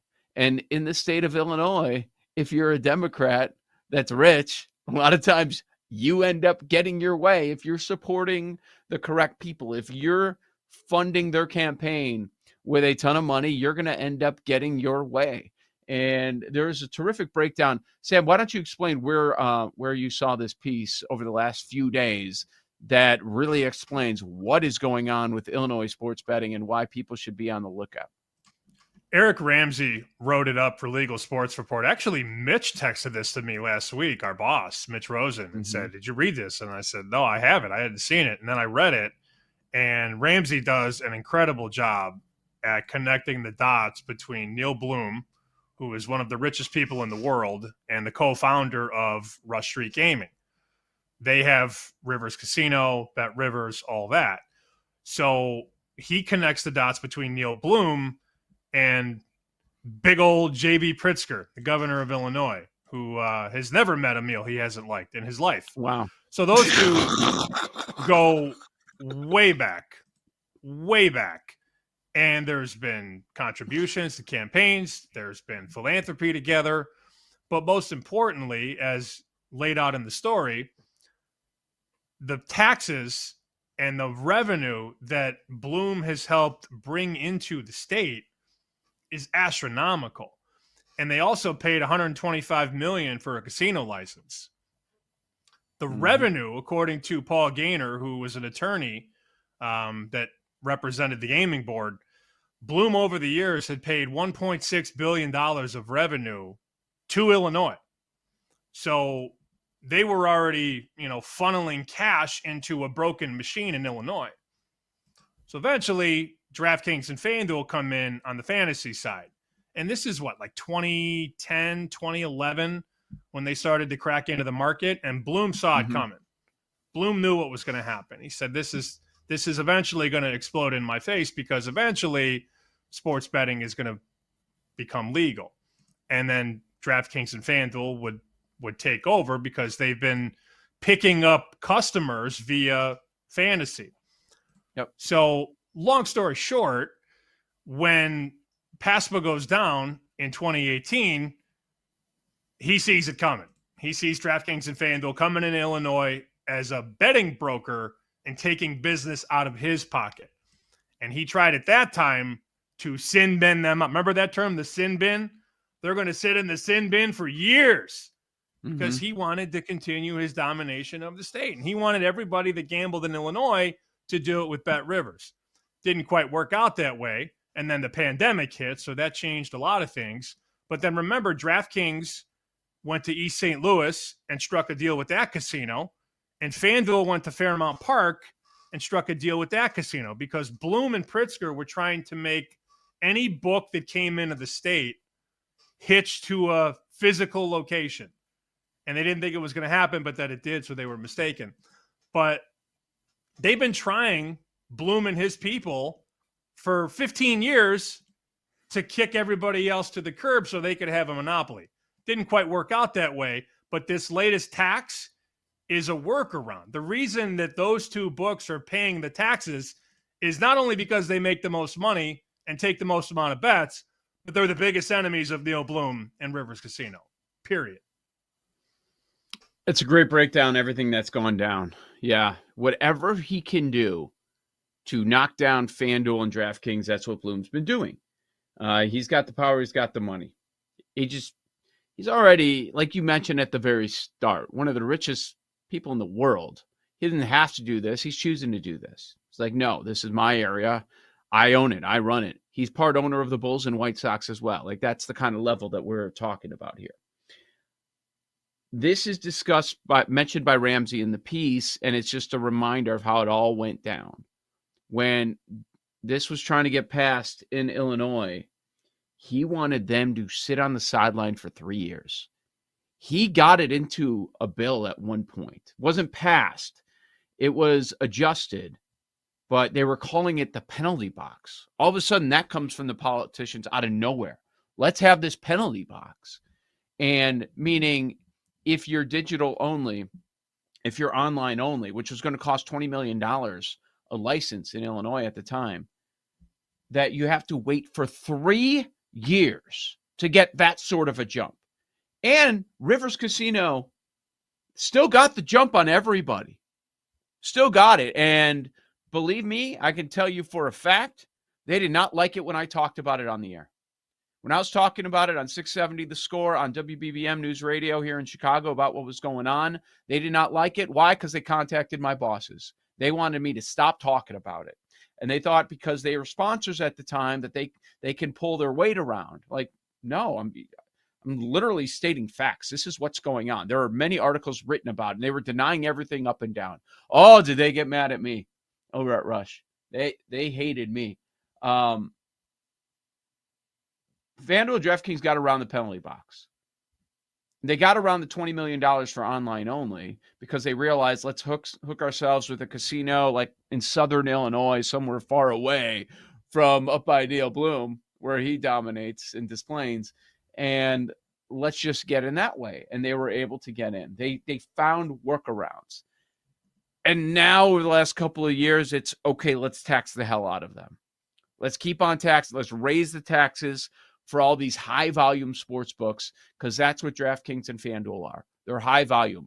They're low wagers. They're parlays, but it's a ton. They make their money on volume. They did it last year in 2024, and the latest one is instead of $25 tax per wager, after the first 20 million wagers, you've got to do 50 cents per wager as a tax. That attacks one group, the big boys that have all the small wagers. That's the right. Like Circa is looking for big wagers. These guys are looking for small parlays. And if you're a winner, they only let you bet very small anyways. So we all know what's going on here. And what's going to happen in the end, the bettors are going to get screwed because they're going to pass that tax onto the bettor. So now you guys are going to have to pay more juice in the end. Yep, it's all politics. The reason you're paying that tax in Illinois at those two books is because of politics. Because of J.B. Pritzker, because of Neil Bloom, because they are working together to just destroy these companies with taxes. They did it last summer. They did it this year, and it's not going to stop. Every other year, they find a way to do something, whether it's video poker, whether it's online gaming, whether it's sports betting. They just try and suck all of the juice out of the container, and that state's been very good at it a long time. But you know who's not paying the tax? J.B. Pritzker's buddy, Neil Bloom. Mm-hmm. Shocking. So is it confirmed that this is going to be added to the juice in some way, or it's going to go to the customer? Because for me, and you, when you're here in Illinois, you would shop elsewhere. Unfortunately, there are a lot of people that just stick with their books. It's 50 cents per bet now. September 1st, Yeah. You're going to have to pay 50 cents just to bet, like a cover charge. Yep, exactly. Joe O, Sammy P. We'll talk some baseball next. Alana Rizzo from Foul Territory will be here on the BetMGM Network. You're listening to Bet Sweats with Joe O and Sammy P on the BetMGM Network.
Sweats with Joe Ostrowski and Sam Paniotovich on the BetMGM Network.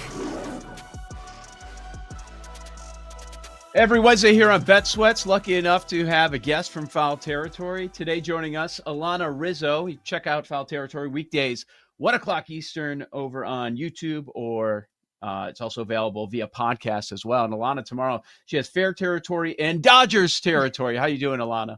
I'm good, guys. Good morning. Great to be with you. A lot of territories to keep straight, but happy to be on your show today. I did not hear the target date for White Sox territory. Any update on that? I have a feeling they are battling with Rockies territory and Pirates territory to get on the territory platforms. I'm not sure. We might have to go down to quadruple A before we can figure out one of those territories. Sorry about that. Yeah, I understand. You want subscribers. You want people that are going to be checking in on a day-to-day basis. Don't think those teams are at the very top of the list right now. But I'll tell you what's at the top of my list this afternoon. The viewing schedule. It's strange. You got to clear the slate a little bit if you got nothing going on at work today to watch Pittsburgh, Milwaukee with Skeet and Mizorowski. And like, we live in the betting world, Alana, and they're calling that a coin flip. It's pretty funny. much pick a side. Yeah. Yeah, I was noticing, guys, and again, as I prefaced before we started the show today, it's like I'm not the greatest bettor in the world, but I even think that there, obviously runs are going to be at a premium in that game when you have two of the best arms going up against one another in Paul Skeens and Mizorowski. And I mean, they're 23 years old. We already know what Paul Skeens can give you, right? But Miz obviously is highly touted. This is a guy that forced Aaron Savali to go to the lowly White Sox. I don't know that Savali wanted to be traded to the Sox, but he asked for a trade, and sometimes you got to be careful what you wish for, right? But two dynamic arms, obviously, so I do believe runs will be at a premium. Obviously, Milwaukee is playing well in the NL Central. The Pirates have a lot to be desired as far as that, but if you don't have anything going on and you're working like a normal job today, unlike us that don't have normal jobs, make room in your day to watch an unbelievable pitching matchup and really the future of the game. Win total for that team in Pittsburgh was a very hot conversation, and bookmakers put a number on every team, as you know, and the Pittsburgh win total was 77.5 before the season. And a lot of people looked at that and said, well, they've got Paul Skeens. Let's bet the over. And it was one of the most popular plays in the offseason. And, you made your comment about the Pirates and the Rockies and the White Sox, but people were lining up to bet Pirates over. Maybe a little early, a year or two early, but that's a team that just can't hit right now. Just can't hit. Well, and I would imagine too that line was set in terms of win total before Jones went down with the surgery, right? So I mean, you have a guy that is another dynamic pitcher in that lineup in addition to Paul Skeens, and now he's on the shelf with TJ. So I don't know. I still bet the under if I was betting right now that the Pirates are gonna win 77.5 games. They are struggling. I don't like. It obviously wasn't Derek Shelton's fault, guys, and I have a very hard time with managers that get fired mid-season unless they've completely lost the clubhouse or something really egregious has gone on, or there's something immoral or something. I mean, it's not Derek Shelton. When you give a guy a $17 payroll, it's difficult to be able to compete. Much like some other of these teams, it's not Bud Black's fault in Colorado. I mean, they have Clint Hurdle as the interim manager right now. Obviously, that didn't make a bit of difference. It's the roster that is put on the field, and it's the star power, and Pittsburgh just doesn't have it right now, with the exception of Paul Skeens. I've found myself becoming a big fan of the Seattle Mariners. The offense is not stopping. They took care of the Cubs over the weekend, and that steamy weather, just blasting home runs. Cal Raleigh, I mean, how could you not be a fan of what he's doing this year? No kidding. To go along with Julio, and the rotation on a day-to-day basis, Alana, you look at the matchups, like, okay, I like them. And now that they're scoring at this level, what do you think of Seattle? You think they can catch Houston 4.5 games back?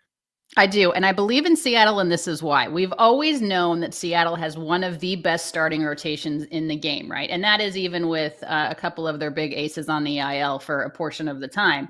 However, it was the offense that was lacking. You needed more than Julio Rodriguez in that offense to be able to make that team tick. And they have gotten so much from Cal Raleigh. I mean, this is a guy, obviously, that is setting impressive numbers. If I could talk, that would be helpful in terms of home runs this season. And he's in that conversation for American League MVP. And obviously, I know everyone obviously goes to Aaron Judge, who's unbelievably deserving. And he's also having an incredible season, albeit he and the New York Yankees have slowed down right now offensively over the last 10 days.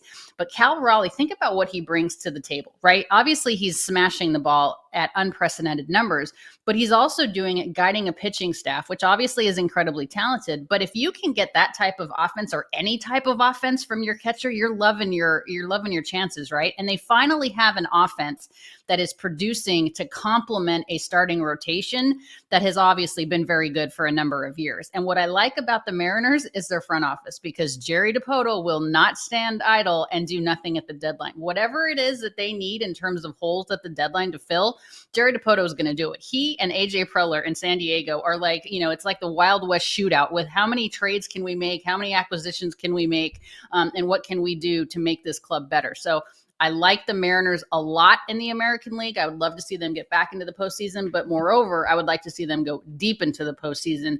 And they're finally more of a complete team this year than I think they have been in recent years. We were trying to guess. We couldn't remember yesterday on the show what Cal Raleigh was to win the MVP before the season. And we figured that he was about 200-1 to win it. Now he's 4-1. Yeah. The only issue that would have been, huh?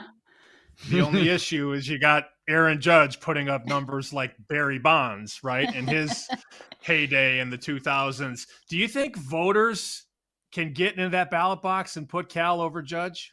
I would hope that they would appreciate the position that Cal is in versus the position that Aaron is in. Aaron Judge is on a team that's expected to go to the postseason every single year. Aaron Judge is on a team that has a payroll that is unbelievable, which does not guarantee you a championship, but it does guarantee you, for the most part, a spot in the postseason. The Mariners don't spend as much as the Yankees do, obviously, but you also have to look at the position. Aaron Judge is an outfielder. He's a right fielder, whereas Cal Raleigh is behind the plate and has much more response. He's the captain of the team, right? The catchers are the captain of the team. They're the only position on the team that's involved in every single play. I mean, I think that's important. And I hope that fans realize that. Plus, he's putting up just stupid numbers, the big dumper is. So obviously they rewarded him with an unbelievable contract right before the season started. He's already paying dividends for that. So I hope the voters look at the entire picture when it comes to Cal Raleigh and not just the big name on the big market team. With Lana Rizzo from Foul Territory here. This is Joe Ostrowski, Sam Panianovich, Bet Sweats on the BetMGM network. Well, the MVP on the other side, the other league, you look at the odds, and of course, Ohtani is the big favorite. And now that he's pitching, it's just going to get higher and higher as things move along. I live in the Chicago area, Lana, and I've been trying to calm people down on PCA. Like, yes, it's an awesome year. I hope they can sign him for a very long period of time. That would be great. He's phenomenal so far. Everything he does everywhere, and the speed and the defense, I get it. Guys, stop betting him for MVP. He's not beating Ohtani. It's tough. I almost think there should be a most outstanding player or most unique player award, because honestly, what is the point of even voting anymore? I feel like it's just automatically going to go to Ohtani. Not to say that it shouldn't. I mean, he's a unicorn, right? We keep describing him as that, using that adjective, but Shohei Ohtani is just otherworldly. So it's almost not fair. I mean, I don't think anybody has a chance in the National League. If Ohtani is healthy and he's in there every day as the DH, and now that he's ramping back up to pitch, which is interesting because his first outing, he threw 28 pitches. His second outing, he threw 18. I'm like, I don't know. I'm not really smart when it comes to numbers, but 28 is more than 18. I thought we were ramping him up, not ramping him back. But the point is he's on his way back, in terms of being stretched out and building up. So it is difficult to beat Ohtani, but you cannot take away from what Pete Crow Armstrong is doing in Chicago. I mean, he's the reason, a main reason anyway, not the reason, but a main reason Chicago's playing so well and doing so well in that division. So he's a special player. I hope they sign him to a long-term deal. It would be good for Chicago. It would be not for the White Sox fans, I'm sorry, but it would be good for the Cubbies. He's a dynamic player. He's a special player. But until he starts pitching and until he starts, doing all this other stuff, being an international superstar, it probably just automatically goes to Ohtani. But maybe we should just create another category. Teams that win the NL, you hear the same three: Dodgers, Phillies, Mets, and understandably so. That being said, if you want to get weird and get a price, the Padres and Braves are both around 25-1 to win the National League. Obviously, a lot has to go right there. But if I was going to say either Padres stock or Brave stock, which one would you invest in? I would say the Braves stock. There's something about that front office that I just have a tremendous amount of faith in. I love Snitker. I love the way that he manages. I love the way that he manages each individual player. It may be his last year. Who knows? Obviously, he's just a baseball lifer, a baseball man. And Alex Anthopoulos has yet to disappoint me in terms of trades and moves and acquisitions. I know you would love it if the Braves could play the Mets all the time. Unfortunately, that's not the case. But the Braves, I still think, have enough good starting pitching, even without Max Fried in that rotation. They have enough good starting pitching, and they definitely have the offense. The problem with the Braves, I think, is nobody clicks at the same time. You'll have one or two guys in the lineup going off when you need more people to do it. And you can't rely everything offensively on Acuna. I still believe in the Braves a lot more, I think, than I believe in the Padres, just because I think the Padres are in a much tougher division with the Dodgers than the Braves are with the Mets. Mm-hmm. So I don't know. My stock is in the Braves. I'm not saying the Mets don't get into the postseason. I'm not saying the Padres miss out on the postseason, but that's just because of the additional wild card. I feel like everybody gets in, although the National League is tougher than the American League as far as the path is concerned. But I'm taking the Braves on the bet. Yeah, and they're a team that's proven they're going to be aggressive when it comes to the trade deadline, and it's certainly paid off for them in the past. And a team that you cover, the Dodgers, you look at that division. Okay, San Francisco's already made a big move. Mm-hmm. Who knows? Maybe they're going to jump the market again. And you've got 4 teams that are sitting there above 500. So when you look at the trade deadline, still over a month away, how do you think it plays out in the NL West? Which teams are going to be hyper aggressive? We've seen it from the Padres in the past too. It's super, super aggressive. You're absolutely right. I feel badly for the Diamondbacks because they've lost some huge pieces. I mean, losing Corbin Burns is a massive, massive blow. They just lost Corbin Carroll to a fracture in his wrist. So that's tough, right? But they did come into the season spending more money than they've ever had in terms of an opening day roster. So they certainly were trying at the beginning of the year.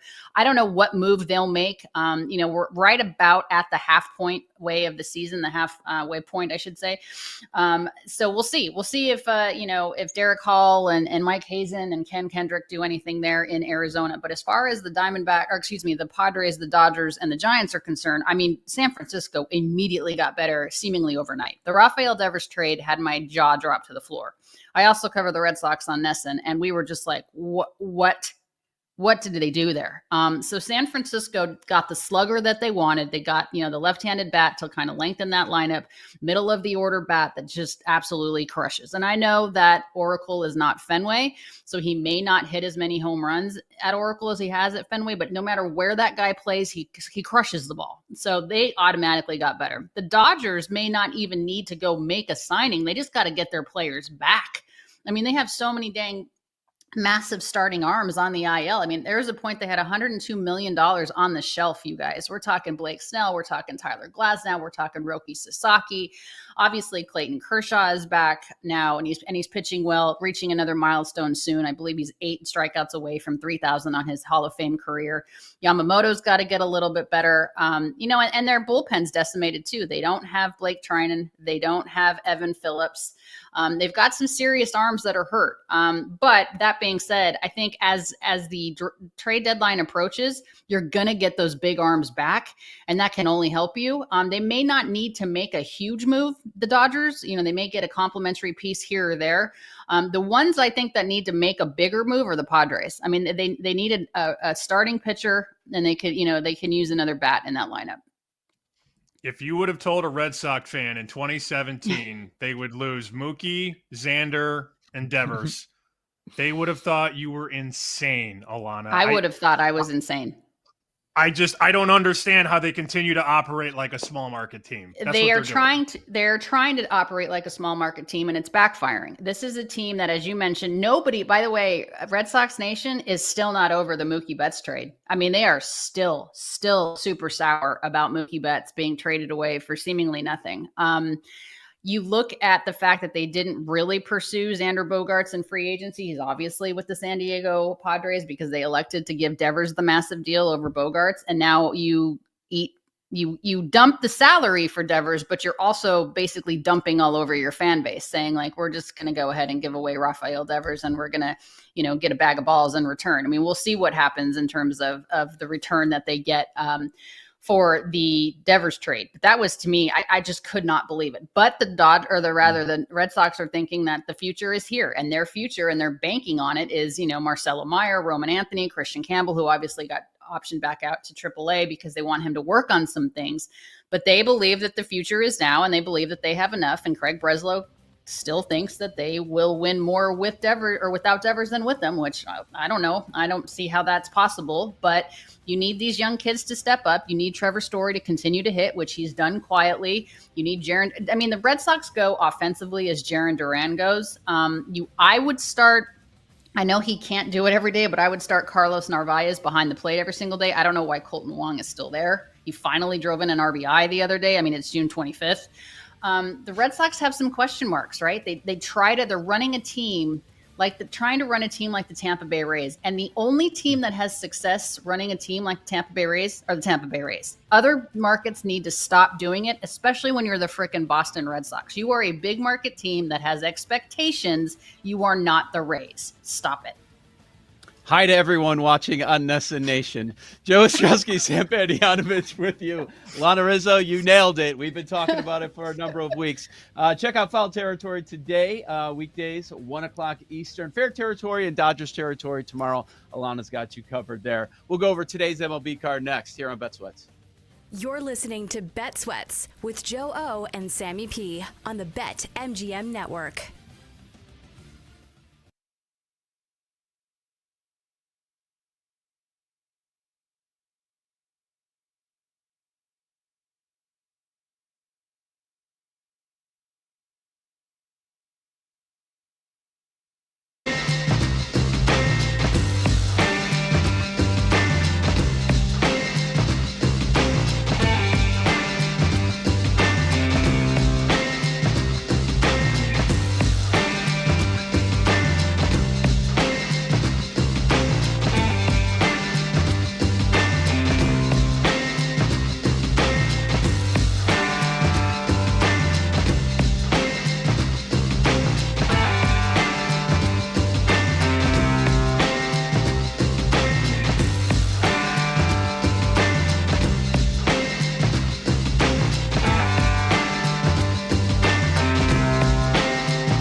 All right, good stuff there from Alana Rizzo from Foul Territory, Fair Territory as well.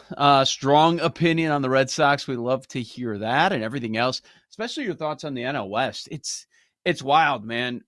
You were talking about the Braves, and I agree with you. The idea that they're probably going to be aggressive, like that was part of your wager. You're thinking with the Braves, like they usually have strong second halves. They get aggressive at the deadline, smart organization. Those moves usually work. But like we're over a month out, and I'm looking at the landscape of the National League. I'm like, okay, Phillies are going to add, Mets are going to add, Braves will add, Cubs have to add. Jed Hoyer's last year. There's going to be another team or two in the mix in the NL Central with the Cubs, most likely. Dodgers, Giants already added. They're probably going to do more. Padres, you would think the same. It's like, who's selling? That's going to be the big question over the next month. I hope they do what they did in 21. It wasn't flashy either. It's not like they went out and made these crazy moves that you put the names up on the marquee. I mean, you and I both had the Braves at different points in that season. We didn't work together, but we both had them. And you had Soler, I think, to win World Series MVP, right? Didn't you bet that? 40. Yeah. You had to come in at the end and just take all my thunder away. I had Braves 22-1 or something, 18-1. Well, and I'm sure you bet a lot more on that. I'm sure you bet more on the Braves, though. Yeah, we had a good year that year, and that was a good year in baseball. But it was Soler, Eddie Rosario, Jock Peterson. It wasn't anything flashy. They just went out and got good baseball players. There was a fourth guy, I can't remember, because that was the year Acuna got hurt and Marcelo Zuna had that issue off the field. So those guys weren't even a part of the Adam run. Duvall. Adam Duvall. Yeah. There it is. Bang, Jake. Yeah. Bang. Duvall, Rosario, Soler, Jock Peterson. Those guys were the big moves at the deadline. It doesn't have to be this crazy move. You don't have to go out and get a superstar, but you need some help. I think they go out and get a pitcher. They need. You can't be throwing this 20-year-old kid, Fuentes, who's pitching today. You can't rely on a 20-year-old kid to get you into the playoffs. It's not the offense that needs help. It's the pitching staff. It's funny. Like lately, it usually comes down to bullpen moves, arms. And when we talked about the Braves 21, like those were position players. So many of them all coming through. Lighting in a bottle, whatever you want to call it, it worked. And it worked to a very high degree. That was a great year. And we'll see what teams end up adding. It feels like right now a lot of them want to add, and I would understand if that's the case. American League side, I don't think anybody's going to add in Central. They're probably going to be selling. I expect this run by the Tigers to continue. Maybe not to this level, but they're already up by 9.5. So you would think that they're just going to run away with it. And then it's the other divisions. You got a race in the East. I think you're going to have a race in the West. I'm buying into Seattle. I feel like I'm a little late to the party because you were on them before the season. I know you love some of their players, but I do feel like things are coming together for them. I picked the wrong guy. I had Julio, MVP. Right. Not well, the big dumper, Raleigh's not winning either. He's not winning either. I don't think so, but look at the price. I mean, we had this conversation yesterday, Judge and Raleigh, and I love that we came in. That's why I love our show. We come in with a Cal Raleigh highlight to Homer, and I didn't even know where we were going to go with that segment. I mean, I knew we were going to talk baseball, but we play the highlight. Then we have a conversation about his odds to lead the league in homers. Then the MVP market. Then we compare Seattle and Yankee pennant prices. Then we get into Judge's numbers against Barry Bonds. It's all sports with numbers on this show, and that's what we talk about. I mean, it's a betting show, but it's more sports with numbers. As opposed to like, let's go down the board and bet every game. No, that's not what we did. But we did. Yeah. We used to have to do that in Vegas. They'd be like, all right, we're going to go through the entire card today. So it'd be me and humans going through every baseball game and forcing a bet. And it was a joke. It's a joke. And you can't. The more bets you play, the more you're going to lose, obviously. If you're playing 10 bets, you're going to probably go 5-5 and juice out. But if you pick one bet or two bets, you got a better chance to win. Anyways. We talked about the MVP market yesterday, and Raleigh was about 5-1. Remember Judge 2 weeks ago was minus 10,000? MGM has him minus 900 now. So it's come down a lot. I just knocked my water. I'm so excited. Knocked my water right off the table. Judge was minus 2,500 on Sunday. So he's down to minus 900. That's the love that Raleigh has had in this market. And they're still betting them at 5-1 and 4-1. Yep. Joe O, Sammy P, Bet Sweats, BetMGM Network. What about today's card? Mentioned with Alana, Pittsburgh, Milwaukee. That's your headliner. It's a day game. Skeens against Mizorowski. And she mentioned the total. It's minus 110 on both sides. Coin flip. Got an opinion? Go ahead, bet it, because you can get minus 110. The total is 7 for these two young arms. I see 6.5 out there now at a couple places, man. and I'm ready to pounce over. I'm going to go the other way. So I can go over 6.5 at minus 120, minus 121, basically, at a couple places. I'm in. I'm willing to go the other way. I respect both of these pitchers, but 6.5, I'm not going under 6.5. So I'm hoping that's a 2:10 first pitch on the East Coast, by the way. So if you're betting this game, get your bets in early. I think this could be 7-4. Nobody else is saying that, so I like it. Okay. So you would go full game, right? You're not dealing first 5. I mean, these guys, he Skeens a lot of the times. He's 5, max 6. Mizorowski, he went 5 in the first start, 6 in the second start, 86 pitches his last time out. You get a lot of bullpen, man. Like, this total is so low because of these starters, but you're probably going to get 4 innings of these two bullpens. So that's a good way to think it. I like it. 6.5. I like that one. Not 7, 6.5. Going over. Correct. I'm not going to do Seattle again. It's been working all week, but I don't love the season that Kirby has had. And Ryan, they have the clear-cut advantage. Minnesota minus 125 last night. Very dicey. Got close. Seattle ends up winning in the very end. But I'm not going to go there quite yet. I don't mind Houston as an underdog today. It's a tough matchup going up against Wheeler. Wheeler's laying $1.50, but I remind you, I know I've been back in Seattle and I like them, and I think they can catch the Houston Astros. The Astros are another red-hot offense right now, if you look recently. So getting that much, yeah, as a dog, I'm gonna go that route. I'm all right with going with the Astros, even though they're going up against Wheeler. You gave Cardinals on Monday. Mm-hmm. I gave Cardinals yesterday.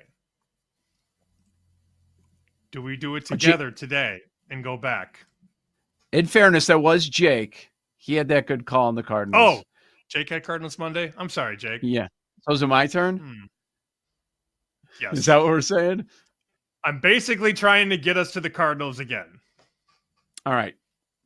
You look at Boyd this year. He's good. He's been really good. It's been surprising how good he's been. I don't think it's sustainable. Like, his sub-3 ERA, like, no. When we get to later in the year, it's probably going to be much closer to 4. They've been scoring on this Cubs team. As far as the pitching matchup, it's not like the Cardinals' advantage like we've seen throughout much of the week. But you got Fetty going. Numbers-wise, there's not that much of a difference between these two guys. Fetty, a 3-6 record on the season. He doesn't strike anybody out. That's an issue, but it's not like Boyd has an extremely high strikeout rate. I'm not there. Jake, you're the Cardinals guy. Are you on the Cardinals today? I think so, just because also, like, Cubs fans already losing their minds online, like, cussing out Counsell, and they're already calling, like, the Cardinals devil magic. And I think this Cardinals team honestly could win that division. And if that's the case, to circle back to what we were talking about earlier, Ollie Marmol's 10-1 to win Manager of the Year in the National League. In a year where everyone was writing them off, I think that might be an angle. I think if you have an opinion on a team in that division that's not the Cubs, that's a bettable award. I'd go with one of them. I just don't have a strong opinion. Like, I don't know which way to go. But I guess based on history, you would go Cardinals. I'm not going Brewers this year. Not for me. But is the Cardinals or Reds. Like that would be the thing if you're picking on the Cubs. Yeah, and I kind of think like the want any Reds were part. a year early. Yeah, I don't want any part of shorting AJ Hinch in the American League. In the American League, not interested. I could get on board with shorting Counsell and the Cubbies in whatever market you want. I'd agree with that. I think that's a pretty good move. I can't believe you're not doing Seattle again, man. The Twins have lost 5 in a row. Seattle's your baby now? Really? I should. It's because of Joe Ryan. I was thinking that this would be the spot where it ends. Joe Ryan, 3.06 ERA. I mean, those numbers are real. 10 strikeouts per 9. And then if you look at Kirby, like, yes, reputation-wise, he's been there. It's a small sample size due to injury. We're talking about 6 games. He's going to keep getting better. Damn it. Going to guilt me into this. What are we getting? Like plus 105 or something? Plus 112. That's not bad. Plus 115 if you shop around. Wink, wink. Uh-huh. Chris has plus 117. So, yeah, there's a there. small dog price. But we don't need to force bets. I don't know why I'm trying to get you to do it. It's just we've been talking a lot this week about Seattle, and they're facing one of the coldest teams in the league right now. The Twins have lost 9 of 10.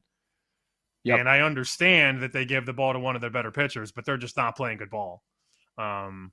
So those were the ones I circled. 923 Seattle, haven't bet it. I circled 908 St. Louis, and I will be playing the over 6.5 in Pittsburgh, Milwaukee. It's not a similar price. They're a short favorite. I don't think Tampa Bay at KC is a terrible idea. They won 5-1 yesterday. Got Rasmussen going up against Waka. I would back the Rays. I like that one more. How about that? That's another hot offense too. And I like the pitching advantage that they have there. Biggest favorite on the board, you guessed it, Dodgers at the Rocks. Yamamoto on the bump. You're laying more than $3. That's going to be a sweat, that Rockies bet in June, 9.5 wins. It's going to come down to the wire, I think, because they have 9. They've got 9. They need one more win. That was the over-under for the month. A couple books had that up. You got 2 more with the Dodgers, and then you got 3 at Milwaukee. And wouldn't that be something if they get to 9 with 6 games to go and go 0-6? They swept the Marlins in a 3-game series. They won 4 in a row against Atlanta and Washington. And they're going to sweat this because they're going to get swept by the Dodgers. And you're right. It's going to come down to that Milwaukee series. Oh, that's going to be fun. That's going to be something to watch for Sunday. Yeah, I'm pretty sure. I thought about a rollover. I thought about putting like 100 on the Dodgers game 1. Just not 330 to win 100, but just putting 100 down. 100, yeah. And seeing what happens. You win like $30 or whatever. And then just betting, if I win game 1, just betting that every day through the rest of the month just to see what happens. I thought about it, didn't do it, and naturally now it will happen. They will lose all 6 games because I didn't pull the trigger. You think it's too late? It's never too late to get a date. It's 5 games. You still got 5 games. Yeah. I don't want to lay, 325 to win 100. I do it at a much smaller clip.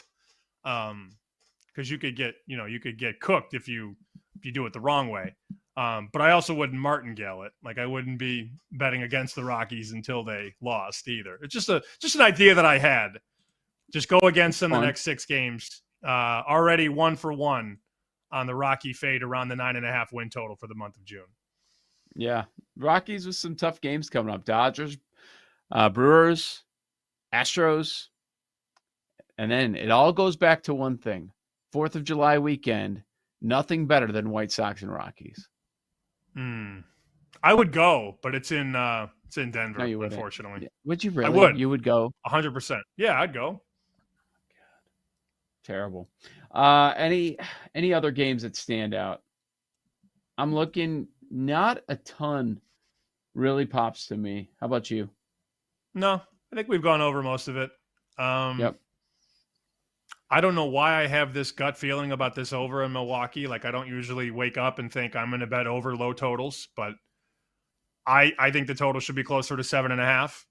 And they opened 7, and now they're 6.5 at a couple places. So I'm just going to go over, plain and simple. All right, and you brought this up to me during the break, so I figured we should mention it on air. Jacob Wilson minus 1,000 at BetMGM AL Rookie of the Year, and some have put his teammate Nick Kurtz as the second favorite, and you can get Cags at 30-1, best number out there. Nope. No, I'm not telling you. Yeah, don't do it. Same number as Roman Anthony. Joe O, Sammy P, Lightning Bets on the other side. This is the BetMGM Network. You're listening to Bet Sweats with Joe O and Sammy P on the BetMGM Network.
Welcome back to Bet Sweats with Joe Ostrowski and Sam Panayotovich on the BetMGM Network.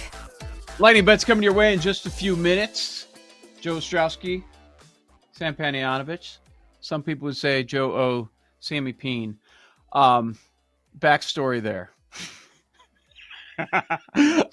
So the Donkster's doing his thing this morning during crosstalk, and he started going off about you.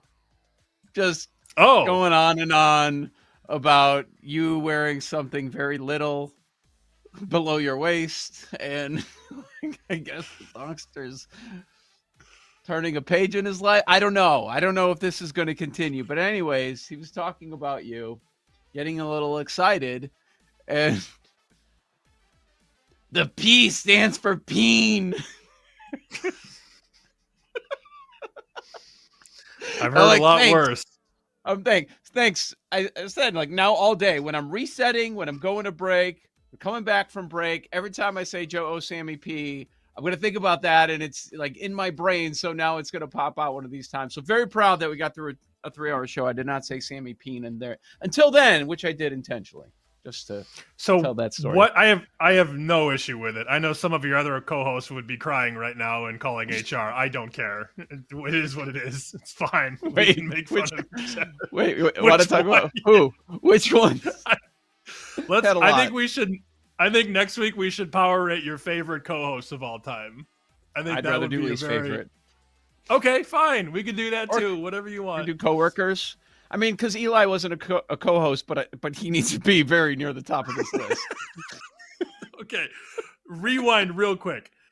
Donkster said I was wearing what beneath the I'm confused on what he said. He had you. I'm trying to remember. He had you wearing very little, and he was getting very excited, and he said, Sammy P, that the P stands for peen. Okay. So I'm sure it'll be interesting tomorrow for you. Yeah, we'll see. I'll bring it up. I'll go right to him. I'll be like, "Hey, Donkster, I heard you were talking smack." So Donkster, of course, is the mascot of Just the Daily Tip mornings on the BetMGM Network. Early mornings. Early morning. We're not mornings. We're not allowed to say that we're mornings, even though that we're mornings for the West Coast. I thought we loved the morning show that bets. I know. I agree. I don't know. We have a meeting today. Apparently, we'll find out if we're a morning show or not during this meeting. I'm going to ask, are we a morning show, yes or no? But I will go right at the Donkster tomorrow. And I assure you, peen is nowhere near the worst I've heard for what the P stands for. And I'm not even going to lay out what the possibilities were. Think about it. Think about it. You'll get there. Don't have to think Donkster, long. Though. No, you don't. It's very easy. There's a couple that just come right to mind. That's fine though. I have no issue with Sammy Peen. It's fine. I think he was giving you a compliment. I think I would take it as a compliment. I need to know Sammy true P intentions. I need the true intentions of this plush donkey before I get off the air today. I need them.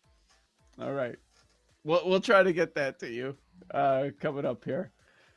Oh, man. So we've got lightning bets coming up. The show meeting. Can't wait. Over, under. Length of the meeting. What are we setting it at? 29 and a half minutes. Okay. My first thought was 27 and a half. Okay. Pretty good. This is why we get along. By the way, I've been meaning to bring this up for a couple weeks now. There's a very funny Instagram account, and I want to get the name right. I believe it's Handshake Bets. They bet on everything. It's three guys who are clearly all good friends. Handshake Bets. So here's an example of a bet they make. They bet small. I got $2 that 6 of the next 10 people to walk out of Trader Joe's are girls. And they film it, and they react to it. This is on the heels of you sending that video to the group thread yesterday where those guys bet $100 that the voice of the gambling hotline operator would be a woman's. So they call the number, and it's ringing and ringing and ringing, and then it's a woman who goes, 1-800-GAMBLER or whatever, and the one guy's like, yeah! That was awesome. It's very similar to that. They bet on, like, they went to 5 guys, and the one guy made an over-under on how many fries in the package, and it was 47.5, and they're betting on that. So they bet on everything. It was like 45, I think, fries, But it's a good account. That's a good number. Wow, that's a good number they set. So they do this on real-life stuff, which, I mean, I've done that with my friends forever. I just never did it on Instagram, and they have a huge following now. Handshake Bets on Instagram. Very good account. I've been meaning to bring that up. This was a proper time to wedge that in there, since we just talked about the over-under of our network meeting that we have in 13 minutes from now. We might have to get one of the guys on the show. That'd be fun to talk about. Hey, it's that time of the year. Why the hell not? They're betting on everything. I'd imagine. Let's go lightning bets. What you got today? I have already bet it. 6.5 over. Pittsburgh, Milwaukee, minus 120 was my number. It looks like they're still betting this thing under, man. So now you could get minus 15. So it is what it is. I think we're going to get some runs here, surprisingly. I'm not usually one to go over these low numbers and under high numbers, but 6.5 between a rookie and Paul Skeens seems to be just a little too low. So I do like that over, and I will bite the bait, and I will continue this run that we've had on the Cardinals. Jake took them Monday. I took them yesterday, and they are plus money at home again today. You can get, well, if you were in Vegas, you could get plus 135. I am not in Vegas, so I'll give you plus 122 on the St. Louis Cardinals at home against Matthew Boyd, who's $1.45 favorite on the road. I'm not there, buddy. Not there. All right. I get it. I understand where you're coming from on that one. Look, I mean, you've been given out, and we've talked about it offline, about some of the NBA draft stuff that you've been getting that you like. Is there anything that you'd be willing to offer at current number? No, it's hard. You and I were making bets yesterday in the afternoon. Obviously, we're off the air at noon, and anything that happens after noon, we can't talk about on the show. But there were some bets yesterday that just went sideways in terms of prices and markets getting taken off the board. The one bet that I gave yesterday is actually still live. That's Yakachonis under 11.5, minus 130, give or take. I gave that out yesterday. I still like it. But in terms of striking anything new, I don't think there's anything good left. That Asenge prop is now minus 300 over 9.5. Yesterday we talked about that at like minus 140. It's doubled juice wise. So it's hard to come in now, day of the draft, and get down. It just is. The Ace Bailey stuff is fascinating. I'm looking at a handful of mocks, either done this morning or later yesterday. I see 3, 4, 5, 6. It wouldn't surprise me if he goes past 6. I mean, people are not going to say that's going to happen just because of the talent, but who knows? I'm expecting a lot of trades tonight. There's some teams that have multiple picks. There's one team that has 5 picks. So there's going to be a bunch of movement going down.